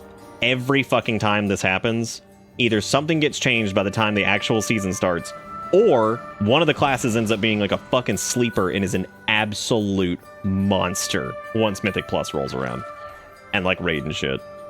That's how it always goes. So no matter what people fucking pick to be meta or whatever, if, like, the contentoids are telling them to do it, this shit's gonna change. Like, there's gonna be some fucking shit that somebody didn't notice on beta, or something changed slightly that someone didn't catch, and they're gonna be, like, disgusting. Like, I guarantee it. It happened in Dragonflight. It's happened in fucking every expansion so far, where there will inevitably be some disastrously overpowered bullshit that ends up just dominating the meta for, like, the at least first few weeks. Hey, Hiram, how you doing? Playing some of the new WoW expansion. It's really good so far. Having a good time. What you up to? I really did miss looting. Honestly, like, my stint, like, in 14 and, like, Zisani and shit, I really did miss looting enemies. And, you know, like, it's such a simple thing that, like, really doesn't matter. Because, I mean, in WoW, if you miss something, like, if you don't loot it, they'll mail it to you anyway. So, like, there's the postmaster that'll do that. I don't know, it's something about, like, bending over and picking up the shit from whatever you just killed just feels very, like, old school, like, I don't know. Like, it's just feels good. I am so fucking angry that Mograin's Death and Decay just follows him around. Like, come on, man. How come I don't get that? I mean, we do. We benefit from it, but still.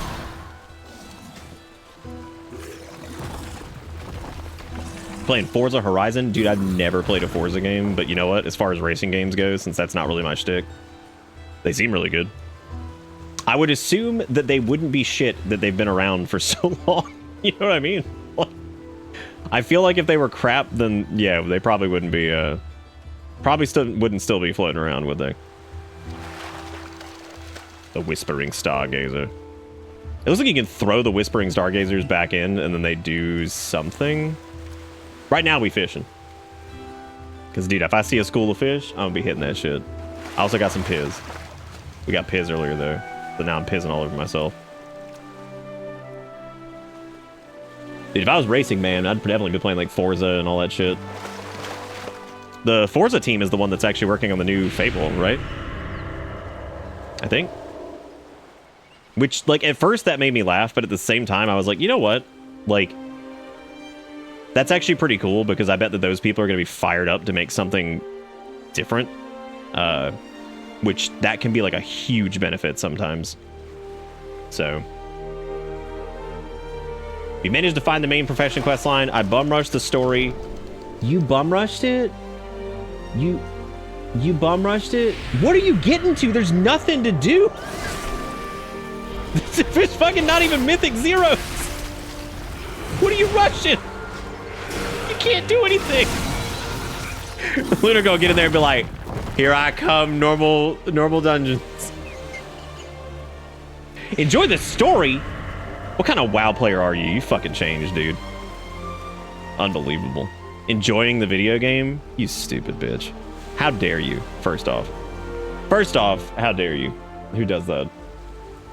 Second, I don't think I did like the main profession quest line. I think I maybe grabbed like the first thing for it, but no, I didn't do it. I don't even know like what I want to do. You know I'm gonna do engineering because I hate my life. And I'm an idiot. But like, I don't know if I want to do like blacksmithing with it or if I want to just do like, I like the earthen too, and I didn't think that I would actually like them at all. I really didn't. I didn't think I'd like them very much. Just period. But they've been really cool. I think them like leaning into the whole idea of them being like a Titanic influenced race without like, I don't know, them like being like all about machines and like it's really cute that they say cycles instead of time. Neat. I like them so far. They're cool. They are cool. I'm not a big dwarf person. I like them, but I would never really play them. I had a dwarf shaman at one point, and I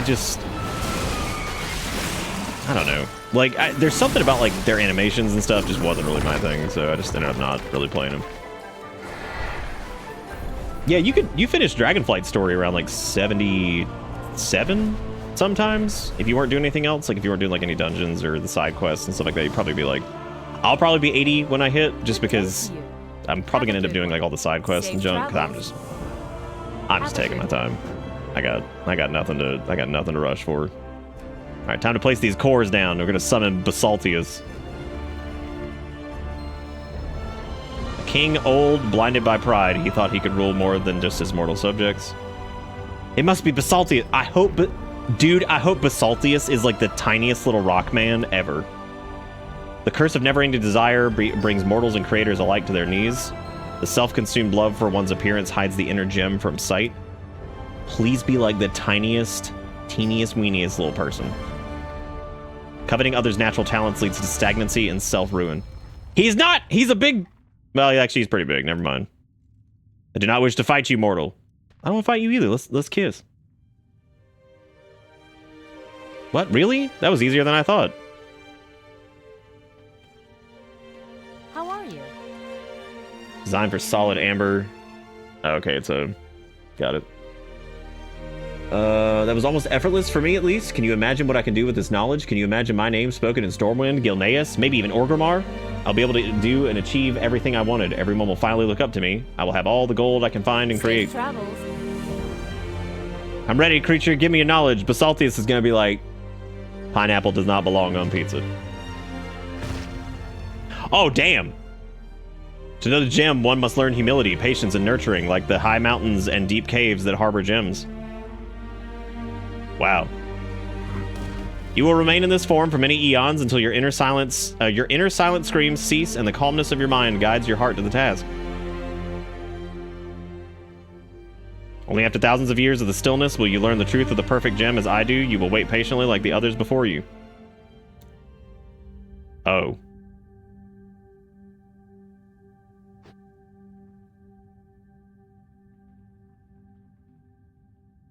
Wow. Well, I'm glad I did this side quest, because that's, man.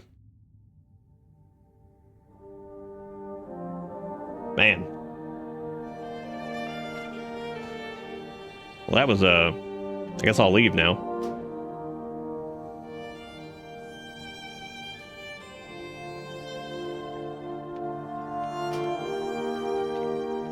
I'm gonna get out of this cave and, never, ever come back.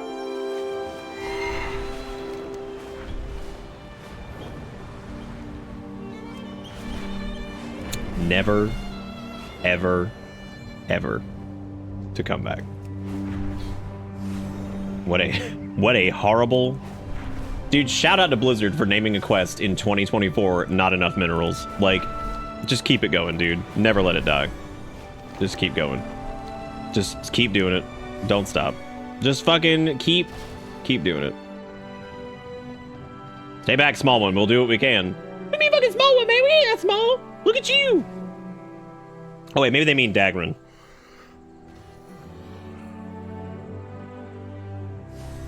I came here to greed, not read.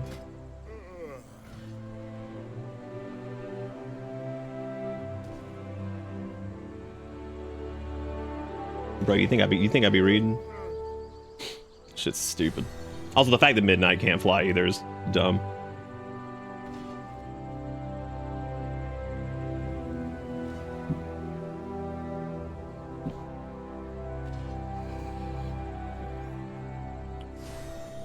Is that on my favorites list? Oh, no, it's not. Like, damn, that's stupid as shit. All you gotta do is touch lips, solves all problems. Perfect.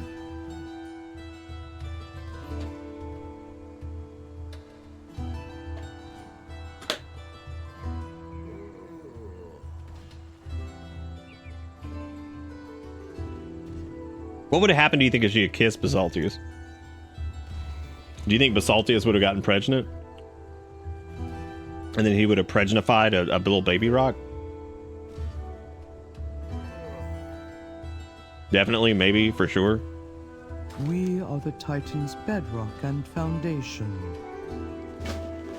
Did you find something? On to adventure.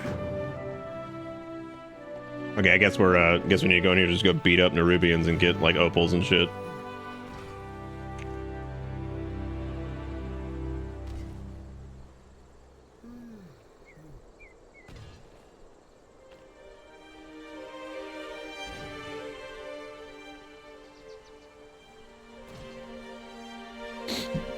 You know, while RP servers are a little weird sometimes because they're talking about like Thrall sex scene or something, they're also like really friendly to each other. With people like actually asking questions and people answering them in general chat and stuff, that's always nice. It's always nice to see like the actual MMO part of it happening.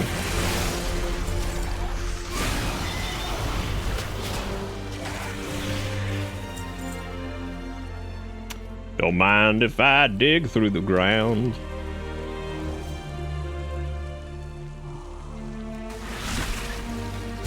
What are those things called? Nerubian Swarmites? Swarmy warmies. Damn, that Opal Crag man's dead. Do you think if you get bashed by a hammer, you just die? No, they won't let me underneath the hammer. All I want to do is get bonked.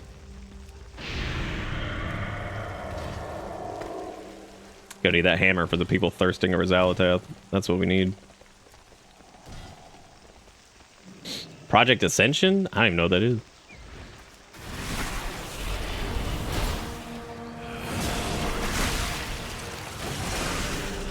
It's like a private server thing. I normally don't keep up with that stuff. The only one I've seen was one that like used, that like somehow was using like Unreal 5 or some shit.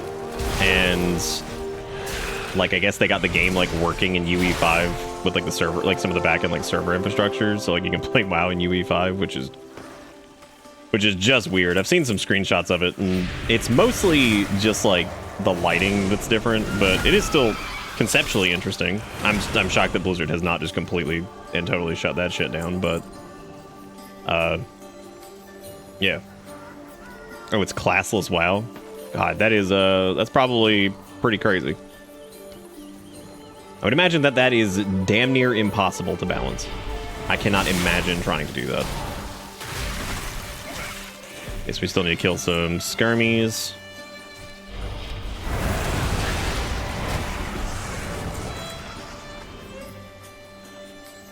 God, we're so fucking slow. I kind of got it in my head that I was going to be playing my Demon Hunter maybe, but then like, I'm not crazy. Like Demon Hunter like has some cool, their hero talent stuff is neat. They're not like super visually appealing because it's kind of just the same old shit, but Fellscarred feels pretty good. Aldraki Reaver is like, I love Demon Hunter. I'm just gonna go ahead and say that. Like, it was the class I wanted to play when I first started playing WoW, and it was the reason I played a rogue instead. But you know, because they didn't exist. Aldraki Reaver is like, I don't know, just like I played it a little bit on beta, and like it just feels, it feels weird putting like all this shit around like Throwglaive, because it's funny because I remember back in the day when Demon Hunters first came out, they said that they were unhappy with the fact that there was a talent called Bloodletting, and basically what it did was when your Throwglaive hit a target, it would cause them to bleed, and you could keep the bleed rolling by using it over and over.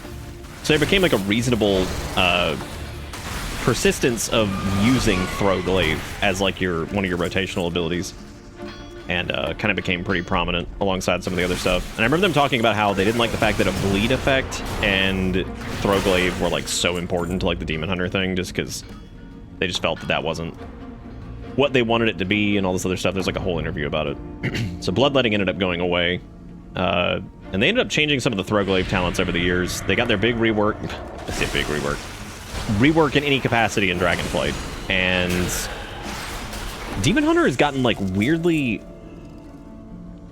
How do I put this? Demon Hunter has gotten more complicated than it probably needs to be. Because Demon Hunter was always a pretty straightforward spec with like some interesting optimizations when it came to like timing and stuff like that. Similar to like what I was talking about, like Sub-Rogue earlier. You know, not like a super complicated class to play, but you know, they had some like cool instances where you could do some neat stuff that would whatever. Like the initial rework in Dragonflight seemed pretty good. They've been like tuned and adjusted since then, but I don't know. They're in kind of a weird spot. Like some of their shit feels like needlessly complicated, and like I'm not a huge fan of inertia, which is, it's neat. It basically, your Immolation Aura empowers your Fel Rush, so like you use your movement ability as an attack, which is cool. And then you regenerate some Fury with your Vengeful Retreat. So you're kind of like popping around all over the place. It's a very movement-oriented thing, which is fine. It makes sense. I just wish there were like other options that were like super comparable to it, where you didn't have to like focus heavily on the movement style stuff. But unfortunately, kind of all of the good builds ended up in that direction. Ironically enough, Aldraki Reaver doesn't quite utilize that as much, but I hate the way that the other stuff plays. It just feels like ass. So kind of ended up not going that. I'm still gonna play it a little bit, and I'm gonna try it out and see how it goes, but I'm not as like excited about it as I was.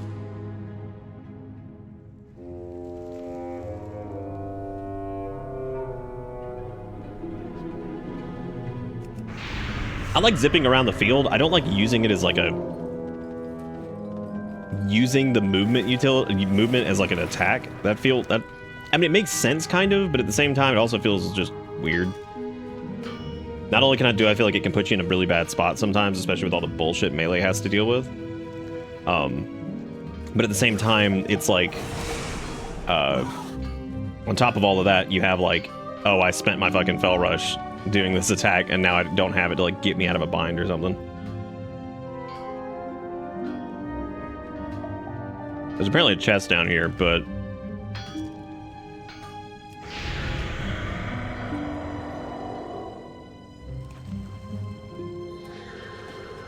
I guess let me go find that.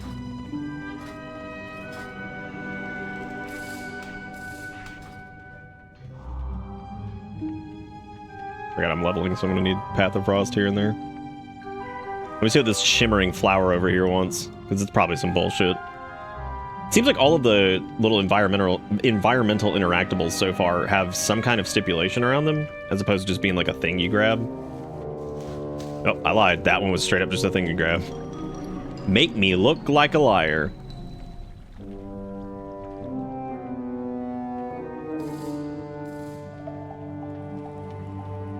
God, the music has just been on point for this. It's so good.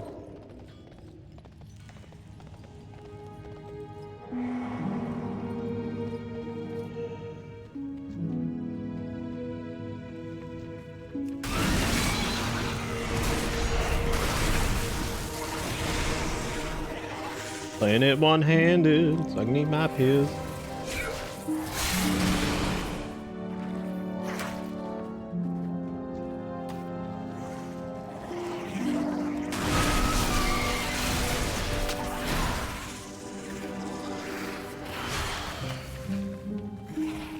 Obliterate over here doing the Lord's work.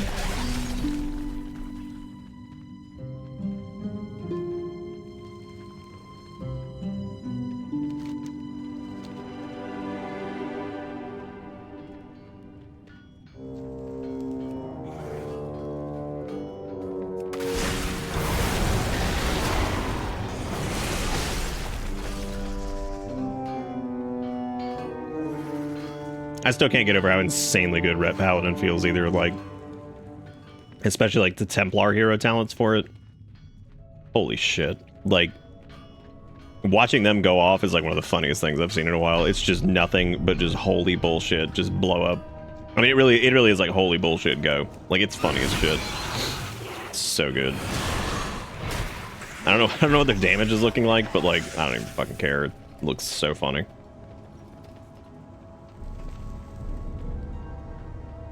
Same goes for Fire Mage. They also look fantastic.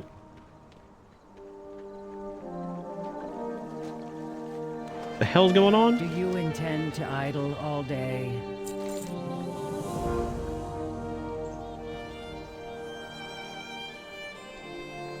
I'm sorry, is the name of this quest Third Mind Blind? Really? To work. Really? Third Mind Blind? Great.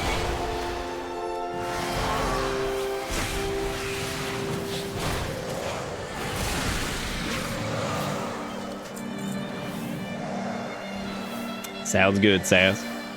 The hallway. Is that a hyperfixation, or is that just you just watching something in the background while you play a game? That doesn't sound too weird.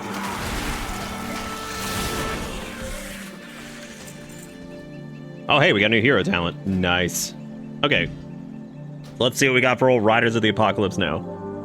We could do the damage thing, which probably is not worth it at the moment. We can get to do the 5% damage increase, and we benefit from Death and Decay while inside Mograin's Death and Decay, which he's out pretty often, so that's probably worth it. We also have Whitemane's Famine. When Obliterate damages an enemy affected by undeath, it gains 1 stack and infects another nearby enemy. Wow. Just fuck that thing in particular, huh? Fuck that thing in particular, dude. Alright, I guess let's go back in the mines and go do the next part of this quest. These are just side quests, by the way. This is not like main plot thread. I've just been kind of doing some of the side stuff because I wouldn't mind doing it here at some point anyway, so I may as well do it now. Just fuck it. You know what's funny is I have my Looterang and I have not been using it. Boy, I'm dumb. I've had the ye old Looterang and I haven't even been using it. What an idiot. I don't remember what button I had the Looterang on. It was like 9 or something like that. One of the best items ever made in the game. Basically just lets you loot from a distance. And it's a toy, so it has a little short cooldown, but you can do it. It's not marked as important. Great. It's not, you know, fuck professions, right? Dude, people are gonna be sweating all over that shit this time after seeing what happened in Dragonflight, because like there was a point where it was like not impossible, but pretty difficult to catch back up. Were we supposed to go like, oh, it's the third entrance to that if I had read the quest, I would have known exactly what was going on. See? This is what I get.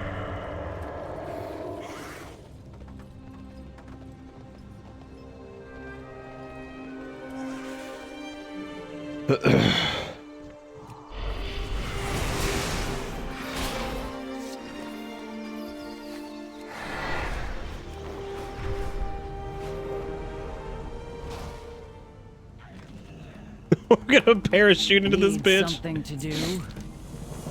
Get to the bottom of the mine. All right, I'm going in.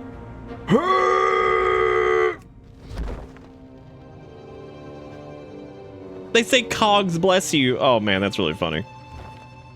Get it? Because they worship like the machines.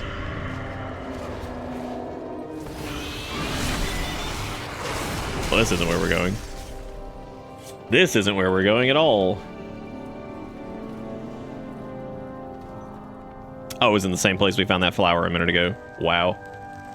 To think I could have done this quest while coming down here, but oopsie poopsie, I made a fucky wucky. Have you met your quota? Opal of mine. And we'll leave until we get the job done. Get one of those Nerubians. Web beats rock. Oh, well, if I learned anything from some dungeons, it's that nothing beat rock. Nothing. Nothing will ever beat rock. I make a joke about scissors and scissors being invisible, but like, I mean, I guess the 4 people on planet Earth that would know what I'm talking about are here probably for this, so.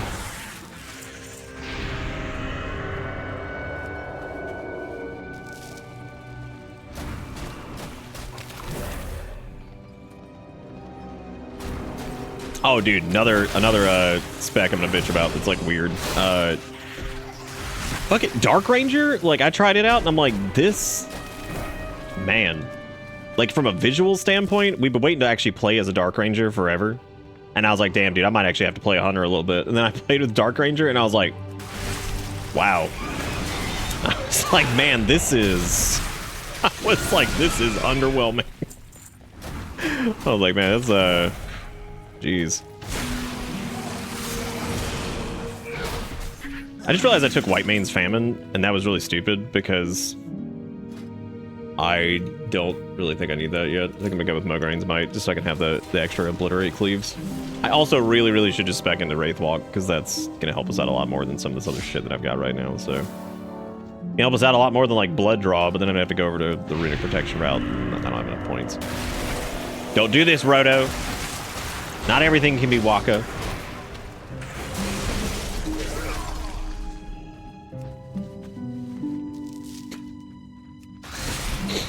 I do feel bad for Waka though, like his entire fucking life and like culture was ruined by that shit. Because I remember we were playing it, I'm like, yeah, it makes sense I guess that he hates this shit because like, I mean, basically it was the equivalent of just like all of that right there just fucked my entire everything up, so I'm upset. Doesn't stop him from being a bitch, but you know. Outsiders detected. All right, we got our opals. We got our web beats rock. A sedimental moment. Help Sendarag inspire the earthen workers in Opal Crag. See, we're gonna inspire the workers. Union, union, union. There's still a whole lot of Nerubian. I like how that's the inspiration. Tell there's a bunch of Nerubians. All sacrifice was for nothing. I love the flavor dialogue you can do for these.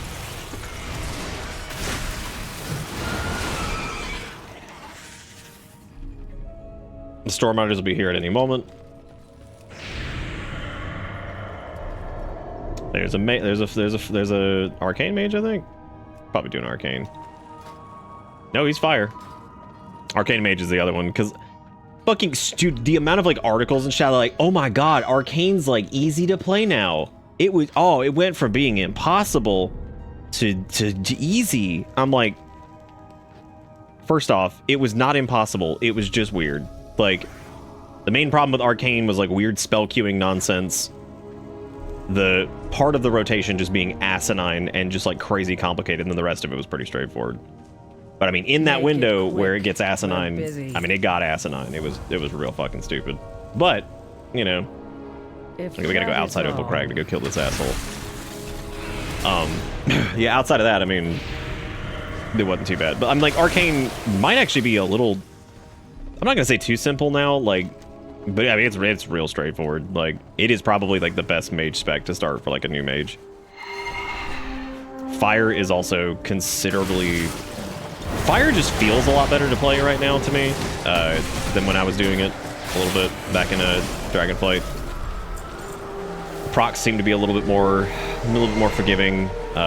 Sun Fury feels fantastic on it. It feels really good. No, my fishy pool. Ah.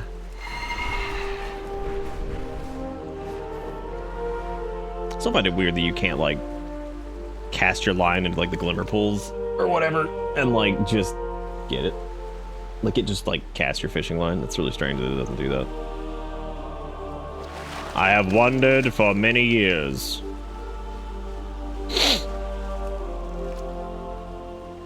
Too bad I can't just throw my Looterang in there and just scoop the fish up, right? I'm fucking golden gill trout, dude! Okay, good. Oh wow, our gear's catching up quick, man. These greens and stuff, they're already up to 460. Dang, those are jumping up fast. Because we're only level 72. I thought that would be like a level 76-ish kind of territory.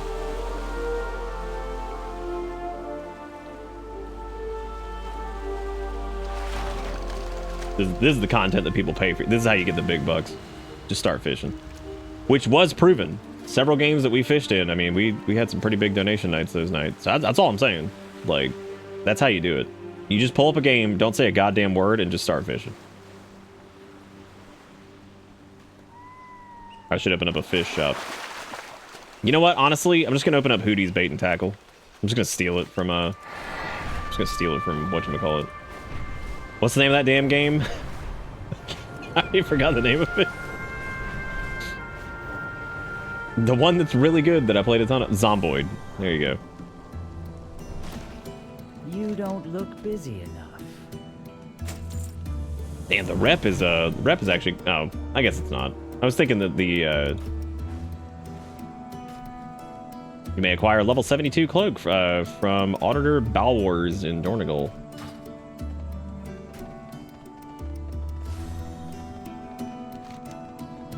At some point I need to go back to the Proscenium. We also need to go check on this Weapons and Warriors quest, because we did this one already too. So let's go check that out.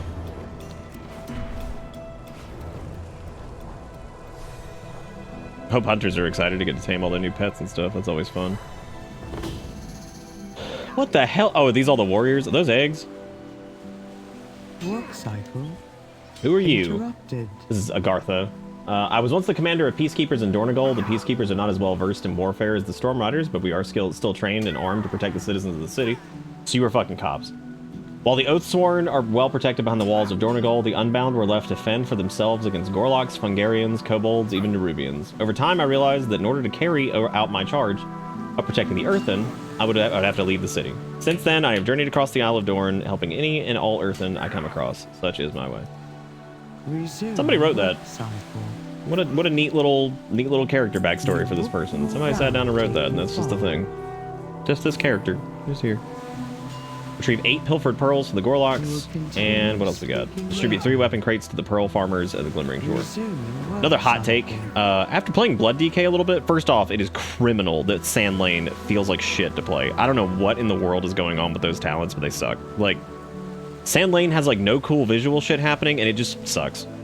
Like, the amount of times you're like, I get it, because like you basically are like hammering the fuck out of vampiric blood the entire time, which makes sense. But like, dude, it feels like shit. I was shocked at how bad Sand Lane felt. Deathbringer, on the other hand, felt pretty good. But my one big complaint with Blood DK is, I feel like they kind of had Blood DK like figured out rotationally, and I feel like by bringing back consumption in like the forefront, I feel like that's another button that's like just kind of pointless that I would rather just like Death Strike, because consumption just feels pointless. It doesn't particularly have a lot of flash or flare to it, and it kind of just hits. It was cool in Legion, but I don't know, it just feels old as shit now. And then there's why would you just give yours away? It can extend your lifespan. The end is coming sooner or later. If it comes to that, I would much rather give her the pearls to extend her life. Oh, they talking about, wow. So I guess they use these pearls to like, dude, the Earthen are super interesting. They're like way more interesting than I thought they were going to be. I definitely was not ready for them to be interesting at all. I thought they were just going to be stone dwarves, and that was it.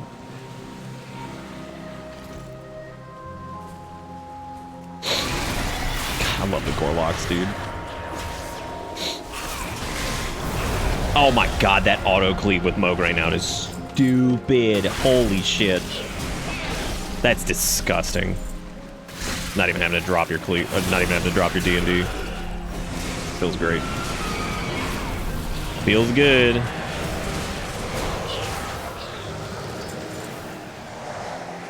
Seaborn Colossus. I love when quests like these that have like a fill the bar thing going on. I love when there's like an elite or something like that that you can fight, so scoot it on ahead a little bit.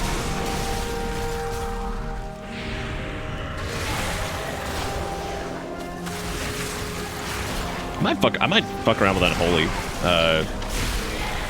Unholy with Riders of the Apocalypse seems like it could be really fun. Deathbringer feels like it's gonna shine once you can get like the capstone talent for it, which we don't have currently, so we'll see how that goes.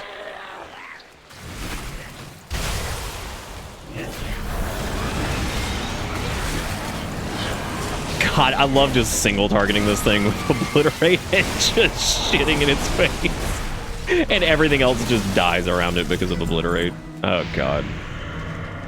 Oh, two-handed Frost, you are always fucking awesome. Even when you kind of suck, you're still pretty cool.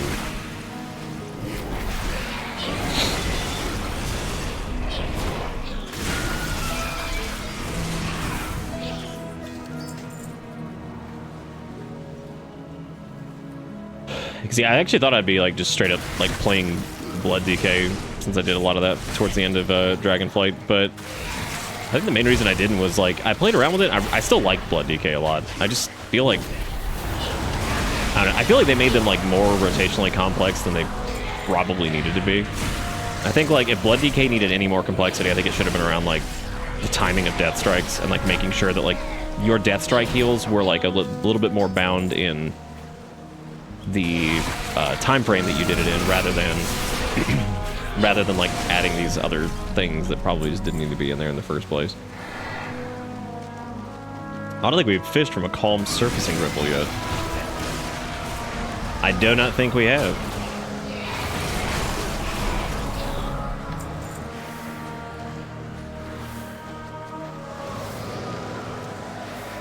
I need to use the slappy hands to fish. That's what I need to do.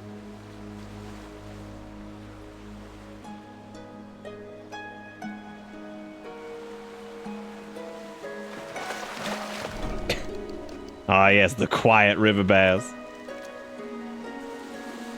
Oh, how do I feel about Deathstrike only being able to heal each instance of damage once? Oh, that big change it took recently. That was kind of what I was talking about. Like, I think that doesn't really bother me. Like, it really doesn't. I think that, like, that kind of leans into, like, the idea of, like, the regenerating strike from, like, a big hit. Because it still has, like, its base heal, which is not a ton, and then it feels more like a runic power dump, which is fine. But, like, that really didn't bother me. What really bothers me is like consumption making its way back in, which again is another rotational button, which just almost feels stupid. Like, it's like, why is this back in here? It has like no visual. You can already absolute monster cleave shit, especially with some of like some of the Sand Lane stuff had some pretty cool, like the Vampiric Strike thing, all that stuff. Like, that's a cool concept. Didn't really work out. Sand Lane sucks. It really does. I couldn't believe how bad Sand Lane felt in the beta. Like, I thought I was doing something, like, horribly wrong. I'm looking at this, I'm like, there's no way that Sand Lane is this complicated. And it's not. It's just weird. It's just a weird fucking hero talent thing. And again, it has, like, no cool visuals to go with it, really. Like, there's nothing... No big blood drain or blood aura effect or anything. It's just blood DK with... That's it. It's just nothing. Like, nothing changed. Yeah, it healing, like, one instance of damage is fine. It didn't make you feel weak, because, like, blood DK feels really sturdy still. At least in, like, the content I was trying, like, out on the beta and, you know, like, pre-patch stuff. But then, like, you add in... So Blood DK has consumption. They have Deathbringer. If you're running the mark, what is it? Deathbringer's mark or whatever it's called, Reaper's mark. So you have Reaper's mark. You have consumption. Tombstone is still in there, which is fine. I like Tombstone for the most part. I didn't really like it at first, but I like it now. There was something else it had in there too that I was like, why are we doing this? Some other ability, I can't remember what it was off the top of my head. Oh, Bone Storm. Like, I'm glad we're getting to use Bone Storm. The visual is still pathetic. I mean, it is like the dumbest thing it is the dumbest fucking thing I've ever seen. Ever since Bone Storm came out, I was like, you took one of the most iconic undead raid abilities and you turned it into one of the most pathetic looking spells I've ever seen. I don't even know how the hell I don't know how in the world they pulled that off, but Bone Storm looks so stupid. Be ready. Like, Lord Marrogar was one of those fights from ICC that everybody remembers. Him screaming fucking Bone Storm and impaling people, and like, it's awesome. Like, I have to kill the Corlock Shaman leaders, I guess. Yeah, let me actually flip over to Blood really quick, so I can explain this a little bit better while looking at it. So before, you know, like, rotationally, it was... God, it just feels so weird having... Because you got Bone Storm, again, another rotational, like, cooldown. Blood has, I think, too many short cooldowns now. Because, like, Vamp Blood's your defensive, your big, like, one of your big defensives, right? That's fine. It's a minute and a half. That's not a big deal. You got A-Bomb Limb in there, which is good for gathering up enemies. You can opt to take Gore Fiends now. It's actually pretty easy to grab it, so... Which is good. It's good, but that's another thing. So, you've got fucking Soul Reaper, which is pretty much mandatory now. There's no reason not to take it. So, Soul Reaper's in there, even outside of single target. Consumption's back in. Bone Storm's in. You got Tombstone. You got all this management around like Bone Shield charges and stuff, which is cool. I do like that. But then again, like I said, once you start adding in like Reaper's Mark and all this other stuff, I'm like, I think Blood is ending up with too many. Like, I want Blood to be like reasonably complex, but like, I don't know, I just feel like they end up with a lot of like just shit to keep track of, and I'm like, I don't know, this just doesn't feel like it's worth it. I mean, it's still probably gonna be like the primary like tank spec that I'm playing, but they already had the option to just be like monsters in AoE, so it just kind of really confused me that like, I don't know, it just confused me that like they added in like some more AoE based shit like in consumption that I'm just like, I don't understand why this is even here. I don't get it, but still like it. Still probably my favorite tank. Vengeance feels pretty good. Vengeance, I wish, would get rid of Spirit Bomb. I wish they would just, like, add a new cool ability and then, like, bake the shit that Spirit Bomb does into Soul Carve or whatever the hell it's called. Not Soul Carve. It's not Carve. Fucking... What is the name of their big spender? No, I can't fucking think of the name of it. No, there's a rare over there. Somebody's gonna get it. No. Just run. Just run. Oh, right, yeah. So they changed Bone Storm. Look at Bone Storm's... Let me get rid of my, like, bone charges. Look at Bone Storm's visual. No, I can't get rid of them because of whatever. Okay, here we go. Hang on. I'm gonna show you how sad Bone Storm looks. Again, one of the most iconic abilities from ICC. And they were like, what if it looked like shit? What if it looked like fucking dog? Here, let me kill this guy before I fucking forget. Before I forget to do so. Here comes Bone Storm, everybody. Do you see it? Man, isn't that a... Oh my god, this dude's like... What is he, like a fucking world boss? Oh, he's level 80. I am now fighting a level 80 rare mob. I didn't realize. Well, that might be why nobody was fighting it. So I guess since I'm in my tank spec, I guess I'll just kill him.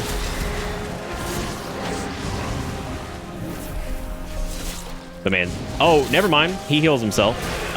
So I'll see you later, dude. Never mind. I'm out of here. Not doing this. Nope. Nope. He heals himself. I'm gone. I'm good. I've got literally anything else to do today. So let's just move on then, I guess. I'm not about to sit there for like 3 hours trying to solo this dude. It looked like you could interrupt or stun his heal, but like, I'm good. I'm good. I ain't about to just sitting over there all day. Anyway, yeah, Blood, still really cool. Still like my favorite tank spec, probably. I love the fact that you can get to Gore Fiends. From what I got to play on the beta, like Reaper's Mark and shit feels really good on Blood. But again, my problem is it's another short cooldown, which puts us at consumptions at 30 seconds, tombstones at a minute. Fucking, you got Soul Reaper in there on single target that you need to use, and you're taking it because like there's no point in not taking it. It's so easy to get. Bone Storm's a minute. Like, I mean, I just feel like they have so many like So many little short baby cooldowns, and I'm like, that doesn't exactly feel great. Like, but hey, man, that might be like some people's shit. If there's anything I think that consumption's good for, I think snap aggro is pretty good. But that's also something I didn't have any trouble with in like season 3. In season 3 of Dragonflight, like going towards like KSH and shit, I didn't have any issues with aggro. Like I didn't, even from like monster demon hunters and shit who would just blow the fuck out of everything. Like nothing. I didn't have any issues with aggro. Like it was more than enough. It was more than enough to, you know, just do whatever we were doing. I think the other look at Bone Storm. It's so pathetic. With these like 20 opacity bones just wiggling. It looks so bad. I fucking hate it. That's why I was never sad when it was like, Bone Storm sucks, don't take it. I'm like, thank God, because it looks like shit. And then it's like, hey everybody, we reworked Bone Storm. I'm like, oh, did you change the visual? You didn't? Oh, good. That looks great. Man, that looks like shit. Man, that looks like shit. Oh, God. Yeah, Vengeance seems like it's still pretty damn good. They've got a lot of utility. I'm kind of surprised your dancing rune weapons don't get bone storms around them. Then again, I guess I haven't checked to see if they do. Who the hell would be able to tell? There's like no effect. Your dancing rune weapons, in fact, do not get bone storm. Could you imagine if Bone Storm was like, I don't know, like a bunch of bones and like Marrow Guards, like scythe blades like swinging around you? Imagine how cool that would look. No, don't do that. That's stupid. That's stupid. Don't do that. It's dumb as shit. Is that Purple Purge? Is that his name? Is that what the name of that is? Sure is. Dude, just stand in it. Just stand in it. Alright. Let's see. Oh, I guess I need to grab... Every time I look at Sand Lane, dude, I'm just like, man, what happened over here?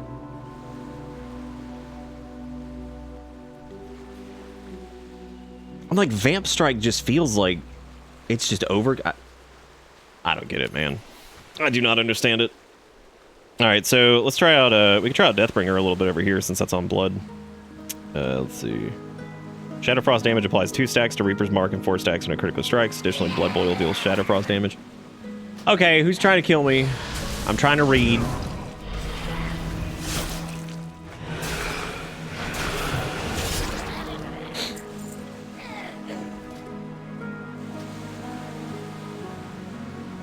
Dude, I would take cartoon bones over what we got.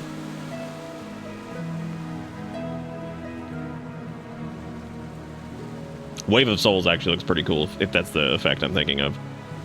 Exterminate is the one that is super, super cool because these big scythes like come out and like slash your targets. It's really, really cool. Got a really good visual to it. That's what I was hoping for with most of like the hero talents, and I hope that like some of them maybe get, I don't know, a little bit more visual stuff to them later, because like some of them feel like they were really just poopy. I guess I'll do... We have 2 available, so I guess I'll do Bind in Darkness and Wave of Souls for right now. Alright, now we have our new ability, so I need to make sure we bring Reaper's Mark onto our bars. Now I gotta figure out where the fuck I'm putting yet another under 1 minute cooldown. Bone Storm's there, Tombstone's there, Consumption's there. I don't want to put it where Soul Reaper is, because like that's... I fucking hate that Bone Storm is like good now because it's just a cooldown. I hate that it's good. It makes me so upset. It makes me so upset. If it was like off the GCD too, I'd put it with like, I don't know, I'd put it with like Tombstone or something and just make sure I always have enough like Bone Shield charges to cover all of it or something. I don't know. Which is terrible. You never want to do that kind of stuff, but like I fucking hate, like, I hate when classes just get like too much shit. You know what I mean? Like, there's a point where, like, I think there's, like, nuance and, like, interesting, like, gameplay stuff, and then there's, like, oh my god, I'm hitting so much bullshit with this, you know?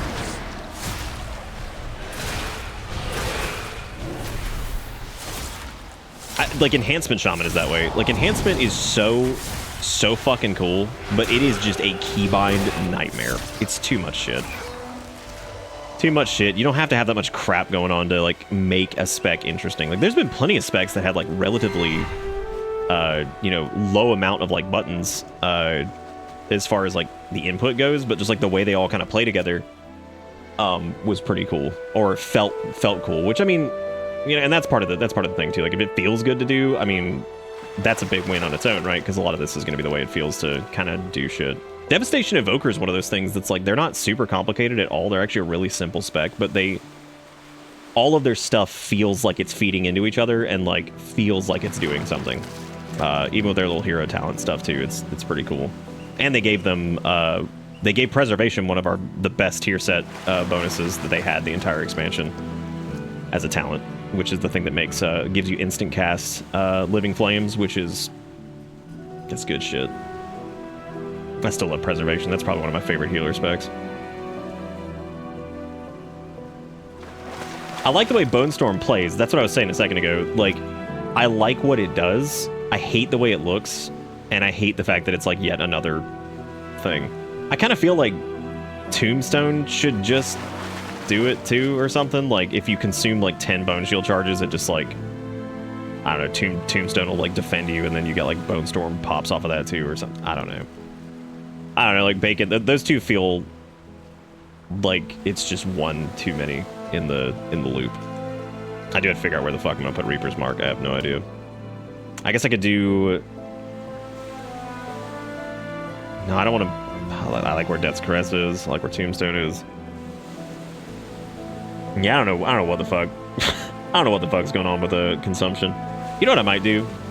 Since I could put consumption on like, where do I normally put Ravager? No, that's a terrible spot for it. I could do. I don't want to do C because C is normally what I use for. I mean, I guess I have to. Like, I don't really have another choice. Like, and Reaper's Mark is infinitely more important rotationally than whatever else. I mean, Soul Reaper is really good too, but Soul Reaper's also only uses an execute, so having that on the shift modifier is probably a little bit easier. Ooh.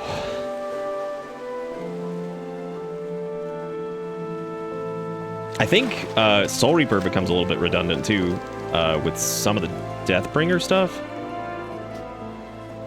One of these talents makes it to where like when you're in execute range, it applies Soul Reaper to your target as long as it's talented. So I think that may also be like part of the idea is that like Reaper's Mark will ultimately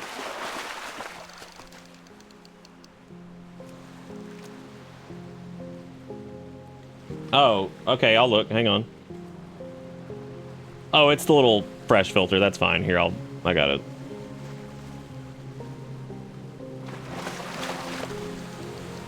Little Finny's food bowl was sending us a message.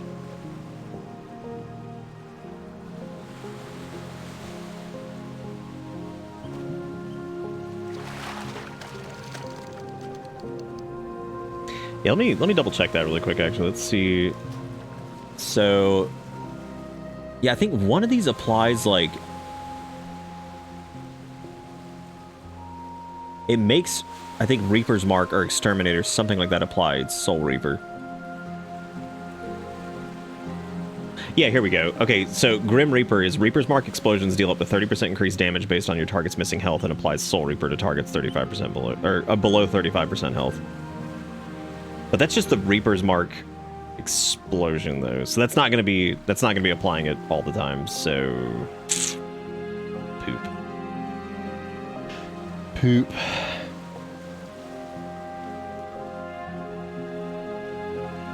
Oh, well, I guess if you run it with, like, Painful Death, it might. Because Reaper's Mark deals 10% increased damage and Exterminate empowers additional Marrow Rend. But now reduces its cost by 1 rune. Additionally, Exterminate now has a 30% chance to apply Reaper's Mark, which... if it does Reaper's Mark, then that would mean... that the explosions should still go... You're still going to want to hit Soul Reaper during those windows anyway. There's no reason that you wouldn't do that. You'd be missing out on so much, you'd be missing out on so much, like, execute damage.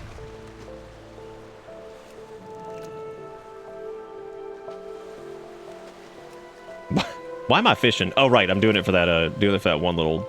Doing it for the homies. I'm doing it for the homies. For the fucking, the sewer rat and the turtle. I should have gotten the oversized lure. I don't know why I didn't. I thought I actually grabbed one. Did I not? I did. Thank God. Okay. Or the oversized bobber. There we go. Now it's easier to click. God, I love that. That's so stupid.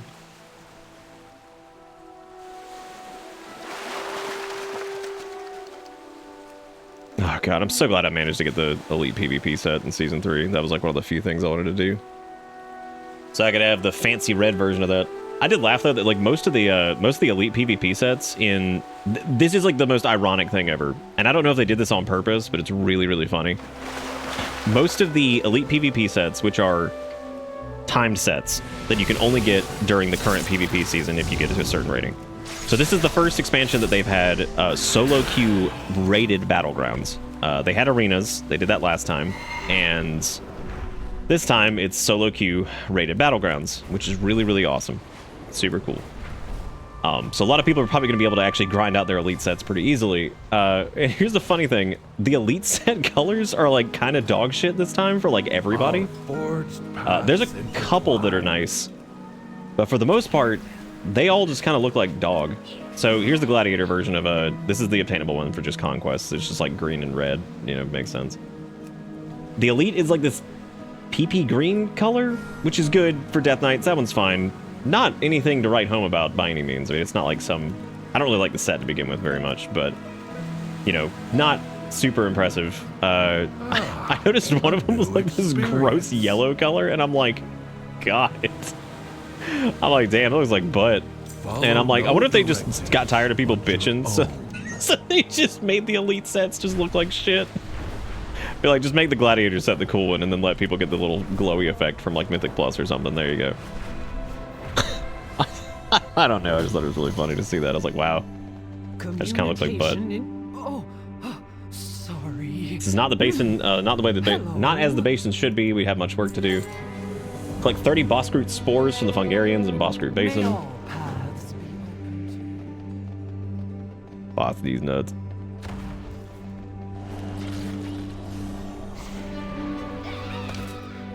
Time to gather up the world and kill it. I love the little fungus dudes, they're so funny. They're a couple of fun guys. Yes. Very good.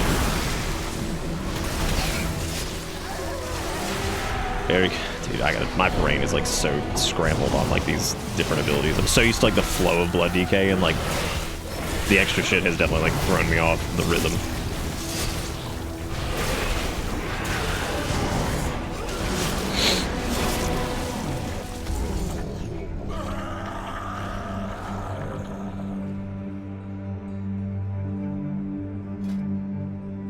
I guess you could always just save it as like an oh shit button. You know the weird thing is though is like most builds aren't taking Carnage,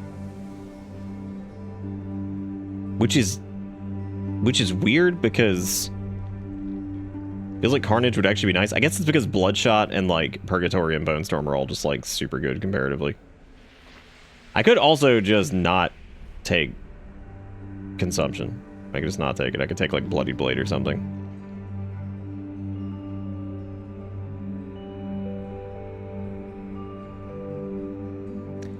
Which is like, I'd be interested to see what the, like if you like to like run a sim on this, like what the difference between like not having Consumption or running like Bloodied Blade or something like that would be. Like what the actual loss is. Sometimes I just do that. If there's like an ability that I just can't stand using, I just check and see like what the actual difference is. I think the funniest one was, I think it was when I was doing Sub Rogue, and I was laughing at the actual simulated difference in AoE of Shuriken Tornado on a certain amount of targets, like a normal amount of targets you'd be pulling in Mythic Plus. And at that time, it was like, Shuriken Tornado, if played correctly, which it's a little jank sometimes due to like the global cooldown and the input like lag and all that stuff. I think the difference was like 0.8% or something like that, like if played perfectly. I'm like, fuck Shuriken Tornado, dude. And I certainly had no issues dealing like a fuck ton of damage on my rogue, so like that was definitely not an issue. So I just didn't run Shuriken Tornado because I couldn't stand it. Like as long as it wasn't like, you know, oh man, like the spec is like what the fuck? Oh, that's interesting. They trap you. Weird. Very weird.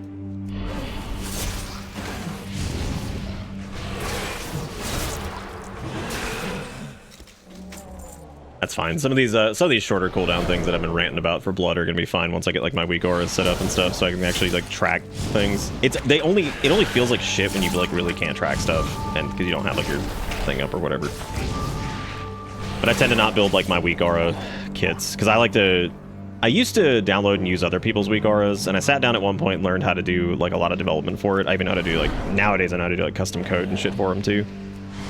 Because I got tired of using other people's stuff because like it either looked like aesthetically weird or whatever, didn't really match anything. I didn't like the over-the-top like space age look to some of them. They just weren't very beneficial. They had way too much information.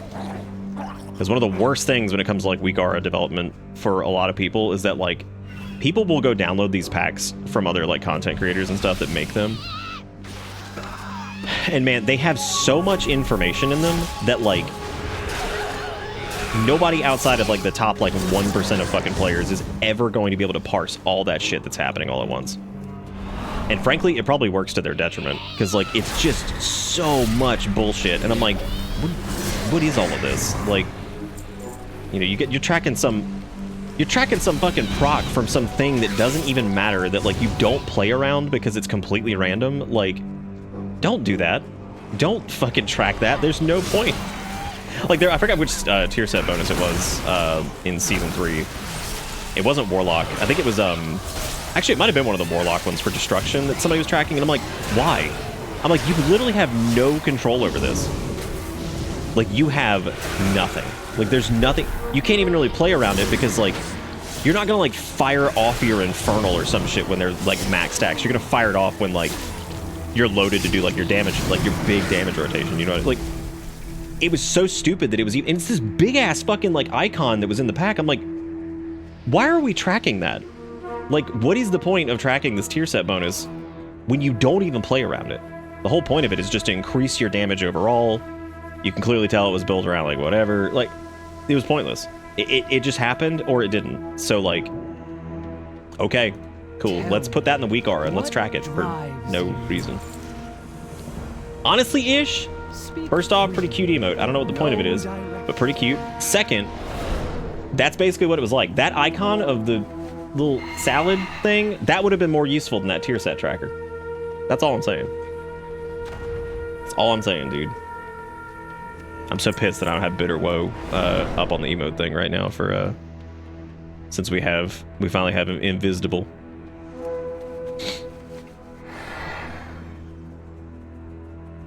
I would say I didn't celebrate that enough, but I did make like a big post about it and everything like that when it happened, and some bullshit with it. So, is that a bell?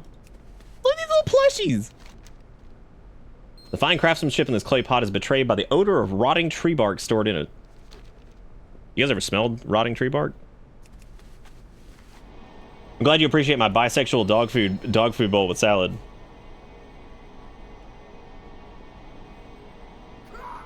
God. That reminds me of the time I stumbled into a vicious argument about being bisexual, which I thought was the most counterintuitive thing I've ever heard in my life. It was basically two people just shredding into each other over like the fact that like being bisexual shouldn't exist and all it does is do this, this, and this. And I'm like, dude, I know a lot of people who identify as bi, and like, just let them be, dude. Just let people be. That's against like kind of what we're going for with this whole acceptance thing. We gotta just let them be, man. Just do the do. Let it go. Ain't worth killing each other over.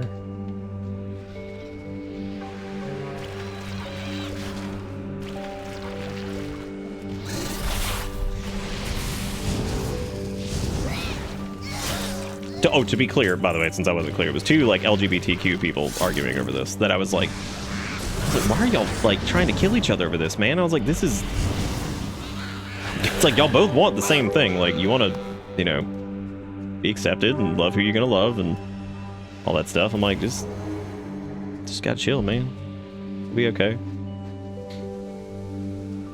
We got bigger fish to fry there for sure. You need to probably take care of the people who like legitimately want to just, you know, erase people from existence and destroy healthcare and do this and do that and take away people's rights. Let's go after them. They're the ones that need to be targeted with the ire.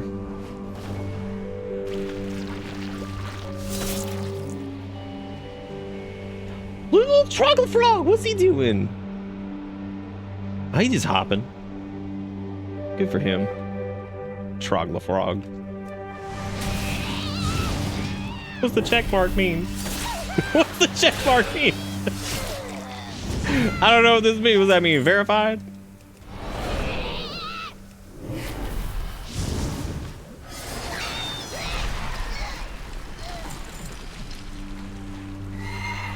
God, where can I... You know what? Fuck you, consumption. You're out of here. I'm going to Bloody Blade. You know what, dude? I'm going back to Rune Tap. See you later, kids. Going back to Rune Tap. I'm not doing that. I'm not doing that.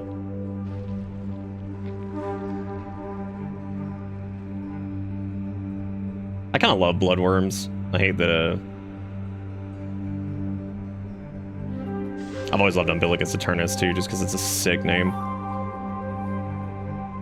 Ish, you gonna talk in emotes for the rest of the night? Because I'm actually okay with that. You still have the Aug Evoker weak aura you made? Dude, I could probably make it even worse now. From my new knowledge. I could make it even better.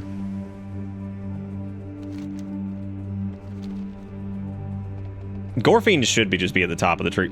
Well, right here it kind of sucks because I feel like you can grab it, but you are going to have to let go of something that's like probably pretty good. Because I was thinking like, oh, maybe like Sanguine Ground or like Red Thirst. No, both of those are really good. Bloodied Blade is actually really good too. Like 8 stacks, your next parry consumes all charges to unleash a hard strike at 200% effectiveness, increases your... Like the strength buff alone is pretty nice, but it probably doesn't proc enough. Umbilicus Eternus is awesome too. It's just overkill most. Here's the thing with Blood DK. There's like this big diminishing return on... They're so fucking chunky if you're playing them right, that like what ends up happening is like you either play wrong in a high key and you just get demolished, or you play right and live forever.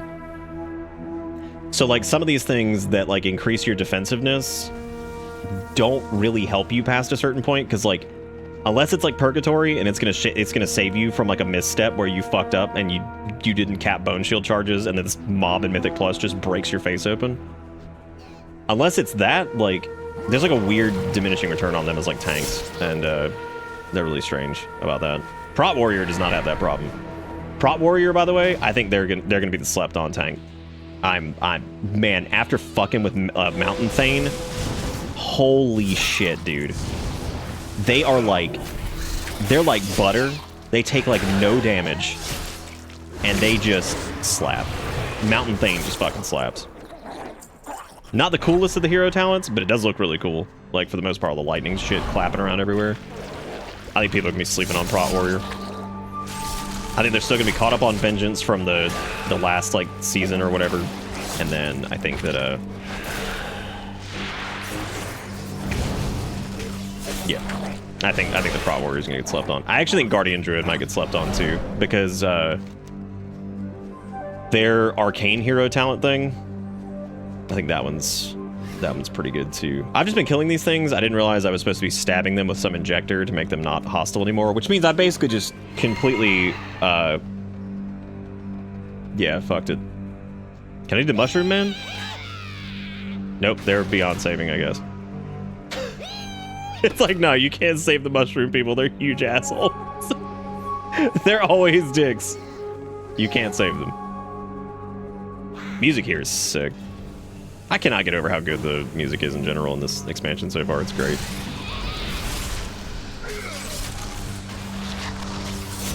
That's the other problem, dude. Tombstone has no visual. It just... They're just kind of happy. I did see that there was this guy at one point in the last, like, 6 months. He was making, he was a visual effects designer, and he was doing, like, weak auras that had visual effects that were, like, centered on target or on player, that would follow your camera. And it was like, they were basically making, like, visual effects to go along with certain spells. And the first thing that popped in my head was like, oh my god, can we give Tombstone an animation? Since it doesn't have one, it's just, you just do damage and get an absorb shield. It has, like, no animation. It's so weird.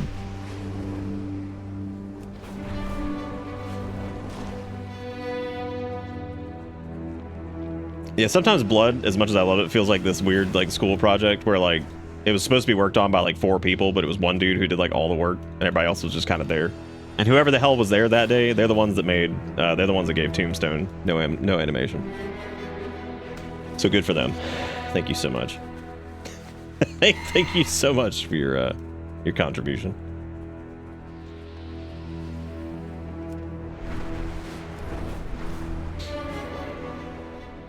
People are crazy, though. They don't think, like, the hero talents are going to see, like, iterations and changes and all that stuff throughout the expansion. They're going to change probably a bunch. There's no way in hell that Sand Lane and stuff like that is going to end up being broken the entire expansion. I cannot imagine them letting that happen. Like, and again, there's been weird stuff like that that's kind of gone, like, the entire time without anything, but who knows, dude? Hopefully it doesn't.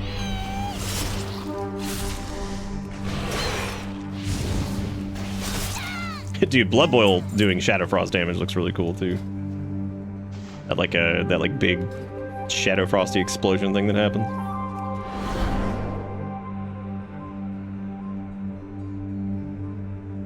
What really shocks me is for Warlock, at least, both hero talent trees are going to see play for each spec. Oh yeah, they both seem good. For Destruction, I know it looked like Hellcaller was probably going to be like the big AoE one. From like some of its set, and it looked like what's the other one?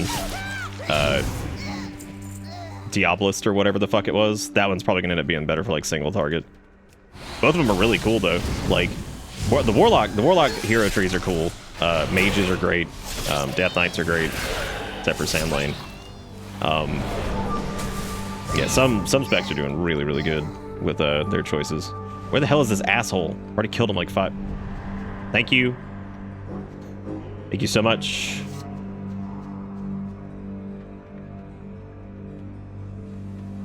Dude, Saito, you should definitely try out, once you get enough talent points for it. Oh, you could weaken him. I never weaken these things for these kind of fights, because I think it's just funny to see how stupid it gets.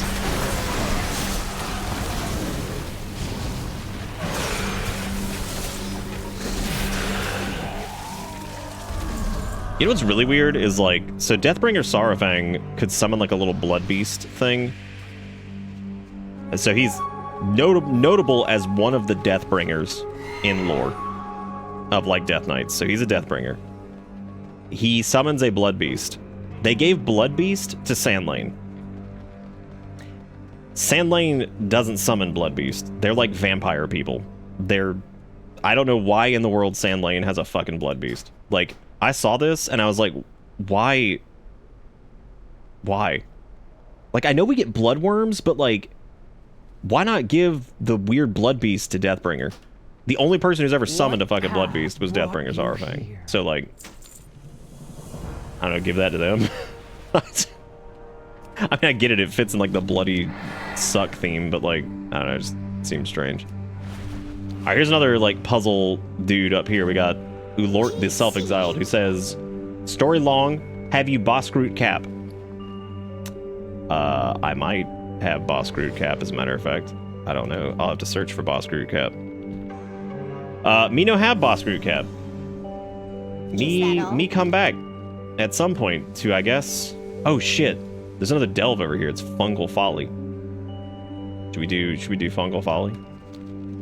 Speaking of which, I'm gonna hop off of Blood for a little bit because I was enjoying Frost. I might actually do Unholy for a little while. Let's see See how Riders of the Apocalypse feels for this. Oh boy, there's Sand Lane again. Gross. Okay, let's do... Let's charge. Mograin's Might.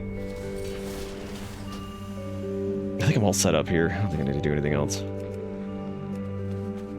Unholy's another one of those specs that, like, they are very close to the cusp of just being a little too much. They reined it in a little bit. A little bit. Why the fuck is my pet all the way up there in the edit menu? How'd that happen? How'd he get so high up there? Damn, dude, what you doing up there? Alright, so we could do tier 1, let's go ahead and do tier 2, I guess, because we did tier 1 on the last one. So it looks like your delves kind of like globally go up. So like once you do like one of the delves, you can do like the next tier of the next one. Neat. Damn, that was a lot of junk. Look at all the transmog we just got from selling that junk. Oh my god, dude. Being able to collect transmog on like any class is the best shit ever.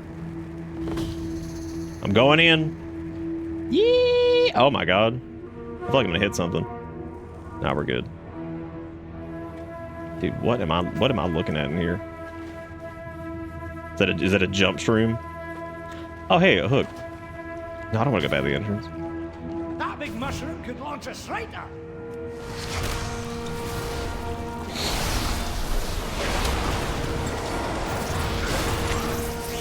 Fucking Unholy's just army of bullshit now. It's just so funny. Especially with the riders coming out too. That is disgusting. Oh no! It's fine. Just AMS this shit. I don't have to play the video game. I'm playing a DK. Doesn't matter. I get to cheat. I get to cheat. That's how I feel when I play Rogue. I'm just like, all right, cool. I just get to cheat now. Mages are kind of like that too. It's just shit that they do that you're just like, cool, that's fine. Just cheat. just cheat, dude. Who cares? Just ignore the mechanic. Oh, paladins too. I guess demon hunters now as well, since Netherwalk is like 1,000 times easier to get. Netherwalk used to be a choice node with like one of their general survivability talents, and it was so dumb.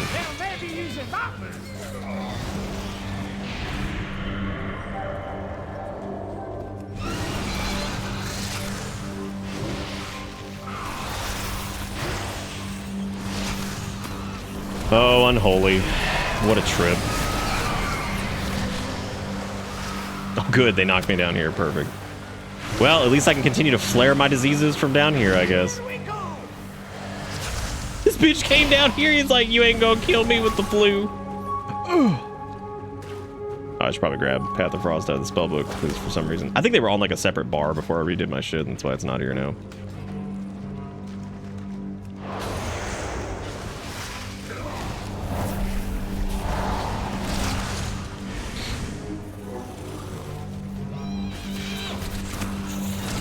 Anyway, a Slayer on arms is awesome. It's so fucking cool. Slayer's like one of those things I'm like, this is Arms Warrior. Like, this is the way it should have been the entire time. Like, this just slaps. It's so good.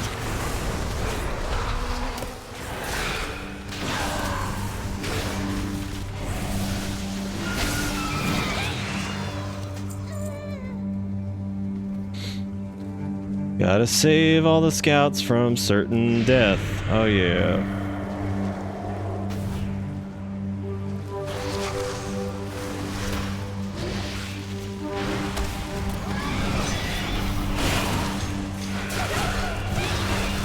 Looking stronger already. Oh, gamers, we're level 73. Look at that. We barely done fucking anything. We were just casually taking our time. Hey, we unlocked our first dungeon, but probably a bad idea to go do that without doing the lead up to it. I want to see why the fuck we're going to the Stone Vault before I actually go do the Stone Vault.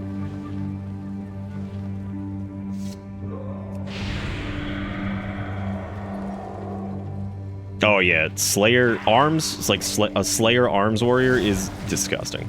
They're so cool.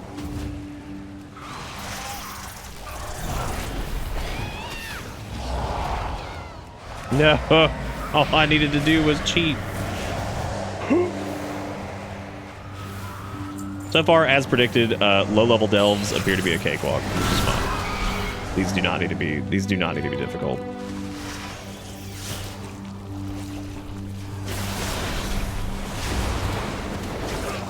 I love that like the summon abomination thing is back too. My pet's been dead for a while. I didn't even notice.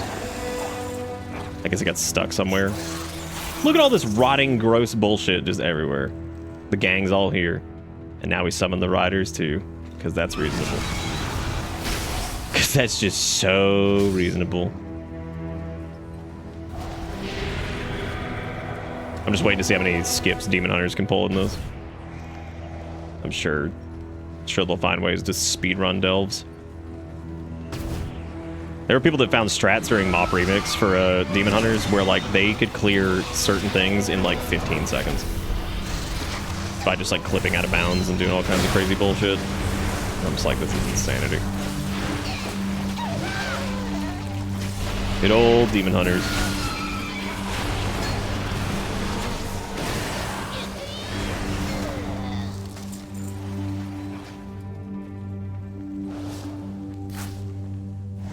Unholy DK.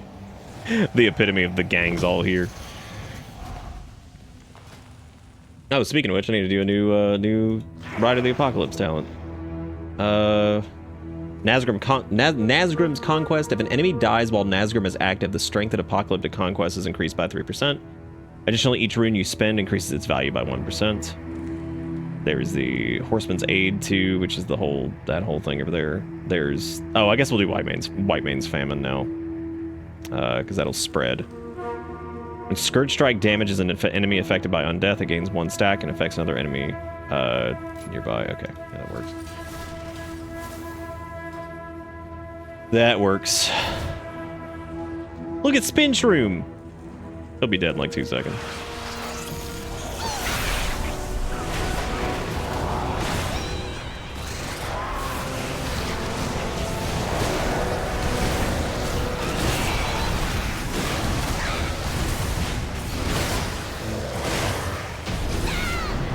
Oh, unholy. Good God. Oh, hey, we got new. I forgot Bran was even here. Was he here? Oh, yeah, he's like down here for some reason. Did I like accidentally... Did he get stuck? Oh my God, I think he did.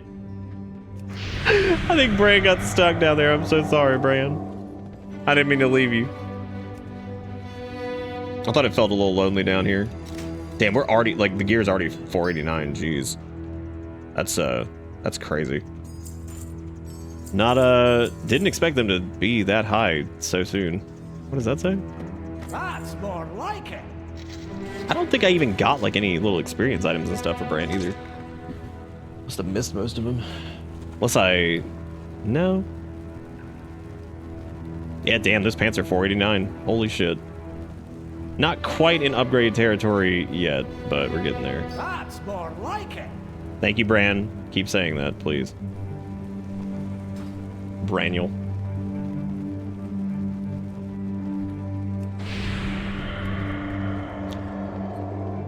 You guys think there's anybody out there named Branule? Or nah. Let's change up the transmog here a little bit. We're deep enough. Let's do like a more like unholy based one. So let's do like something a bit more green. We'll go with one of my favorite helms there. Do the rotten web shoulder, or we could do the. I've done those enough. We'll do these. Maybe we could do like just one shoulder of that because those are a little much. We're gonna do that though. We'll probably want to do the other one. We're using a two-hander. Maybe like a small thing for the other side.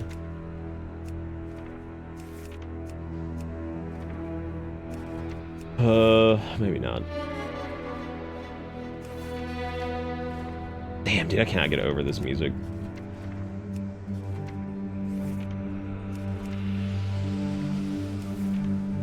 Let's just leave it. We'll just leave it empty over there. We'll switch up the Scourge Tabard. We'll do probably just the green Casket of Risen Nightmares.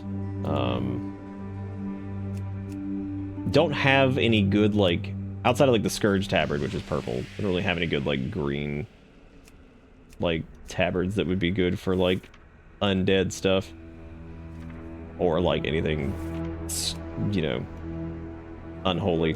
Probably better off just like a chain tabard or something like that. That might work. Could probably just not use one either. Either way. Guess we'll do gloves for one. Let's use these. That's fine. If Brandon and Daniel had a kid, the kid would be named Brandiel. Kind of a unisex name. Brandiel. Give it a feminine sound. Fucking Brandiel.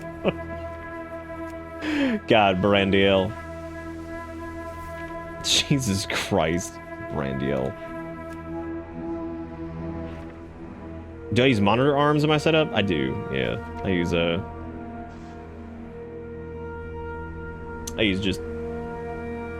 one.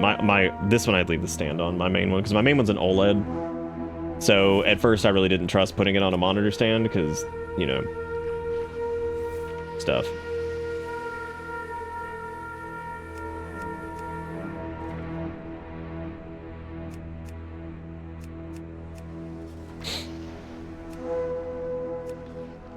I would need like larger gloves to make that one work. That is the warrior one, which again, not gonna work. That one's not too bad. That's not too bad. I don't know if I ever actually got the green. Oh no, I never got the green recolor of the pants. Damn, I'm stupid. Oh, that's fine, it was heroic. I never really planned on using it anyway. And honestly, that'll give me a reason to go back and do Dragonflight stuff periodically, so that'll be fun. Always love going back for a good stomp.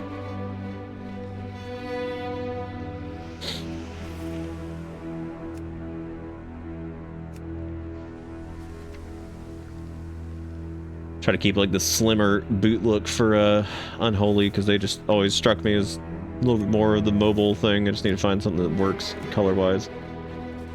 Those are kind of okay.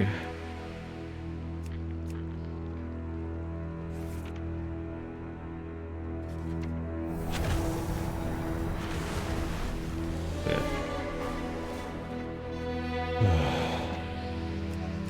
Still love the way... Oh, those actually work pretty well. Still love the way this game does transmog. It's so nice compared to other shit.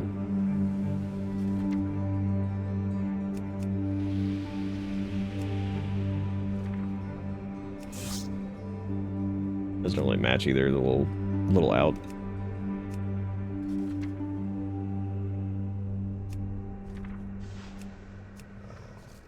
This is what late night brain dead will do to you. I don't even know if it is late night brain dead. Oh, it is 1 AM, okay.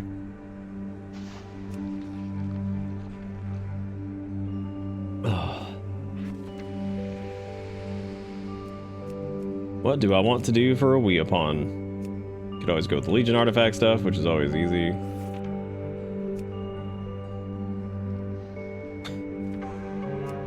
God, some of it's so much for what it is.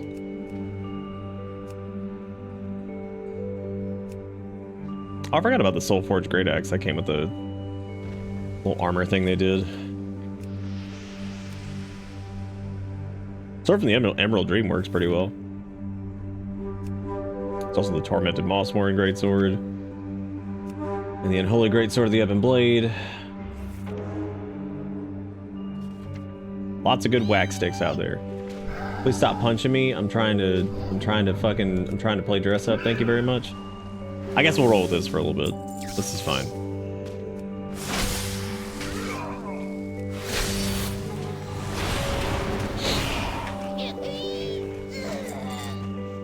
We passed night shift? We are. We're definitely past night shift hours for sure.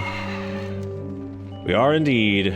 Alright, well I guess let's go to Golgrun's Reach. We've tried out that delve now. I'm interested to try like the I like that they continuously go up in difficulty. I kind of wonder what like I kind of wonder how hard the 11s are going to be, or whatever that was like the cap for it. Oh yeah, bonus objective, nice. Need to just stop the elementals is the bonus objective. Guess let's get the quest here first before we start doing anything something cute. to figure out. I need some time to think. Shattered relic fragments from elementals in Goldgrim's Reach. The machines must be preserved. Like 3 power cells in Goldgrim's Reach. I still think that's the same VA as Sabathun. I could be wrong, but that'd be really funny if it was. Oh hey, engineering knowledge. Oh boy, my favorite. I can't wait to be useless again. Is that level 80? It's not. Hit it. What is that shit down there? What is that extra bar I'm looking at? Whatever, he's fucking dead. God damn, dude. Oh, motherfucking unholy, just going. Hey, a ring that's actually worth equipping. Nice.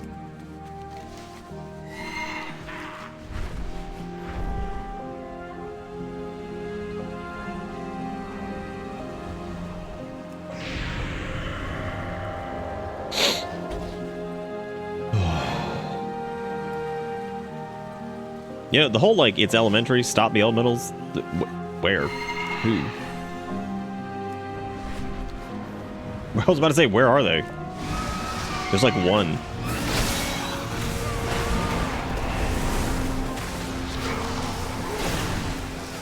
God, yeah, I really do love the level of, like, Unholy's, like, random bullshit go with, like, all the riders coming out, all your minions coming out. Like, it's just so stupid. I have a 27-inch LG OLED for my primary monitor. This is a 2560 by 1440, 240 hertz refresh rate panel. I do not use it in 240 hertz mode. That is ridiculous. That is a huge waste of overhead. I managed to get a pretty good deal on it. It's normally like $1,000. I would not say... Actually, I would say it's probably worth a good amount of money, especially if you spend a decent amount of time on your computer, but that's also because I think like OLEDs are probably like the best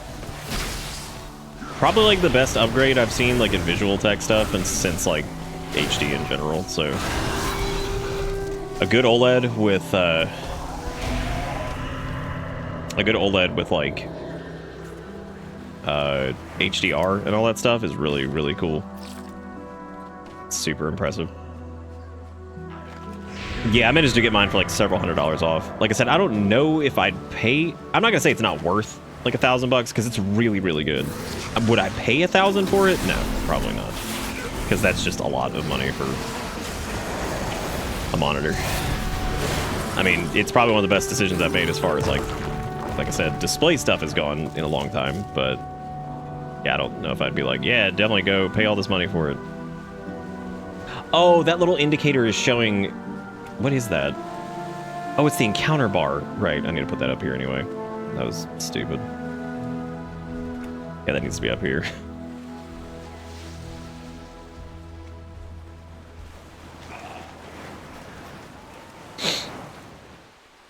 Yeah, it's just telling us how far away from a battery thing we are, I guess. Because they're all underground, I suppose. This feels like some shit that's gonna get used in Delves.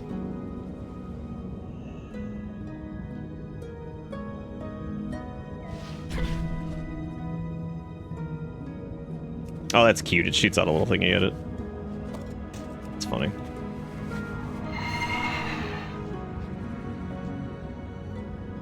Oh, like size-wise?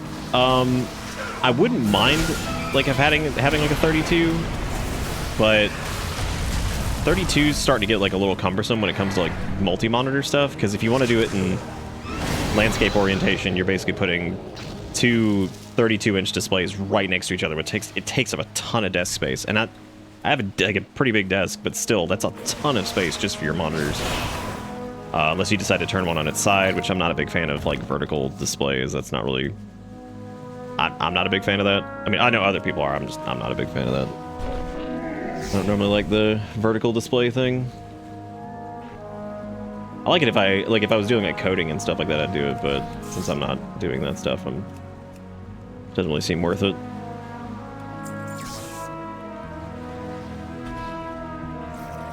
This is a pretty shit look. I'm not thrilled with it. It's not great. think it's the helm that's throwing it off.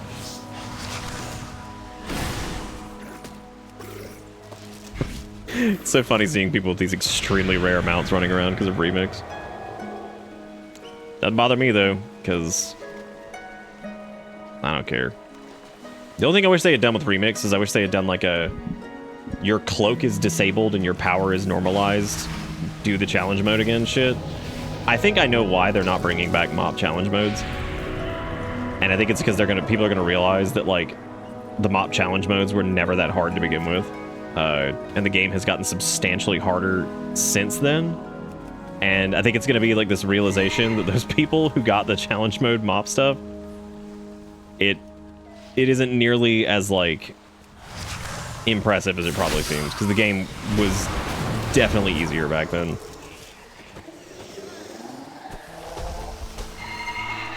You did a 34 ultra wide. I like ultra wides too. I think they're really, really neat. The only reason I didn't get an ultra wide is for streaming. It's kind of a pain in the ass because when you stream, you are gonna have to play it like what it's so like. Let's say I was doing like this, right? So WoW has good ultra wide support, but what I would have to do is I'd have to basically play WoW at like 16:9 still, because that's what I'm streaming at. So I'd have to have WoW running at 16:9, which means when I'm streaming something, I'm not going to get to use the full display. I would only be able to do that when I'm not broadcasting. So, considering I play most of my games on stream these days, it just felt like that would be a huge waste, because I wouldn't really be able to like enjoy it at all. I mean, I'd be able to enjoy it, but you know, it would suck having to change those settings every single time I go to play something. And I really would not enjoy looking at like the black bars on the screen. So there are some really cool utilities though for ultra wides these days that are like, you know, basically can turn it into a multi-monitor display on its own, which is really cool. Because it like virtualizes the like segments in the monitor to turn it into like a multi-monitor display, which is really, really neat. Pretty cool. All right, I gotta find this last battery, I guess, which is probably over here. Maybe.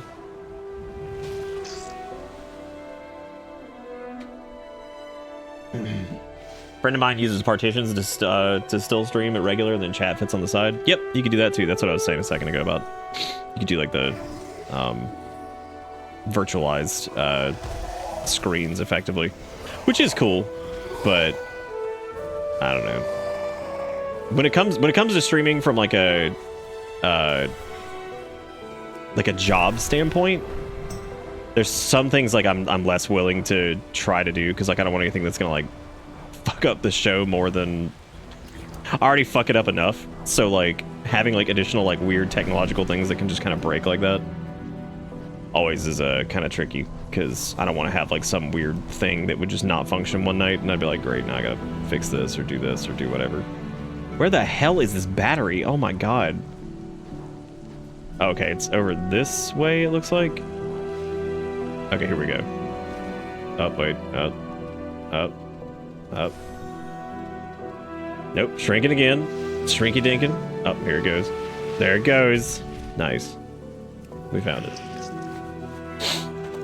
Otherwise, yes, if I didn't do like streaming or anything like that, I probably wouldn't do the ultra wide. Again, though, they're huge too. Like they take up so much space.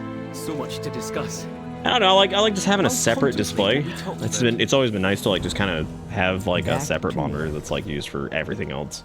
I've always thought that was nice. I will ensure your name is the. I've also had multi-monitor stuff for a long time, because I even had it for like my job back in the day. So, I guess I've just been using it long enough that I got like kind of stuck in my ways about certain things. So, having to like relearn how I would like do stuff and whatever has also been a frustrating concept. Because I'm old man. Well, I was gonna suck that elemental, but he disappeared. I was gonna get it. I was gonna utilize somebody else's work by sucking an elemental. I forgot we still have the sapphire crab following us around. I'm really happy for him. Oh, that was it? All right then. We hit him with the Sugma. Now we kill. Am I in a group? Nope. I'm doing the questing stuff right now, so I'm just doing this all solo. Most of this is done solo. May the deeps continue. Meet the speaker, Brinth and Dagran behind Dornegal in the Isle of Dorn. Oh, Return if you have interesting. more Okay. queries. Who the hell are these jerks? There's another delve heading that way too. Boy, I got real distracted on side quests, didn't I? Jeez.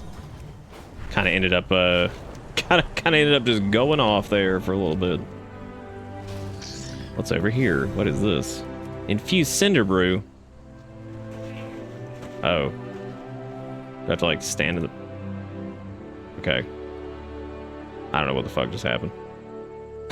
I don't know what the hell just happened. We'll come back to that. I don't know what that was.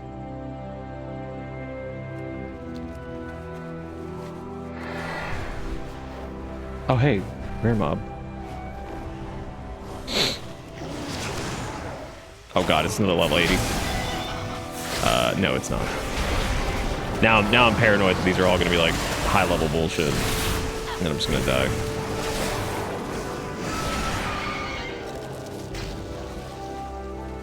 Hey, shoulders that would kind of be an upgrade, but like not yet, because I'd have to break tier for that. Wait, is tier already like shut down? No, it's not gone yet. I think they shut it off at 80, because then it becomes full legacy. Man, I've just been finding most of the blacksmith knowledge just right away. Maybe I will actually stick to blacksmithing. Let's see. Wouldn't mind actually being able to do like weapon crafting stuff. That should be fun. Maybe I'll end up doing them all, but that's a huge time commitment that I'm just not sure. God damn it, there were apparently things that were like Delver's Calls over here that I could have done. Shit, I should have done this first. Slay Burrowbreaker, Stakar in the Isle of Dorn. That was a wanted quest for that dude we killed earlier. I'm so stupid. This is interesting though, the way they set up the crossroads, because they said that like this was a place that they shared information and like communicated. Tell me, what drives you? Alright, that's Urtago. This is apparently part of the Earth and Allied race quest line.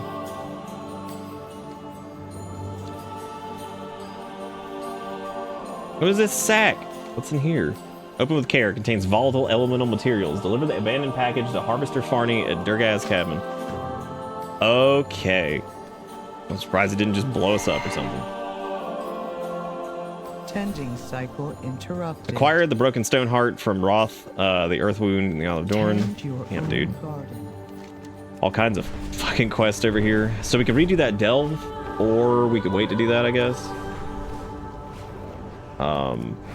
Wouldn't mind redoing it. Actually, I like the delves so far. Yeah, it does kind of make sense they wouldn't promote ultra-wide stuff.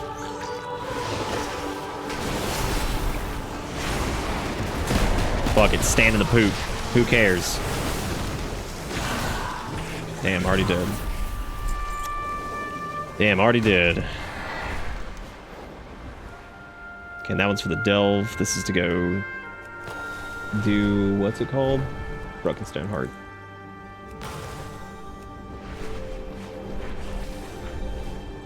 Oh yeah, I bet racing games are really good on that.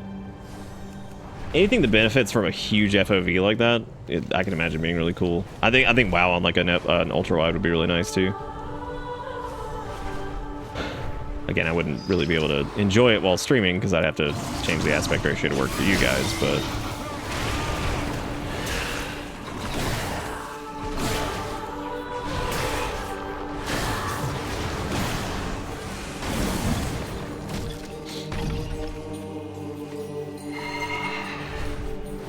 let's do some more fish.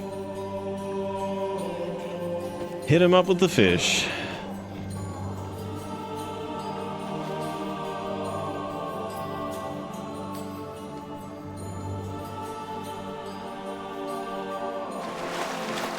Yeah, I bet Age of Empires is fun, yeah. RTS be super fun with that. I never really got to play like Age of Empires 4 or whatever it was. I played it a little bit, but never a ton.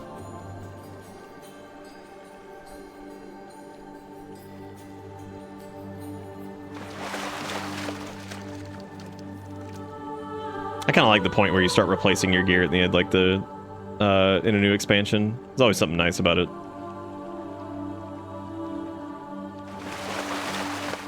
Even though you work hard for the gear you get and everything like that, it's always fun to kind of start it back over.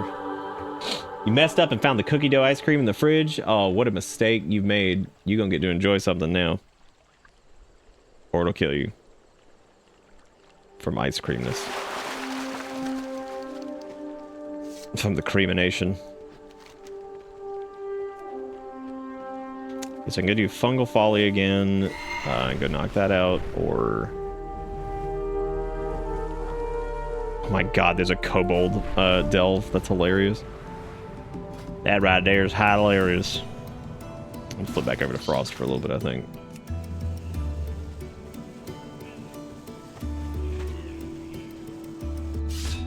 Oh, did they remake 3?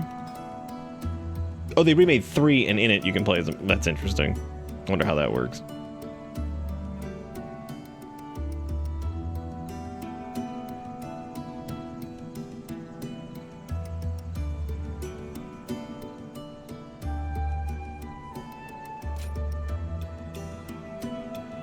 While Nazgrim is active, you gain Apocalyptic Conquest, increasing your strength by 3%.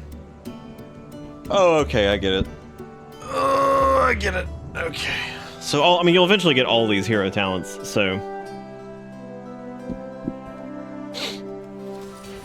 It's pretty wild, isn't it? Isn't T-Quick? Absolutely ridiculous. What do I think of Delves? I think they're pretty good so far. I like them. They're fun. Good short-form, like, solo content so far. They feel like a little Torghasty. Now, I haven't had... The one where I increased the difficulty a little bit, Bran wasn't even with me because he got stuck on something, which is pretty funny. But let's try tier 3. So we're going to keep raising this up. Recommended for adventurers who want greater challenge. Enemies have more health, deal increased damage, and 15% more experience. Additional traps and challenges appear. All right. Let's do... Those explosives... The explosive spores are definitely the most annoying part of all of it so far. But let me see if I can get Bran to actually stay with us this time. Hopefully I can. This motherfucker just left me. He left me. Actually, how do you... Where do you change his shit? Oh, there it is. Okay, so he has Idol of the Earth Mother. Brand spells and abilities have a chance to awaken the idol, shielding an injured player for 15% of their missing health. I'm gonna leave him as a damage dealer. Apparently he gets another curio at level 6. He also now has Trusty Whip and Brand's Epic Egg. Whatever the fuck that means. Whatever the hell that means.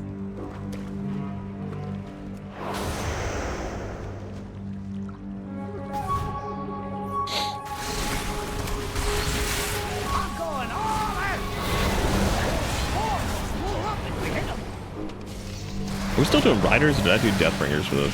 Oh, we're still doing Riders. Okay, that's fine. That's fine. So there's also a...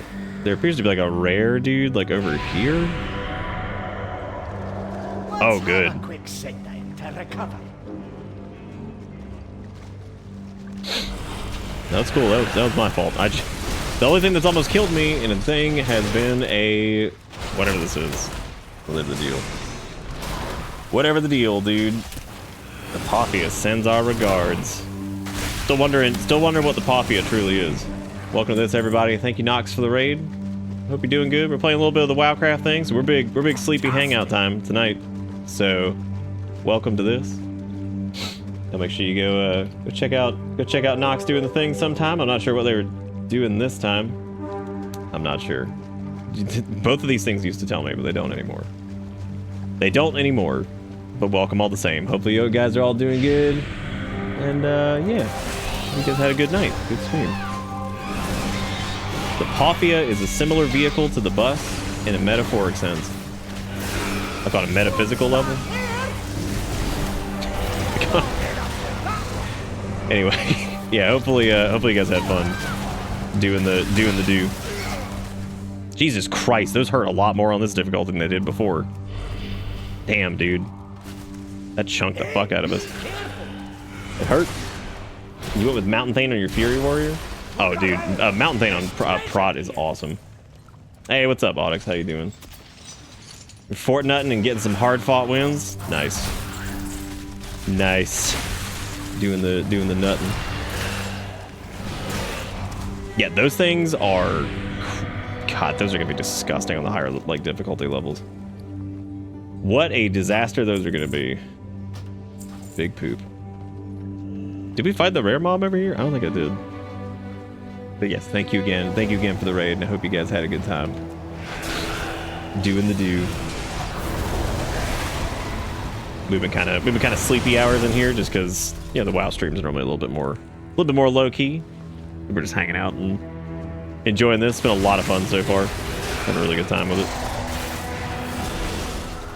Having a really good time. God, those fucking spores suck! That's gonna kill me. Jesus Christ. Those things are nuts. I'm gonna talk to Reno Jackson over here, because it looks like he's got some kind of quest for us. He's marked as a rare mob, which is weird. Quiet, Commander. Be careful. Reno, what the fuck, man? I didn't want to fight you. I thought you were gonna like dust off some kind of creature, but no, you're just like, oh, here, let's engage in combat. I'm sorry. Why does Sir Finley Murgleton no consecration? That's all I want to know. These are the words. These are the words I would like to know currently. Oh my god. Reno's random reactions. Chance when attacking on enemy to throw a random item from Reno's backpack. The item may root, stun, or damage the enemy and enemies around them. Yeah, so right now, for anybody who's just now joining us, these are delves, which are basically one of the new solo endgame progression systems they put in. Interesting so far. You basically get like a little combat buddy that goes in here with you, and you can change up like their skills and their alignment for like damage or healing or whatever. So it's just a single party member that you can kind of change. And so far it's similar to the system that they did for like Torghast and some of the stuff in prior expansions, but not quite. Kind of like its own thing too. You know. Oh, I didn't even think about the ones from like the Rampage Lightning Strikes. It actually sounds really cool. Hopefully they get it to a point where like all the hero talent setup stuff is like kind of close to each other, and maybe just has like strengths and weaknesses in different like areas. Hope we don't get a lot of sand lane situations that are like, it just feels like shit. Maybe it feels like less shit on Unholy, but like I didn't get it tested on Unholy. I just tested it on Blood, because I felt like if it was gonna work on Blood, I mean, like that's good, because that's like where I wanted it to work the most anyway. But then it just kind of ended up being a poop. Lucky Curse Potions increase your maximum health by 100% until your health drops below 66%. All right, so that's stay healthy or fucking die. The Sporbits have 127,000. I guess you just have to like Fantastic. Save a... Oh shit. God, those things suck. Oh, Bran, that's your egg! Why's Bran laying egg? Bran, is that a fucking devil sword? You just... Were you holding, dude? Were you holding a little devil sword? Is that what you did? He was holding out on us. He had a devil sword waiting in the wings that he could hatch from an egg at any given moment, and he just didn't. What a bastard. Leave me alone!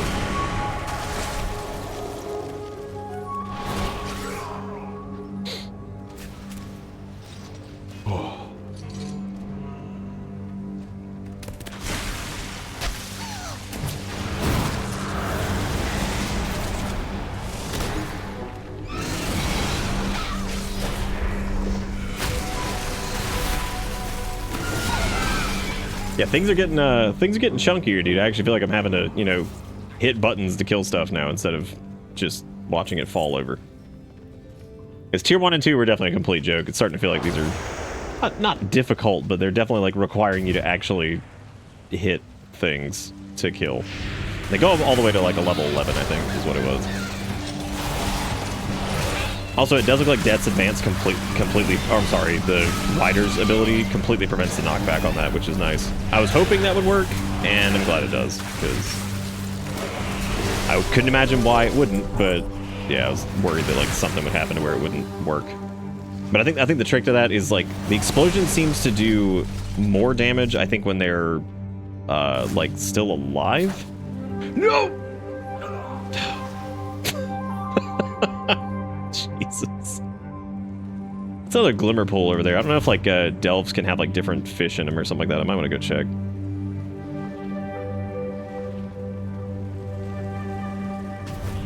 Damn, I can already hear like this track just being on people's chill WoW tracks to die and slowly decay to or some shit.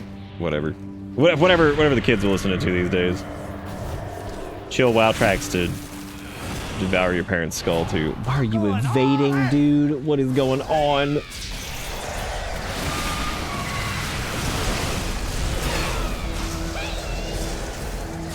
You're looking a bit rough. Take a wee rest.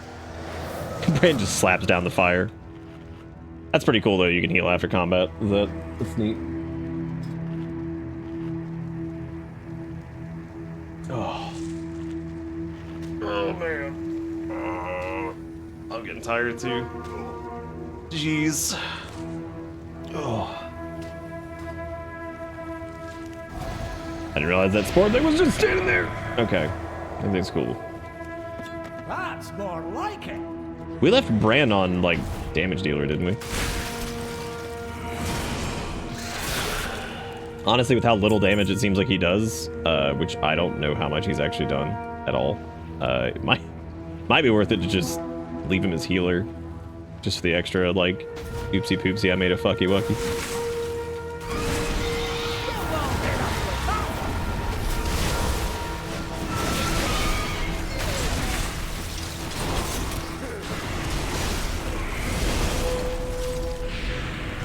Oh man, Frosty K, feeling crisp. It basically feels like almost exactly the same as it did, with just like a little bit more crispiness to it. Blow up if we hit him.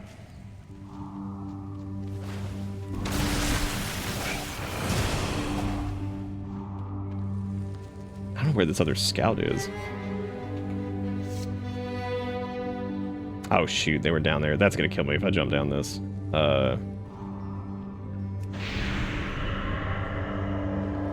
Yep, almost. Almost dead. What does this do? Oh, it increases your haste. Nice. Nice. We gonna go back to weekend wowing and Discord again? Yeah. I mean, I wouldn't mind doing that. It depends on how many people are playing and stuff. Like, you know, if there's not a bunch of people playing or whatever, I'll probably have to do like a lot of solo stuff or whatever, but it just depends. I always prefer to like do like community stuff, but I mean if I have to like go pug things, I'll do it.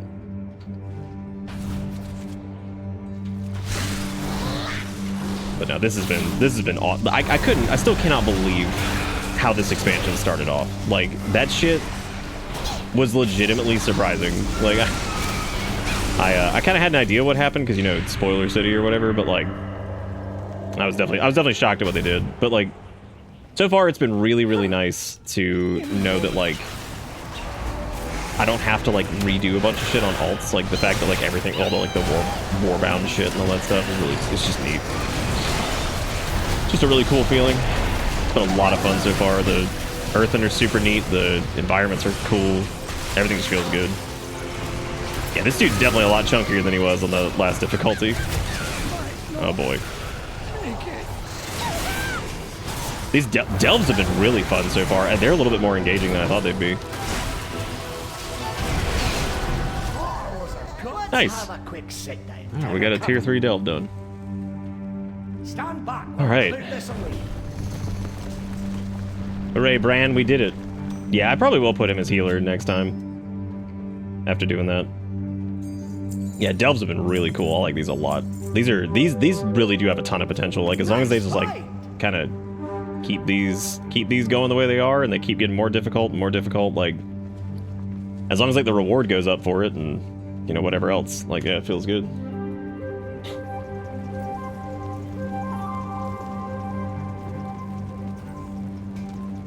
I mean, you guys are still in the Discord, right? I mean, Oh, I think you mean in the Discord. I see what you're saying. That's fine. That was how we put everything together anyway in the past. It was very seldom in the guild chat. The guild thing actually ended up being pretty worthless, just because like even before like the even before that, people were like kind of scattered between Horde and Alliance, and then they did all that stuff, and then people played on different servers and all that stuff. So it's fine. That was always kind of a mess anyway.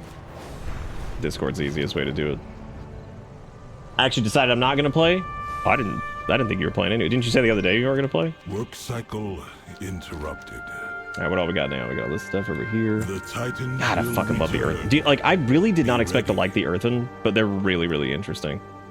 Again, the concept of like dwarves that are like super removed from like the rest of the dwarves that we know, so they have like a different kind of accent and everything like that. They're machine worshippers and kind of a civilization of Titan constructs that kind of developed out here on their own, worshipping the machines. Also, they have beards.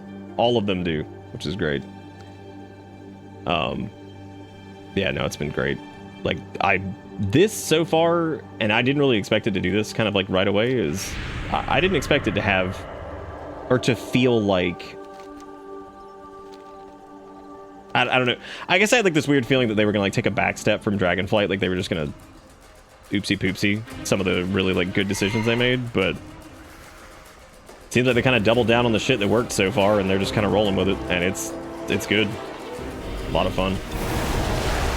Hero talents have been really cool and stuff. I really dig it. That's cool, Robo. You do what you do. You don't want to do, you don't do. Nobody's making you do anything. Damn bugs! They're attacking our injured. These dang old Nerubians. They're in the middle of that Xerix again. Oh damn, it is Queen Guard Xerix. Holy shit.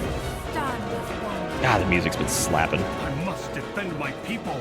Use Cinderbrew to repel the Nerubian attack and presenting him. That Right. Cinderbrew cave. I have an idea. What does this do? Oh, you can close like their little holes with it. Nice. Would work. Let's light them up.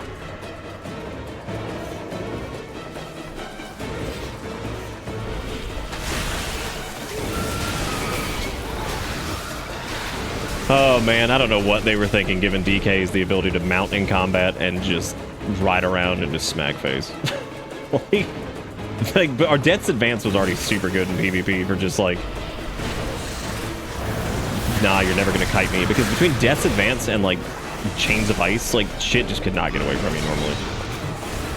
So having fucking Death's Charge is just like, jeez, shit's wild.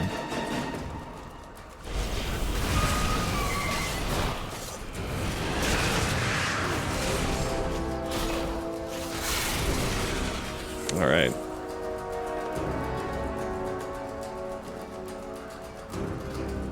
Oh yeah, I'm looking forward to getting into Hallowfall and all that stuff. I still can't believe how cool the set looks from there. Like because you know I was like a little bit like, oh yeah, I'm not a huge fan of the like that set is fucking awesome. Like I love that that's just like the aspirant gladiator set, and you've got the where's the other one? There it is. That one for some reason doesn't have the pants right there. I guess that's like a bug. But the Delves one, this thing slaps. That is so fucking cool. Like, absolutely fantastic set of armor. Like, that is just badass. Yeah, some of the armor designs so far are wonderful.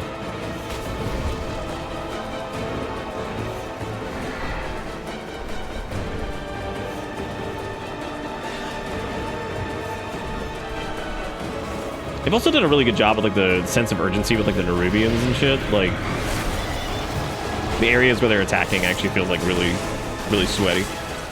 A lot more so than like the Primalist, which weren't like bad enemies. It's just they just feel pretty good as like an enemy so far. The Nerubians should feel scary though. Like I said, we've you know, dealt with them in like Undeath for quite some time, but we never really fought like Nerubians on our own. Not to any major extent, anyway.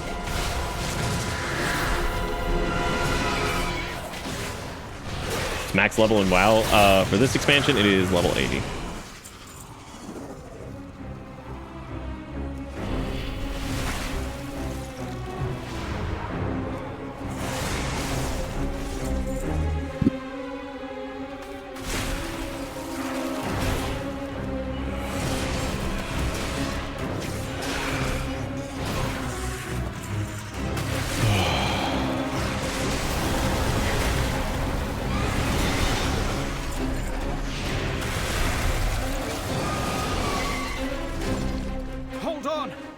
Help is on the way.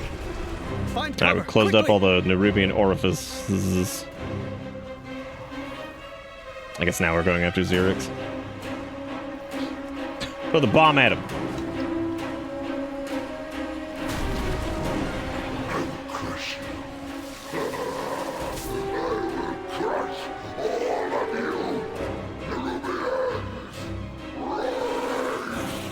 Where is she? Damn, dude. She must suffer for what she has done.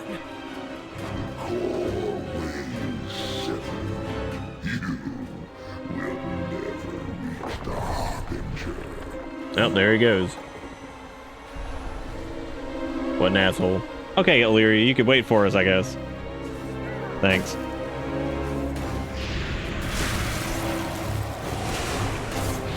I'm glad Aethys Sunreaver has been out here. That's cool.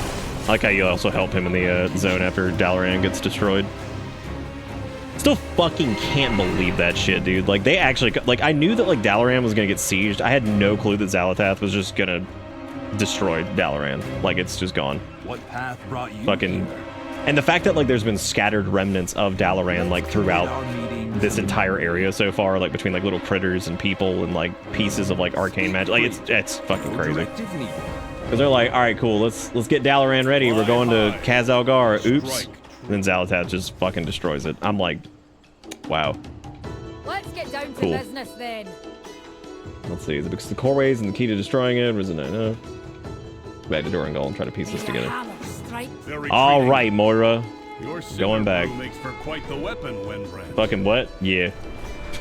Yeah, Xal'atath basically... It was pretty nuts. She, they had found out who the Harbinger was, which was her. And they had decided that the place we needed to go was Khaz-Algar, which is where we are right now. And we prepped Dalaran to warp here, just like we did like in Legion and Lich King and all that stuff. We actually got to participate in it. And as it turns out, one of the Kirin Tor mages has been dead for like 5 years. I forget which, was it Drenger or whatever the fuck his name was? I always forget his name. And Illyria's just walking around out there and she calls to him because like the city's being attacked. And he just turns into fucking Xal'atath. And she's like, he's been dead for 5 years. I've been here watching you this entire time and you didn't even know. I was right here under your nose. And I'm like, fucking what? Like, she's apparently just been masquerading as a Kirin Tor member for like 5 years.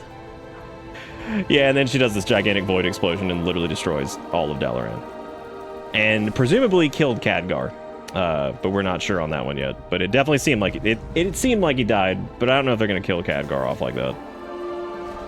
But yeah, it was dude, this was like probably one of the coolest openings to an expansion I think I've ever seen. Like, that shit was fucking awesome. Like, that is so badass. I'm an expert at people watching like you. You're enchanting. Complete the enchanted and the item enchantment tutorial by using items. Interesting. Huh. I guess they're gonna teach you how like enchantments work. Maybe they're trying to like actually tutorialize a little bit more of the game here. I mean, it would make sense because like Dragonflight's the new leveling experience, so you get that whole thing done. You get your skywriting and all that stuff there. You go through this. You get here right at level 70 and just keep going. Which means like the new player experience for this might be like one of the best out there now, because like you basically just do Exile's Reach, Dragon Isles, and then come here.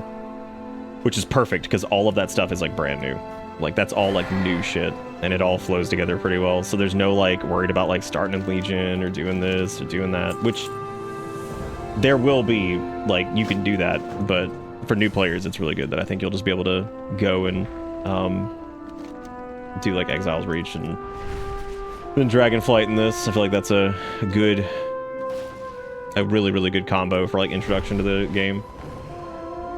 I think this was better than WoDs, and WoDs was really good. WoDs was like, it's really good. It's kind of weird though. Like it was a little awkward because it was like the first time they were really trying to do something like that. So, but it was still good. Legions is still really good. But damn, dude, I was so not ready to just see that gigantic void explosion and watch Dalaran collapse and fall. Like, because again, I think, and I tried to explain like the connotation of this like earlier, because like Dalaran has been present for every single major campaign that like anyone in the Horde and the Alliance has actually been involved in.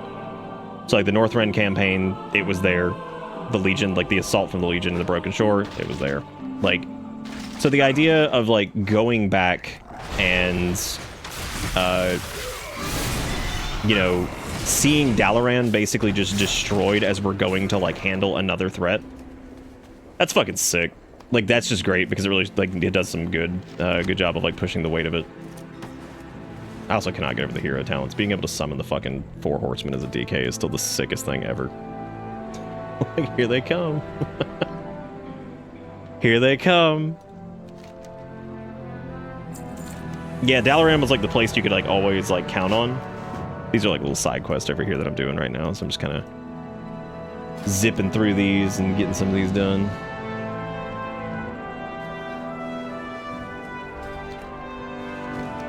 I love the music too, man. God, this shit's so good.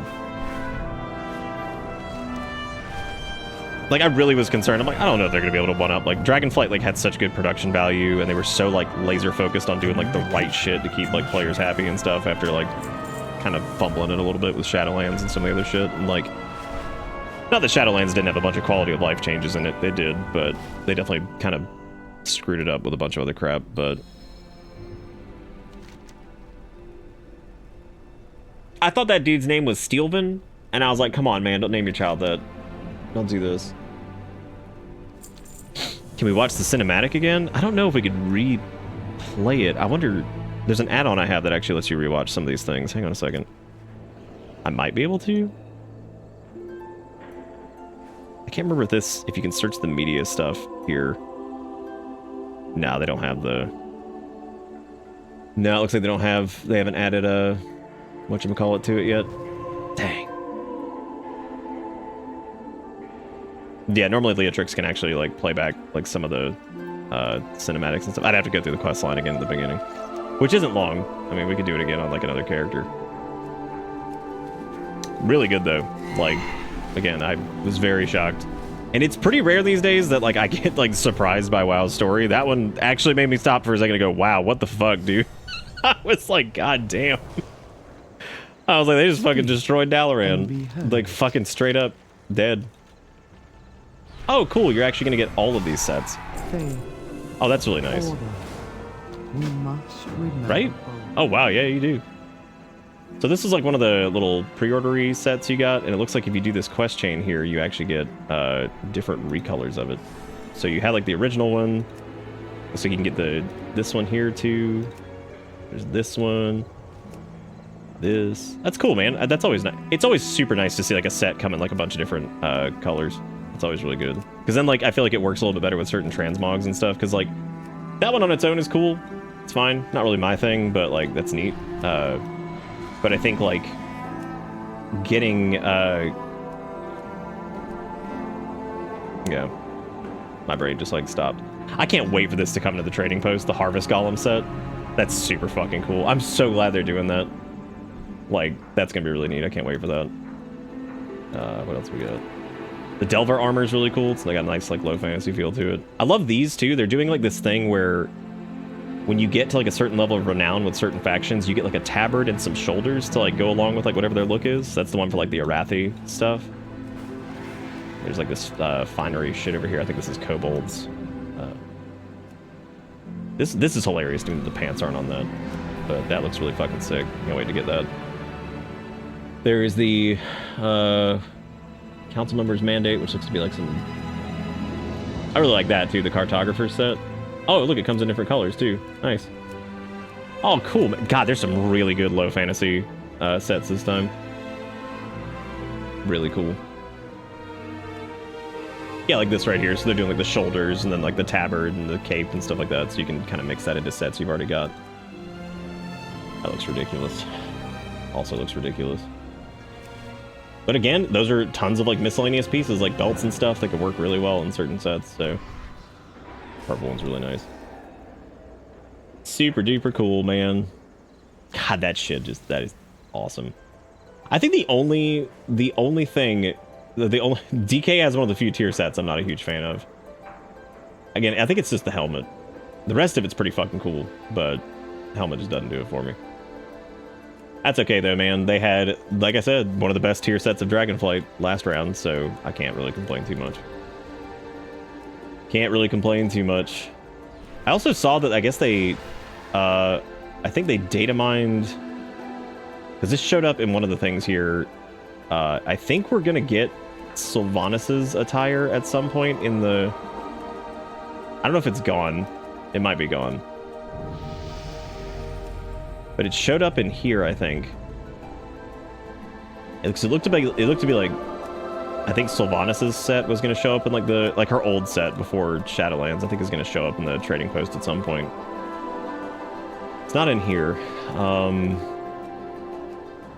God, the fucking Murloc outfit is so funny. Diving suit. Nope. I missed out on the Plunder Lord shit, but it's also pirate themed, which means I don't fucking care. So like, you know, it's very intricate, very fun, but yeah, I don't give a shit. Hell yeah, dude! I missed out on the Spring Revelers collection. What was wrong with me? I should have gone and gotten this. I also missed out on the Magical Girl outfit, which really pisses me off because that's funny as shit. Like, look at that. That's so goddamn funny. the Magical Girl set. I'm so mad I missed that. Oh yeah, here it is. It's the Dark Ranger's General kit. Or Dark Ranger General's kit. So yeah, it's basically Sylvanas' old set. From the looks of it. Did you see my question? Erica, I answered your question, and you didn't listen to me. You did that thing where you asked me the question, you didn't listen, and then you said I didn't listen to you, but you didn't listen to me. And now I'm sad. And now I'm sad. This happens like every night.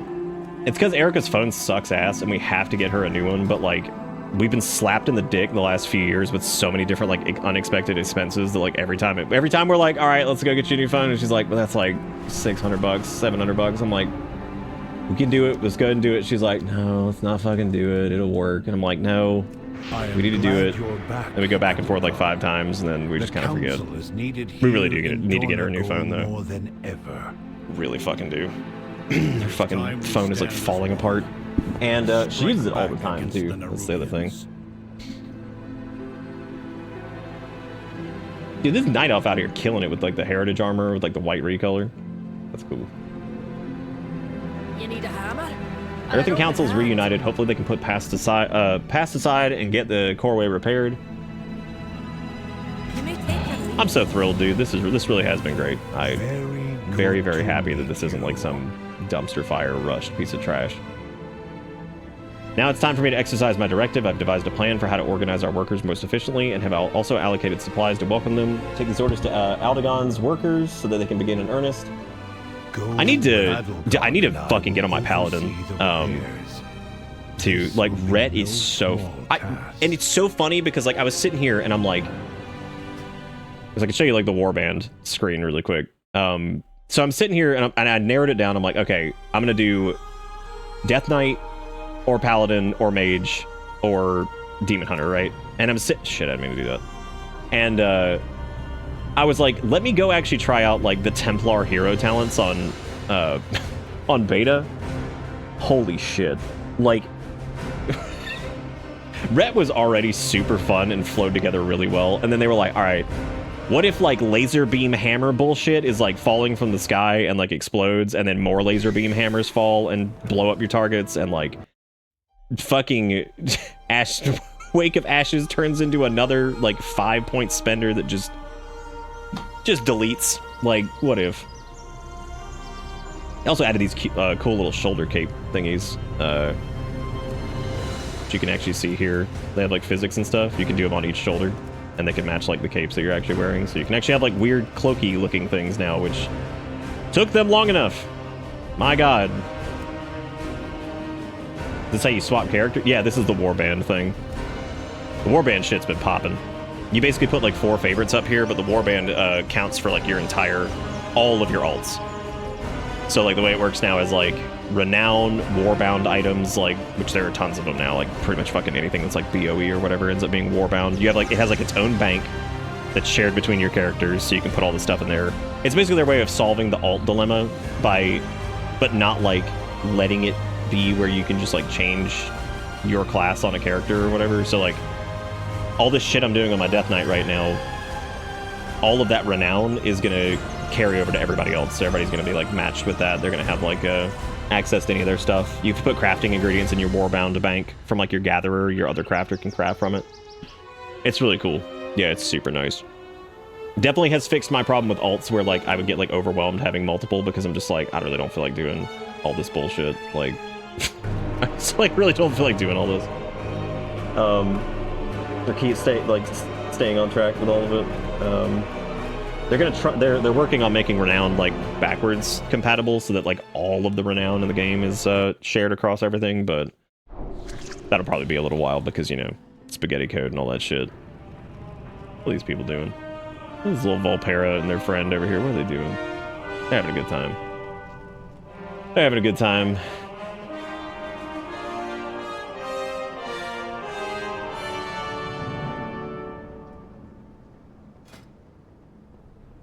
Where the hell is this coming from? Oh, that's right. We got some of the delve set. I forgot. I forgot. Let me fix my fix this because this looks stupid. I should have bought the Web Serenite trading post stuff when I had the chance. I just didn't get it because I was like, I just wasn't feeling it. Wasn't feeling it. The sword looking crisp. Yeah, all the color variants of this from Amir Drasil. It was actually really easy to get some of the transmogs from these because they brought back like the Dinar system from Shadowlands for the End Blast expansion, but you got like a lot of them. 18, I think. And they let you buy like a bunch of appearances and stuff from like the Mythic Raids. I had most of them, but there were a few that I still wanted to get, so I went ahead and grabbed them, which was really fun. It seemed they were really, like in that pre-patch, that was really awesome that they were just kind of going through and basically just like throwing shit at you, like, here you go, have fun. Here you go, enjoy yourself.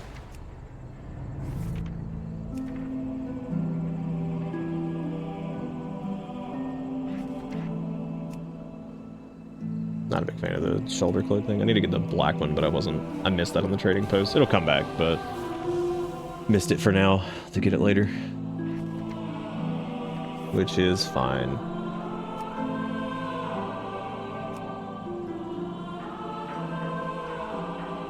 I was trying to see if I can work in some of the newer stuff with some of the older shit, but probably not for a little bit. Until I get some of these more like completed sets and stuff.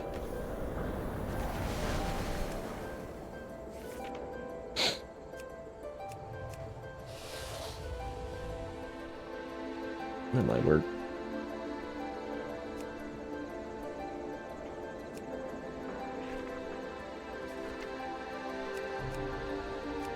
You know, I thought with some of their composers retiring and shit that like the soundtrack wouldn't be quite as good, but like all the people that have like stepped up, I mean, they've been great.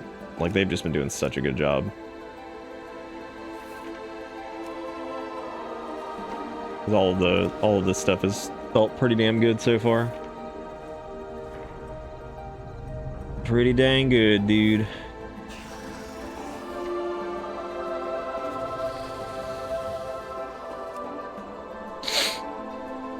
Are we hydrating?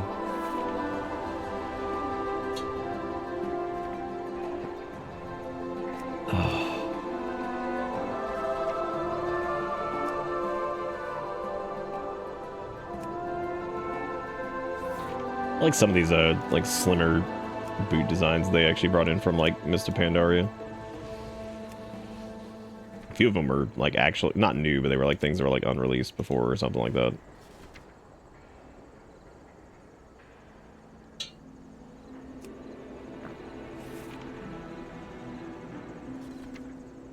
Okay, it's back in like vanilla land.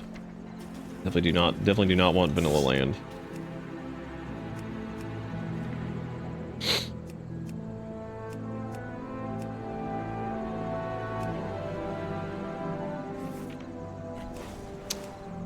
Not a lot of boots I actually like with this set. Like this, the set piece itself is fine, but not the best thing in the world.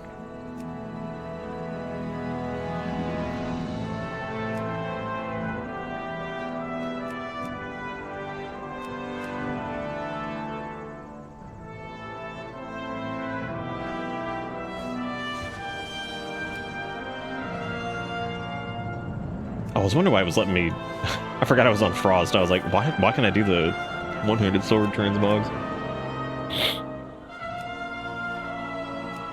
Bro, where's Artis? He's getting ice cream. He'll be back.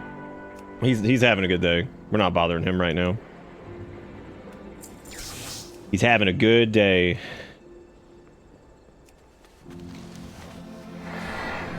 Alright, so I gotta go distribute these orders, I guess, over here. So I haven't done a dungeon yet. I guess that's coming up. I'm kind of holding off until I'm like actually, you know. Oh, you're gonna give it to these people? Yeah, because we're doing the...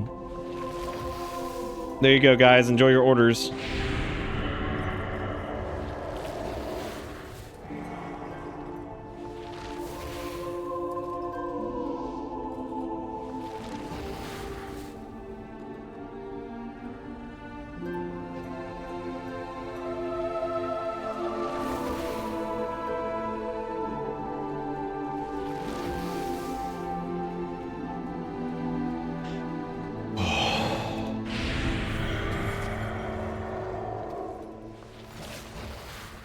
All right. I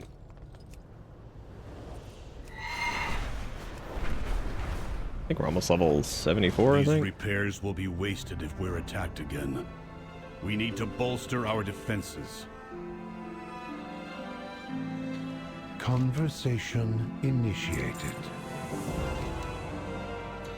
Meet Belgrim outside the Storm Perch, then speak with him to follow him into the Rookery.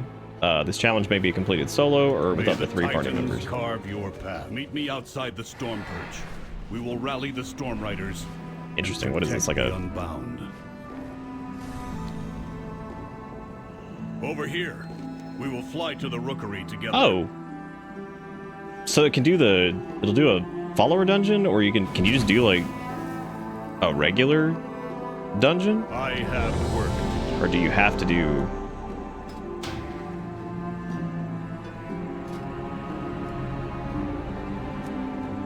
Now you can do the Rookery. I'm assuming you can just do the regular one. I guess for the sake of the story itself, it queues you for like one of the follower dungeons. All right. Yeah, we'll just queue for that, I guess. That's fine. I would, I kind of wouldn't mind. You know what though? I'm gonna try the follower dungeon. I haven't tried it yet. Conversation initiated. Yeah, let me try this. So now I'm curious to see what the follower dungeon thing looks like.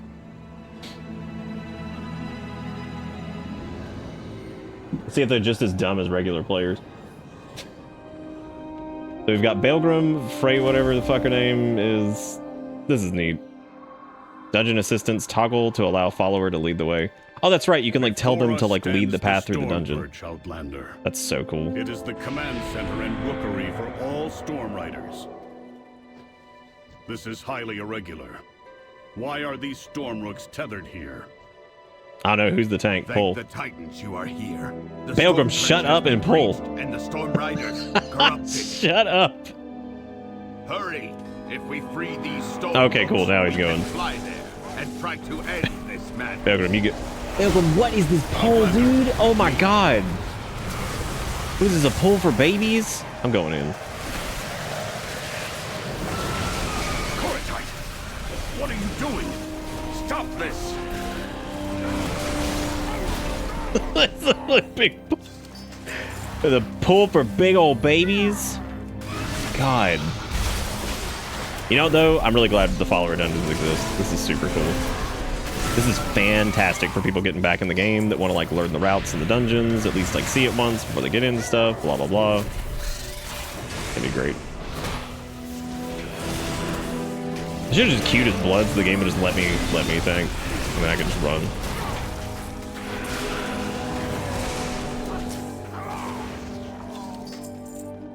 God, I can already see this shit like in Mythic Plus, just stomping in the wiener. All this nonsense over here. What dark magic is this? How dare they defile their own Storm Rooks? Kind of reminds me of like Utgard Keep, but like lightning themed instead of like undeath and whatever. What have you done?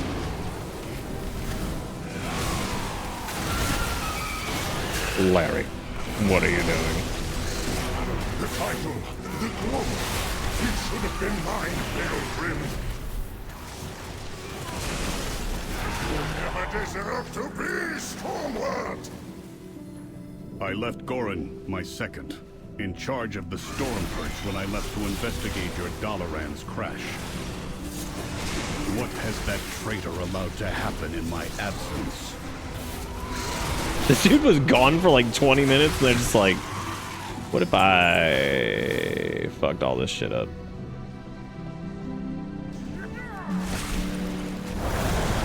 Probably don't want to hit the boss already and go ahead and pull that. This is so weird to be able to run this with like AI shit. That's so weird. Running a dungeon with fucking characters like that, that's just bonkers. Specifically like a WoW dungeon. There's something about these like in particular because they're like open, kind of. That's just interesting. I wonder how much like a pain in the ass that was to code.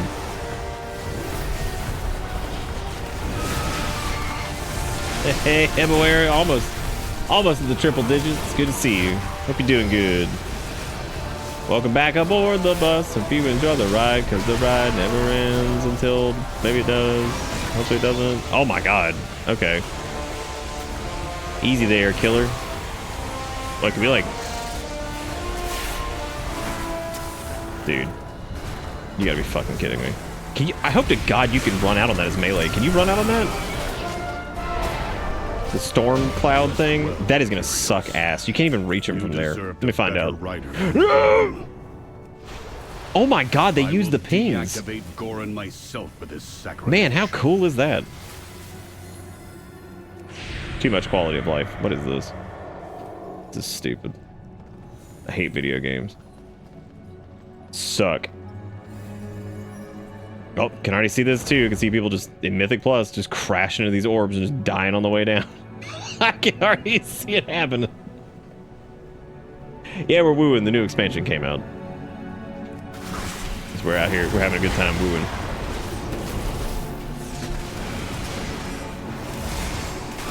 Finally, I thought I'd have to fight Goran on my own. Man, I can already hear it. And by hear it, I mean I can see like just like seeing people like jumping like we're not going great, and then somebody jumps off, crashes into it. You can just be like, oh my god! Stop it!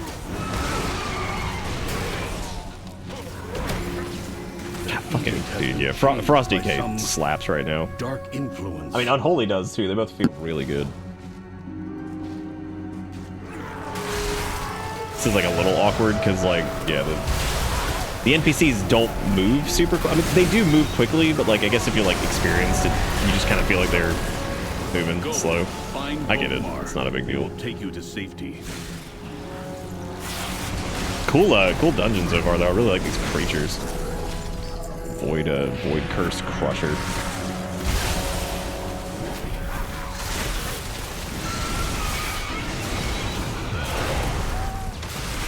The new Frost Scythe actually looks really cool too. Hey, we leveled up. All right, what is it? 74? Yeah, I think so. We've been taking our sweet time, man, but we're having a good time.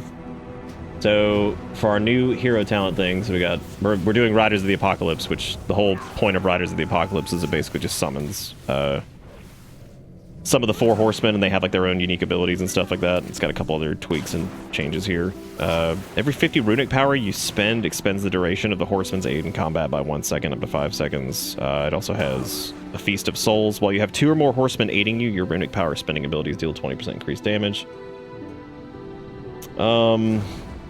Obliterate shatters Trollbane's chains of ice when hit, dealing 44,000 Shatterfrost damage. I guess before I grab... Yeah, I mean, I guess I'll do... Probably we're gonna have to get all of them anyway at some point, but... Hungering Thirst seems... Apocalypse Now is the one that seems to be like the game changer, so that's... Anytime we use Army of the Dead or Froststorm's Fury, it'll call upon all four horsemen to aid you for 20 seconds. And considering that Froststorm's Fury is only a 1.5 minute cooldown now, that's pretty disgusting. Like, that is... Yeah.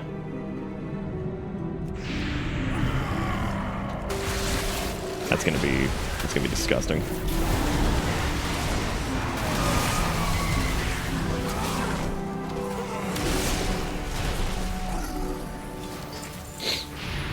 Disgusting in this case is indeed good.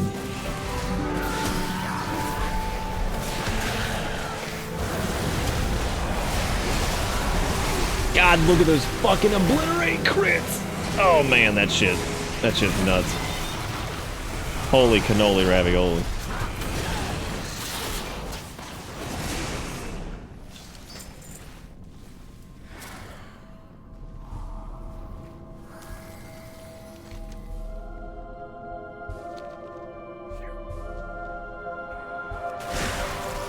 Oh no, the civilians. Oh, they're dead. Come then, face me.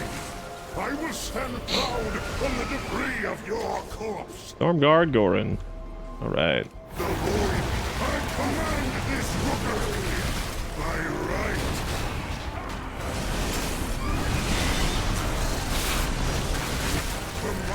Big fat obliterate crits.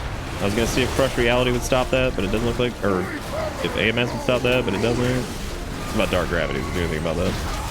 Doesn't matter, he's dead. Doesn't matter, he's dead. Oh my god, dude. We looking at like 509 gear now? That's starting to be too much to ignore. I mean, I also could just not. And exactly, we're falling behind in terms of damage. Seems like the scaling on this is a little bit better than Dragonflight was, because Dragonflight, like, you started to get substantially weaker as you were leveling, like, a lot, which will probably happen here, but if it does, I'll just dark magic that was I'll just switch to Blood from the Storm Riders and be unkillable here. and become God. It feels darker and colder as we go down. But there God, I are more love the Earthen survivors. voices too. They're super good. The lift is out. If we want to keep going, we will have to go down. We have to take it down. I like how in this follower dungeon I've become the asshole that just pulls everything. This poor like follower dungeon AI tank is just like, what the fuck is going on?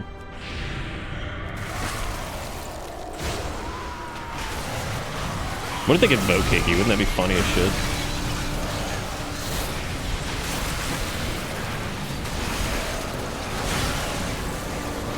The tank is a shaman.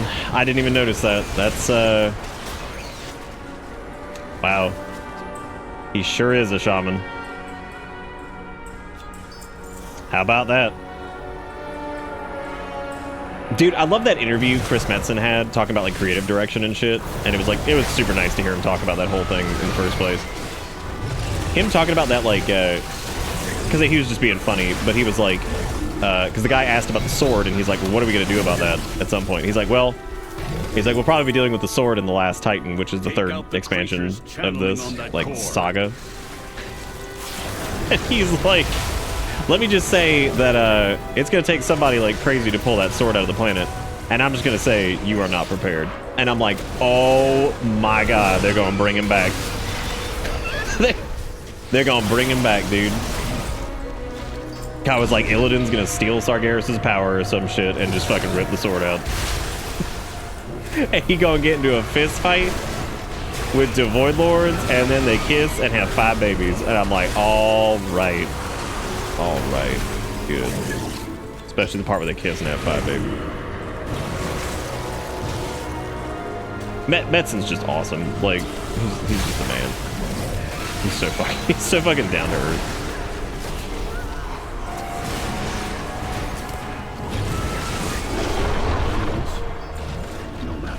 Oh my god. Oh hey, they're using the Garathi Worldbreaker model. Nice.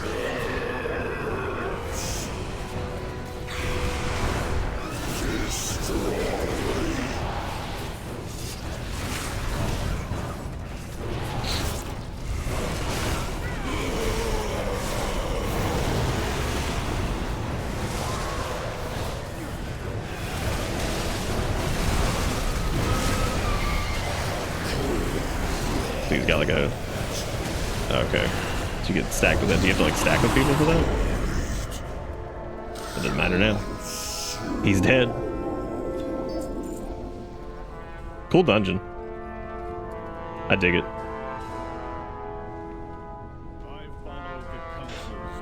Let us return to the council. Fucking shaman tank. Must report to them. That was unfortunate. The rookery, I guess, was like completely fucked.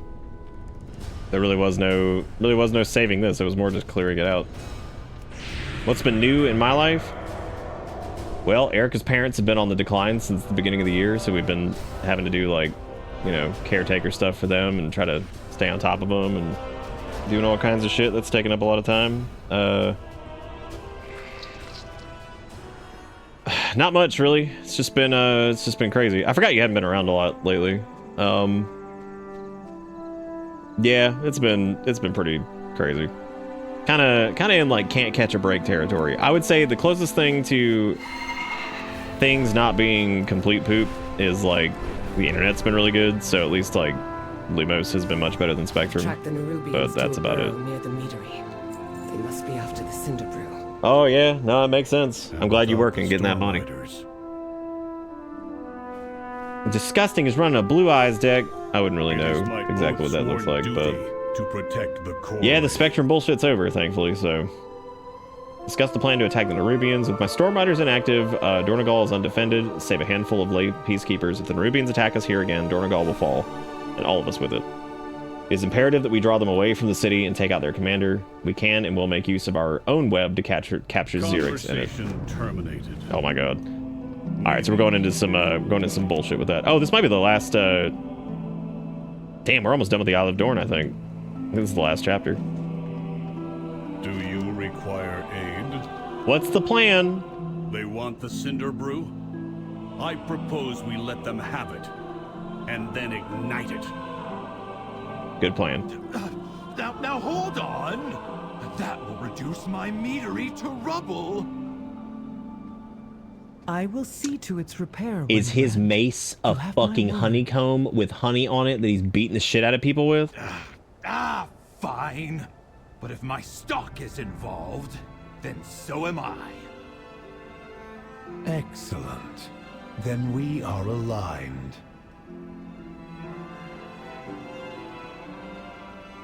We protect the people. Let's take our stand at the Cinder Brew Meadery. Meet Belgrim at Cinder Brew Meadery. We are the bedrock. On your signal, I'll lure the Nerubians to Dude, the meadery. look at that Coreway repair drone. Look at how cool that thing looks. God, I hope we get that as a mount. That thing looks awesome. Dude, come on. Make Tinkers a fucking class already. Just do it. That'd be so awesome. Honestly, after the one lady that I think is voiced by the lady that voices Sabathun, like, with her Dr. Octopus fucking backpack and, like, Titanic, like, eyeball and shit, like, come on, man, just do it. Just make Tinkers a thing. You're teed up, just do it. New experience. Memory isn't what it used to be. I am Korgrin, caretakers of Morning Rise, a place for Unbound who are ready for their final shutdown. Those who come here for their final moments do so to break their cycle and be remembered as the Unbound they chose to be. Unless your kind experience stasis lock as we do, I'm not sure what we can do, what help I can give you. May your choices return. I can feel my energy reserves depleting. I will soon not be able to execute my duties. This is why I have Otago here to take over. Before my systems grind to a halt, I must make sure Morning Rise is free of kobolds. They have invaded the memorial site I tend and plunder the Unbound shrines and bodies that are there. Maybe it's good you are here. You may have the strength to help us. Please help Otago rid the site of kobolds. Meet Otago at the Morning Rise memorial site. Paths be open. Yeah, all of their like stuff being around like being machine-like and experiencing cycles and like I don't know, man. Like they're actually really cool. I didn't expect to like the Earthen, but again, them being like full-blown like interactive Titanic constructs is really, really interesting. Yeah, we're hoping so too, Aboera. Thank you. We're trying to stay in it and try not to just be like, man, this all sucks. If it was just one of them, it would be one thing, but both of their health like went down. Like the most recent thing that we've been having to do is go over there and give like pick infusions via like their stepdad's like pick line and stuff. So I'm trying to help with that. Thankfully, we've gotten to the point where they wanted to try it and do it themselves, and they have kind of got it going. Basically, I told them, I'm like, look, you know, if you ever run into any trouble or anything now, since you guys wanted to try this, just call us and let us know. We can come over and finish it or whatever. So they've gotten to the point where they can do it, which is a little less disruptive because, like, you know, yeah, having to go over there at like 6 o'clock every day and then sit over there basically until like 7:30 doing that whole thing is certainly a lot. It takes away time from like Erica and I because, you know, she works during the day. I normally work at night. So, you know, not a ton of overlap sometimes. So that's good that they've been able to do that. It's been a little bit easier. If we can get Erica like a work from home job, or her job will start allowing her to work from home, then that would basically make things considerably easier too. But that's something we're still working on, so hopefully her job at some point will be like, yeah, let's, you know, let her do that or whatever. We'll see. We'll see. Not that I'm a WoW lore person, but what's the story of this? Okay, so they actually did a really cool recap that kind of covered like the last few expansions.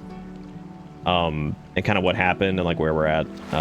Basically the gist of this is to kind of recap in the best way I can. Back during Legion, all the characters had like powerful weapons that they referred to as artifact weapons. And there was a particular one called the Black Blade of, I think it was just Black Blade of Xalatath. And basically it was this dagger that would like whisper to the Shadow Priest. And it was obviously like some bullshit inside of it, right? And it would basically talk to them. Obviously like evil kind of, but we weren't really sure what it was, if it was like an old god or what. And by the end of Legion, they ended up channeling all the power of these artifacts to destroy this sword that was jammed into the planet. The most anime shit ever. And the dagger was depleted. Later on, I should probably just play the fucking cinematic. It's so much easier. Because I'm already adding too much detail. Point being, there was a fucking crazy ass like old god thing inside of that dagger, and then she got released at some point and kind of just fucked off, and we didn't know what happened to her. She showed back up in Dragonflight and helped one of the primordial or primalist dragons basically recover this insanely powerful like dragon artifact, void artifact specifically. And she has basically started using that to just like start fucking over like all of Azeroth. Because we had our fun beach episode in the Dragon Isles, and now shit's just hit the fan again, so we're dealing with her because she is a huge pain in the ass and is trying to destroy the planet and stuff. So it's been a hoot so far. Eliminate the kobold infestation. Dude, I cannot wait to go beat up some take candles. I'm gonna do it right now. I hope the first words I see as I walk in there, take candle. Take candle. I'm so glad Glacial Advance is kind of weak right now, because like I really did not feel like taking it. I do kind of want to play with Frost Scythe a little bit, because they fixed it so it's not like stupid anymore. Sweeping attack that strikes all enemies in front of you. This attack always crits. Crit strikes with Frost Scythe deal 4 times normal damage. Deals reduced damage beyond 5 targets. Consuming Killing Machine resets the cooldown of Frost Scythe by 1 second. Or reduces it. I've seen some builds taking it, but like some aren't. And I feel like it's probably like a little undertuned, I would imagine, is probably what the issue with it is. Let's find out if it's any good. Frost Scythe always looked cool, but unfortunately it's like never been great.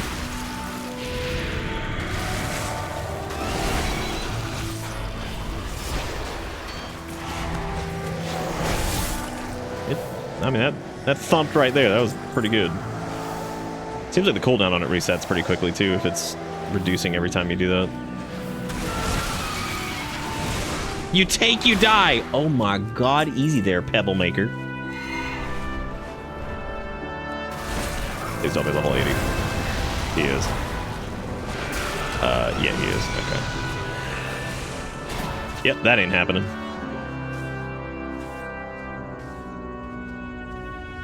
God, that's so funny, dude. Like the level 80 rare mobs that are just here and they're just fucking our shit up. That's a hoot.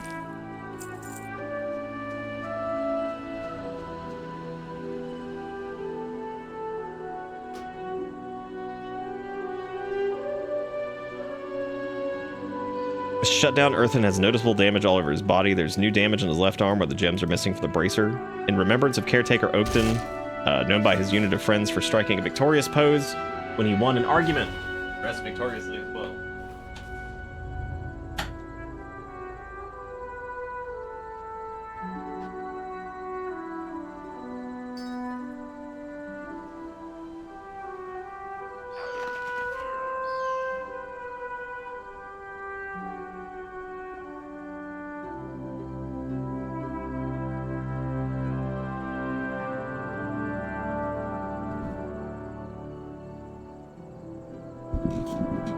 I'm so sorry, Hiram. I know that's not good. Hello, Fanny. How you doing? How you doing? Was my opinion on the best console of all time? It's probably... I guess that would depend on how you would look at it. I don't know. PS2 is probably up there. I would say...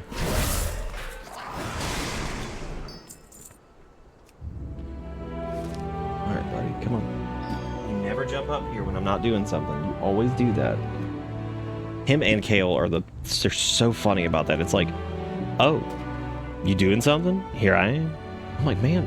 And I try to get him to pop up here sometimes if I'm just like sitting here watching something or like working on something like low key, and they only want to be up here whenever I'm like actively doing something. It's really funny.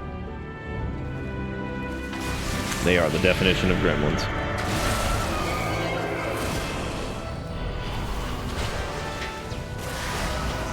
Fucking kobold, dude.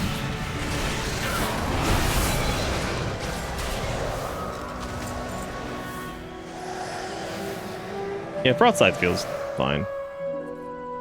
Not like amazing, it's not whatever.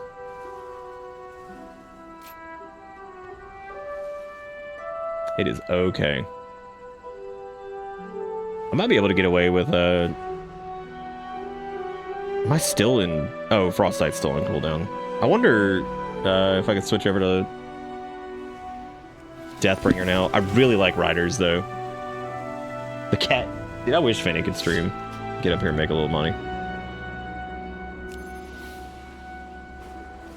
Frost Fever has a chance to deal increased damage to Shadowfrost. When Reaper's Mark explodes, it deals 20% of damage dealt to nearby enemies.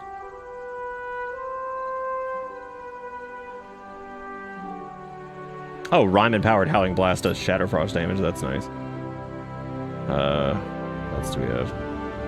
Painful Death feels like it's going to be really good. Death's Messenger is strange. I mean, the Lichborn thing is cool, but I don't really understand the other one. Grim Reaper also hitting Soul Reaper on targets that are low is pretty nice, but kind of feels pointless. It depends on, like, if it stacks with, like...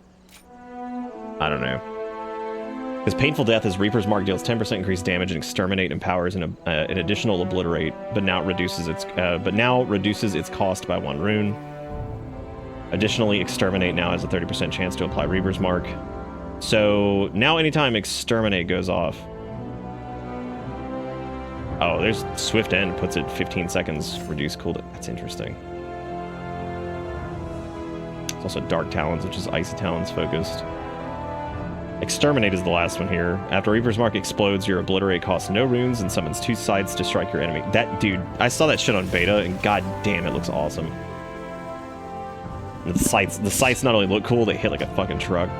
They're really good. All right, so let's try Deathbringer a little bit, since we've been doing Riders of the Apocalypse this entire time.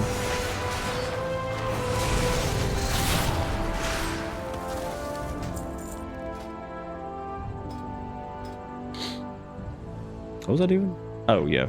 There we go.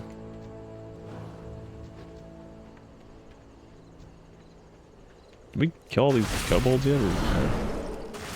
Oh, no, we still need to do more. The Reaper's Mark animation is sick, dude. Call an ouch patcher? Oh my god. The fucking kobolds, dude. Oh man. Do they even have candle? What the fuck's wrong with them?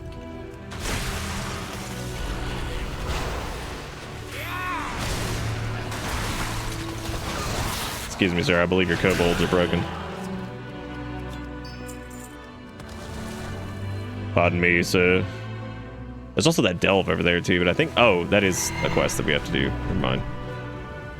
It just says kobold infestation dealt with. I guess you have to specifically do it over here with the desecrators.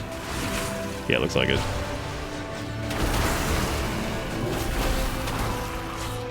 Dude, a lot of these hero talents and stuff like that, like, they are almost fucking worthless. In leveling, like... Because, I mean, shit's just dead, like, instantly. Like, you have, like, no time to actually put up, like, Reaper's Mark and shit. I know that I'm not yet head caretaker, but I take full responsibility for this. I should have asked for the mantle of caretaker long ago when Korgan started to show the first signs of memory overwrite and stasis lock. May your choices return. You to take plunder, and laws apply to all. These are all side quests still. I'm over here just doing it.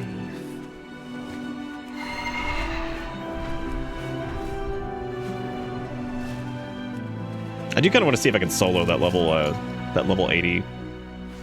That level 80 elite is blood. I'm sure I can. Not imagine that would be that difficult.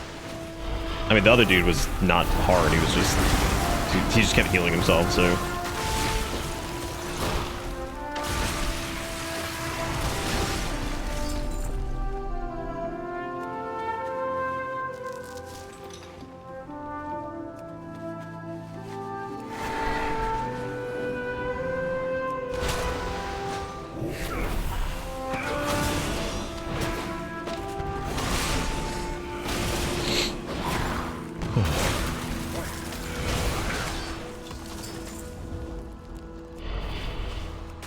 Who the hell is this?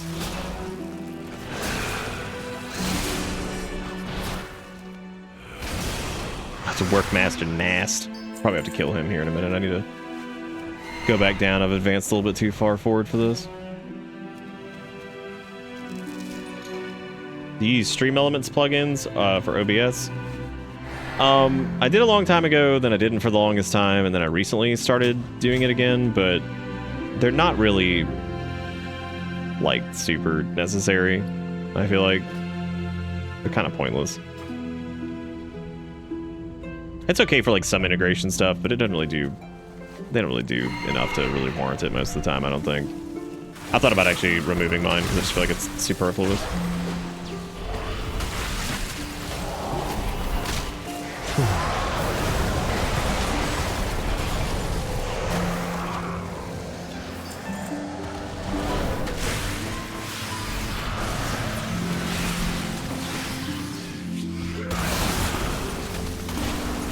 That does look cool though.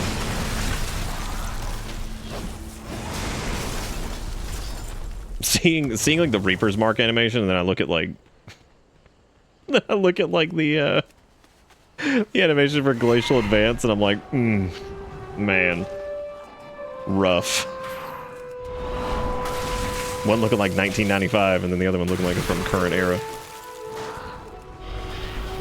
Pretty funny.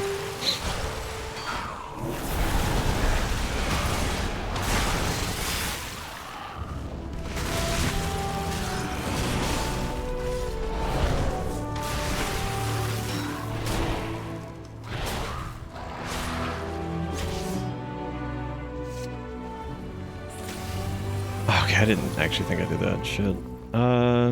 You know what? Just leave it for right now. Alright, now we gotta go up here, go turn this in, and go from there. What drives you?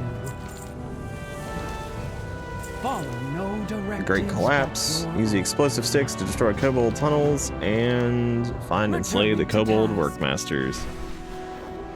We did that before. I guess let me go ahead and grab his ass. Oh my god, I just realized that the kobolds use mole rats for like their...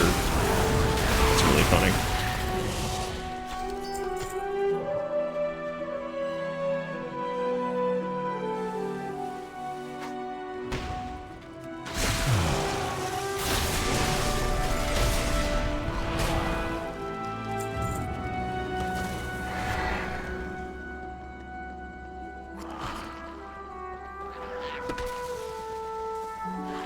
Is the next one we need to kill?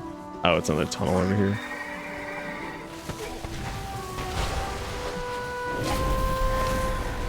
Uh-oh. Went too deep.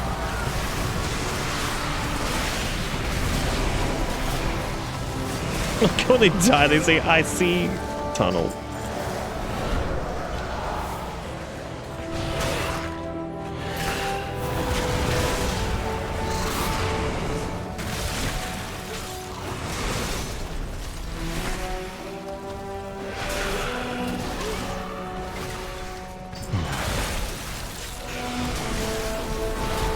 You could have one game remade for all platforms. For all like all of them. Skyrim. Go ahead and do it. Put it on everything. Because it ain't on everything yet, but it's time.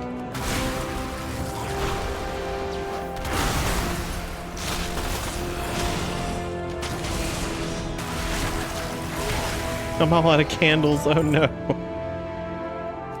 Oh, the kobolds, you idiots. A new experience. Journey far and safe. Who runs this fine establishment? We gotta kill Grand Heister Bach. May all paths. I'm gonna fuck his ass up. He gonna hate it. Your time has come, Grandmeister Bach. Dead earthen don't need loot. It belongs. He's dead. Poor kobold. Oh, he's got a little kobold cheese in his chair. This cheese is beyond aged. It is the quintessence of age. The mold on it, it's alive and looking deep into your eyes and down into your soul. Perhaps it's best to leave this slice of cheese to the kobolds. Yeah, probably a good idea. Finally aid. Look, I'm sure there's some French dude out there that would eat that and be like, yeah. What path brought you here? Well, WoW already has partial controller support. It can recognize a controller. It can accept inputs from a controller. There's a flag in the like menu for or like system for it. However, there's really no like UI for it yet, which may come at some point, but I don't know if it ever will. So who knows? Maybe one day. You think? Oh, dude. Oh, you can't. Oh, okay. So apparently you can't even do tier 4 delves until season 1. Interesting. Okay. Yeah, we'll go ahead and do. I really like delves so far. These are neat. Super duper cool. I guess I'll leave him as damage dealer for now, just to kind of see what's going on. But candles to stay safe from these shadows. I have to use enchanted candles. Oh no. The candle gets weakened when you move. Watch your steps. Well, I mean, like, what do you want me to do, man? We gotta move forward. Oh, I should have consulted Kuvkal. Shit. I'm sorry, I didn't consult.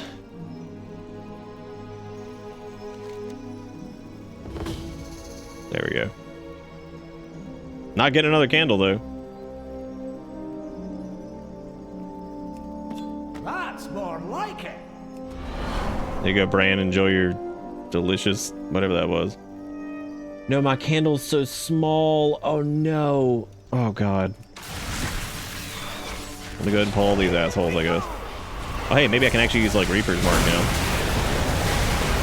Sure can, and it hits... Oh, my God, it hits like a fucking truck. Holy shit.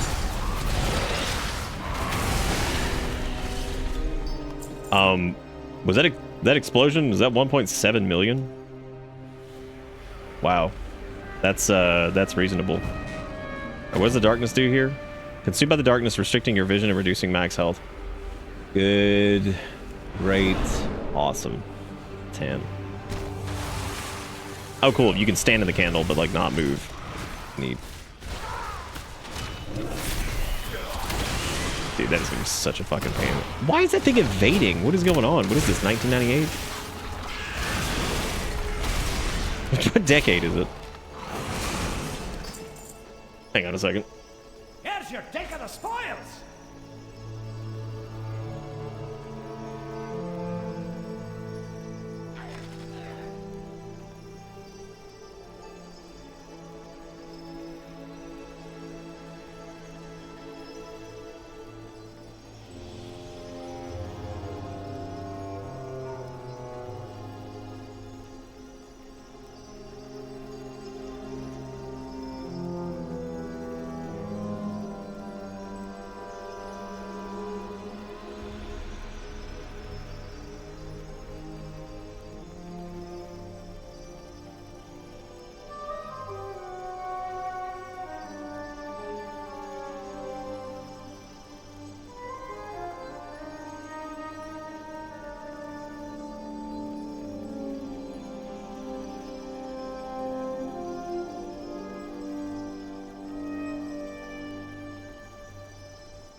I'm gonna go take the dog out and grab more piz. Is that a little baby candle walking around? Oh my god, he's called a stubbling. Oh my god. He's a good looking dude. I like him a lot. Big fan. The candle gets weaker when you move. Watch your steps. Wait. Strange disturbance. What is this? Oh hey, it's Reno Jackson again. Now what? Orders, Commander.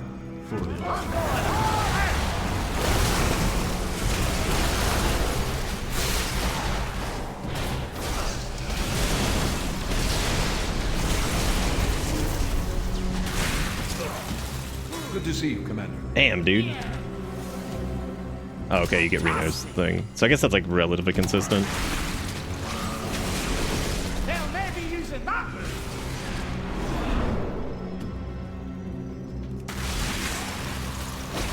I want to say a quick thanks, by the way, to everybody hanging out and lurking for this. I know the WoW stuff's not like everybody's cup of tea, so appreciate y'all hanging and dangling. We did this for Dragonflight, and that was a pretty good time. This has been so far. I've actually enjoyed this more than Dragonflight's questing experience, so which is surprising because I liked Dragonflight's a lot, which was good. But I'm sorry if it's a little like low impact, whatever. You know how it'd be. We were a little bit higher energy earlier, but I mean, I've also been streaming now for 7.5 hours, so. Yelling about WoW for 7.5 hours. Grab one of those enchanted candles to stay safe from these shadows. Grant, I can't grab enchanted anything. I'm fucking blind. What do you want me to do? Looks like Death's Advance cancels out the... Oh. Just AMS through that shit, dude. Tell it nah. I just love the idea of being like, I appreciate your attempt at making me give a fuck about a mechanic, but AMS exists, so screw it. Screw it. It's good to see you, Eboera. I'm glad you're doing all right. Sorry you're having to work a shitload and then still broke. That does suck. Been there. Been there indeed.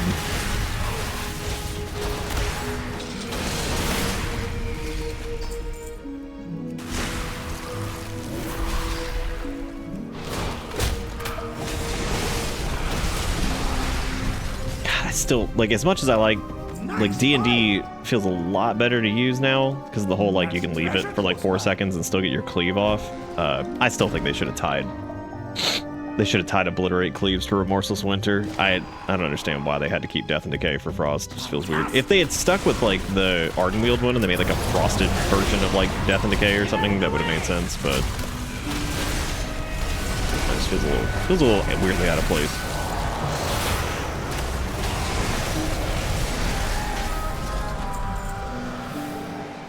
I think we've not done a good job of recovering these stolen keepsakes.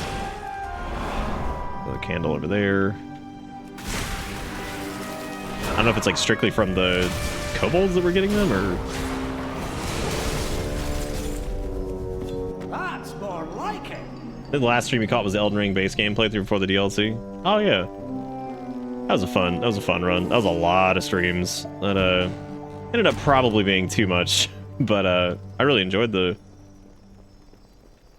Elden Ring DLC, so good. Not perfect, but good. Like, I think some of the complaints I heard about it, though, were pretty insane. Like, not stuff I expected to be a problem, or that people would care about. If that makes sense.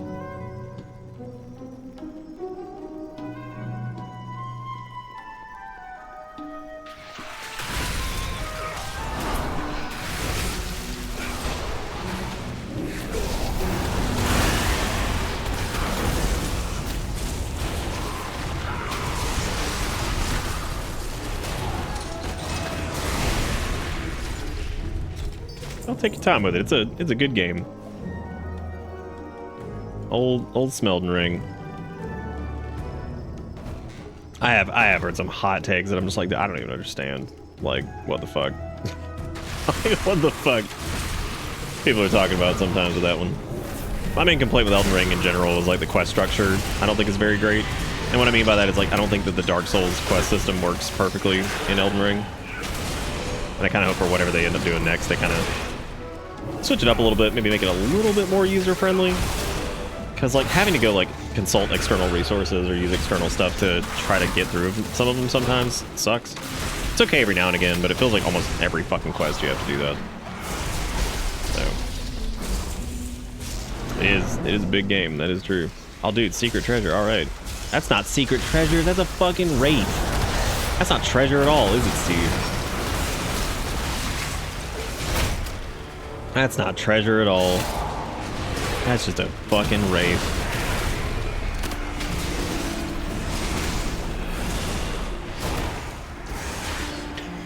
I want to give a shout out to my boy Bran Bronzebeard over here for shooting it with a gun. Very few things in this world that can't be solved by just shoot it with a gun.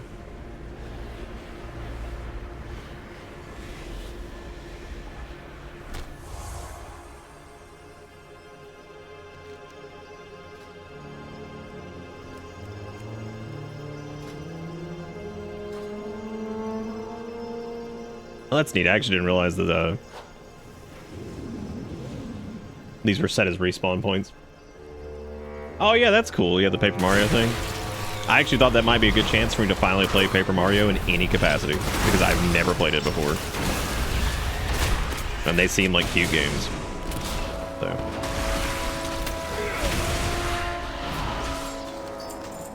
They seem fun in general.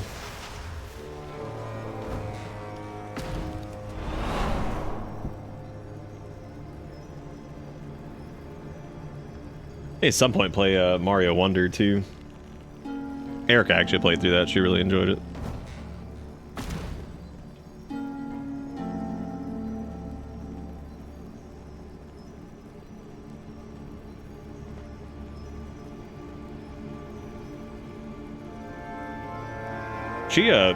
She said she got stuck on like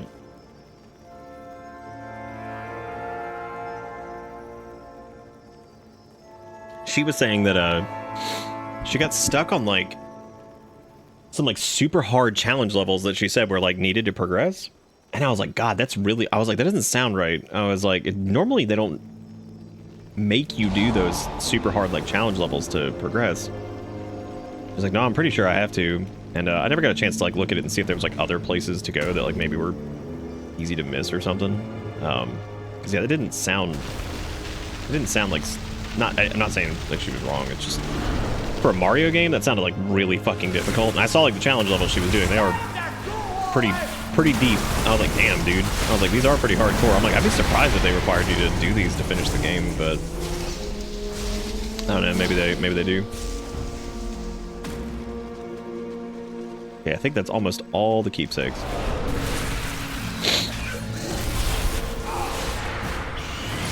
Okay, so this delve so far is probably my least favorite. Just the concept of it's cool. This one's really tedious.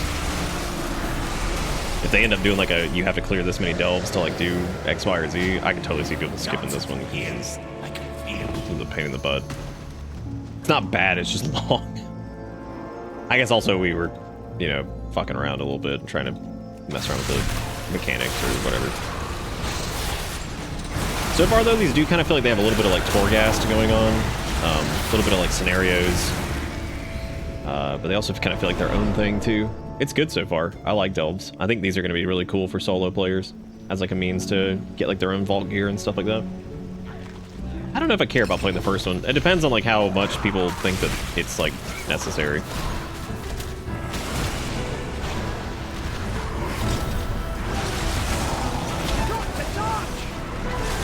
I don't have to dodge. I can stand there and use my fucking shit. And I did. I ignored the mechanic because of AMS. Can't ignore ground slam though. Of which he is now beating me into the ground. Whoa, that's a weird bug. Our health just got small. Why'd my health bar get small?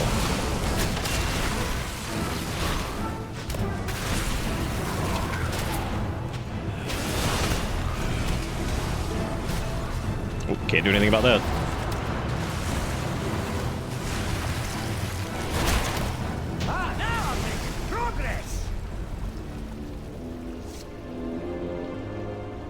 I got utility curios, neat. I'll give this one. There's a little experience chunk over there. You could probably at least get Bran Bronzebeard like capped out before the season stuff actually opens.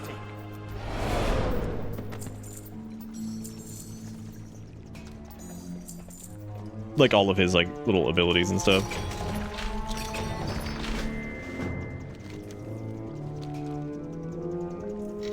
All right, now we go.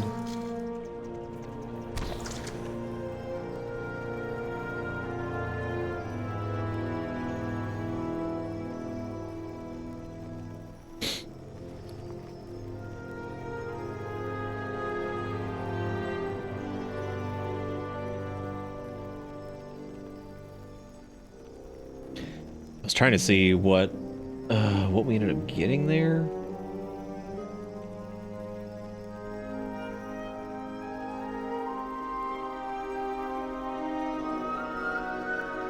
I don't know what they put that under. I guess it was under like consumables or something. Where is the thing that we just got? Oh, there it is. That's more like it. That's the brute force idol, which is when Bran calls for it, jumping on him will cause him to hurl players into the enemies, knocking and dealing significant fizz damage split between them. That sounds pretty funny. He's also got a utility curio now, which I don't know if we actually got a utility curio, so... Oh, it might be the streamline relic. While out of combat, the party's movement speed is increased by 15% upon entering combat. The party's haste is increased by 5. Oh, wow. Nice. That is pretty cool. Next thing he gets is Ice Trap. Cool deal. Cool deal. Yeah, I like Delves. These are really, really neat. They're a good time. Definitely a fun solo activity.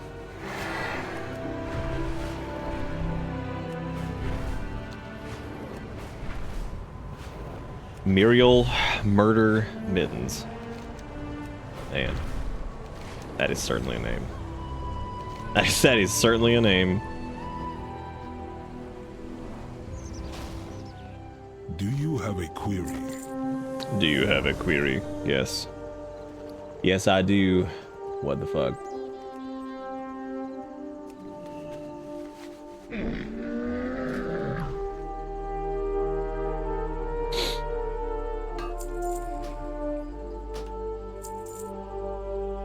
Well, at least I got rid of the junk chunk. Probably should start getting rid of these greens too. The BOEs I should probably hang on to for right now.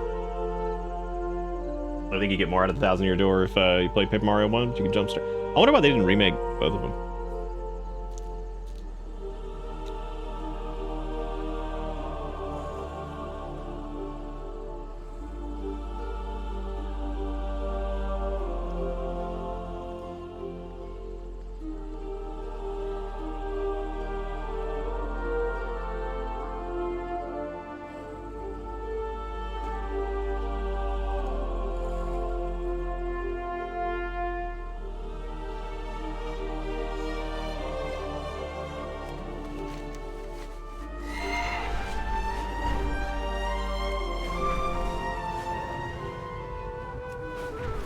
Did we not do Lost Delivery? I guess not.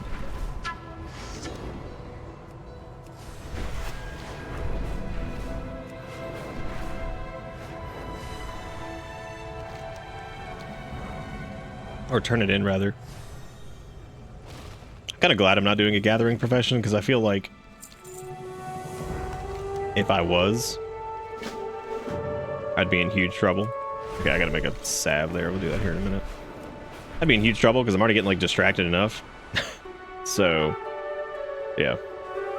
Because we still have like three other zones. There's the Ringing Deeps, Ajkahet, and Hollowfall. So, yep. Oh, can it be played on the Nintendo Switch NSO or whatever the fuck it's called? NSO is such an uninviting name for that. I know like that's its name. I don't know why. It just sounds like shit. Sounds like some crappy, like, organization or something. Well, gamers, it is 3 o'clock. I'm getting a little tired, and I'll probably end up maybe putzing around and doing, like, some more boring stuff. I don't know if we'll do this again tomorrow. I'll take a look at some stuff. We'll see. I may end up doing something else. I don't know. I mean, no, I'm enjoying this. I meant just like for stream. I'm definitely still going to be playing this. This is fantastic so far. I'm thoroughly impressed. I think that they've done just a absolutely wonderful job with this so far. So, yeah, it's really good. But yeah, I think I'm gonna stop there for now. But if you guys want to catch the run back on stuff, you're welcome to check it out over here on the VoDs channel. There, I'm getting that all fixed up lately. I've got everything like loaded up. I just need to go through and just edit everything. I've just been feeling cruddy lately. Haven't done it. Yeah, there's that. There's also the regular YouTube channel, which has our highlight reels and stuff. We also got our Discord, which is a fun place to go hang out if you don't. There's also roles for like different games and stuff. So if you're interested in like you know, WoW or Destiny or Fortnite or Minecrafty or Monster Hunter or whatever, there's all kind of little subgroups there for those different games. You can talk about them and stuff, and it's all pretty fun. All those little groups are pretty cool. So but yeah, I think that's gonna be it for me. Thank you guys so much for everything, and I hope you guys all had fun. Thank you for hanging out and just dangling around with me while I played a game I really enjoy. So that's always fun. I don't know. There's always something nice about that, about just being able to share a game you really like with folks. Just kind of play it and not really worry about anything. That's a good time sometimes. So thank you guys so much for hanging out and just being here. And yeah, it's gonna be it for me. Y'all have a great night. Thank you for everything. I'll be back tomorrow. See you next time. Goodbye.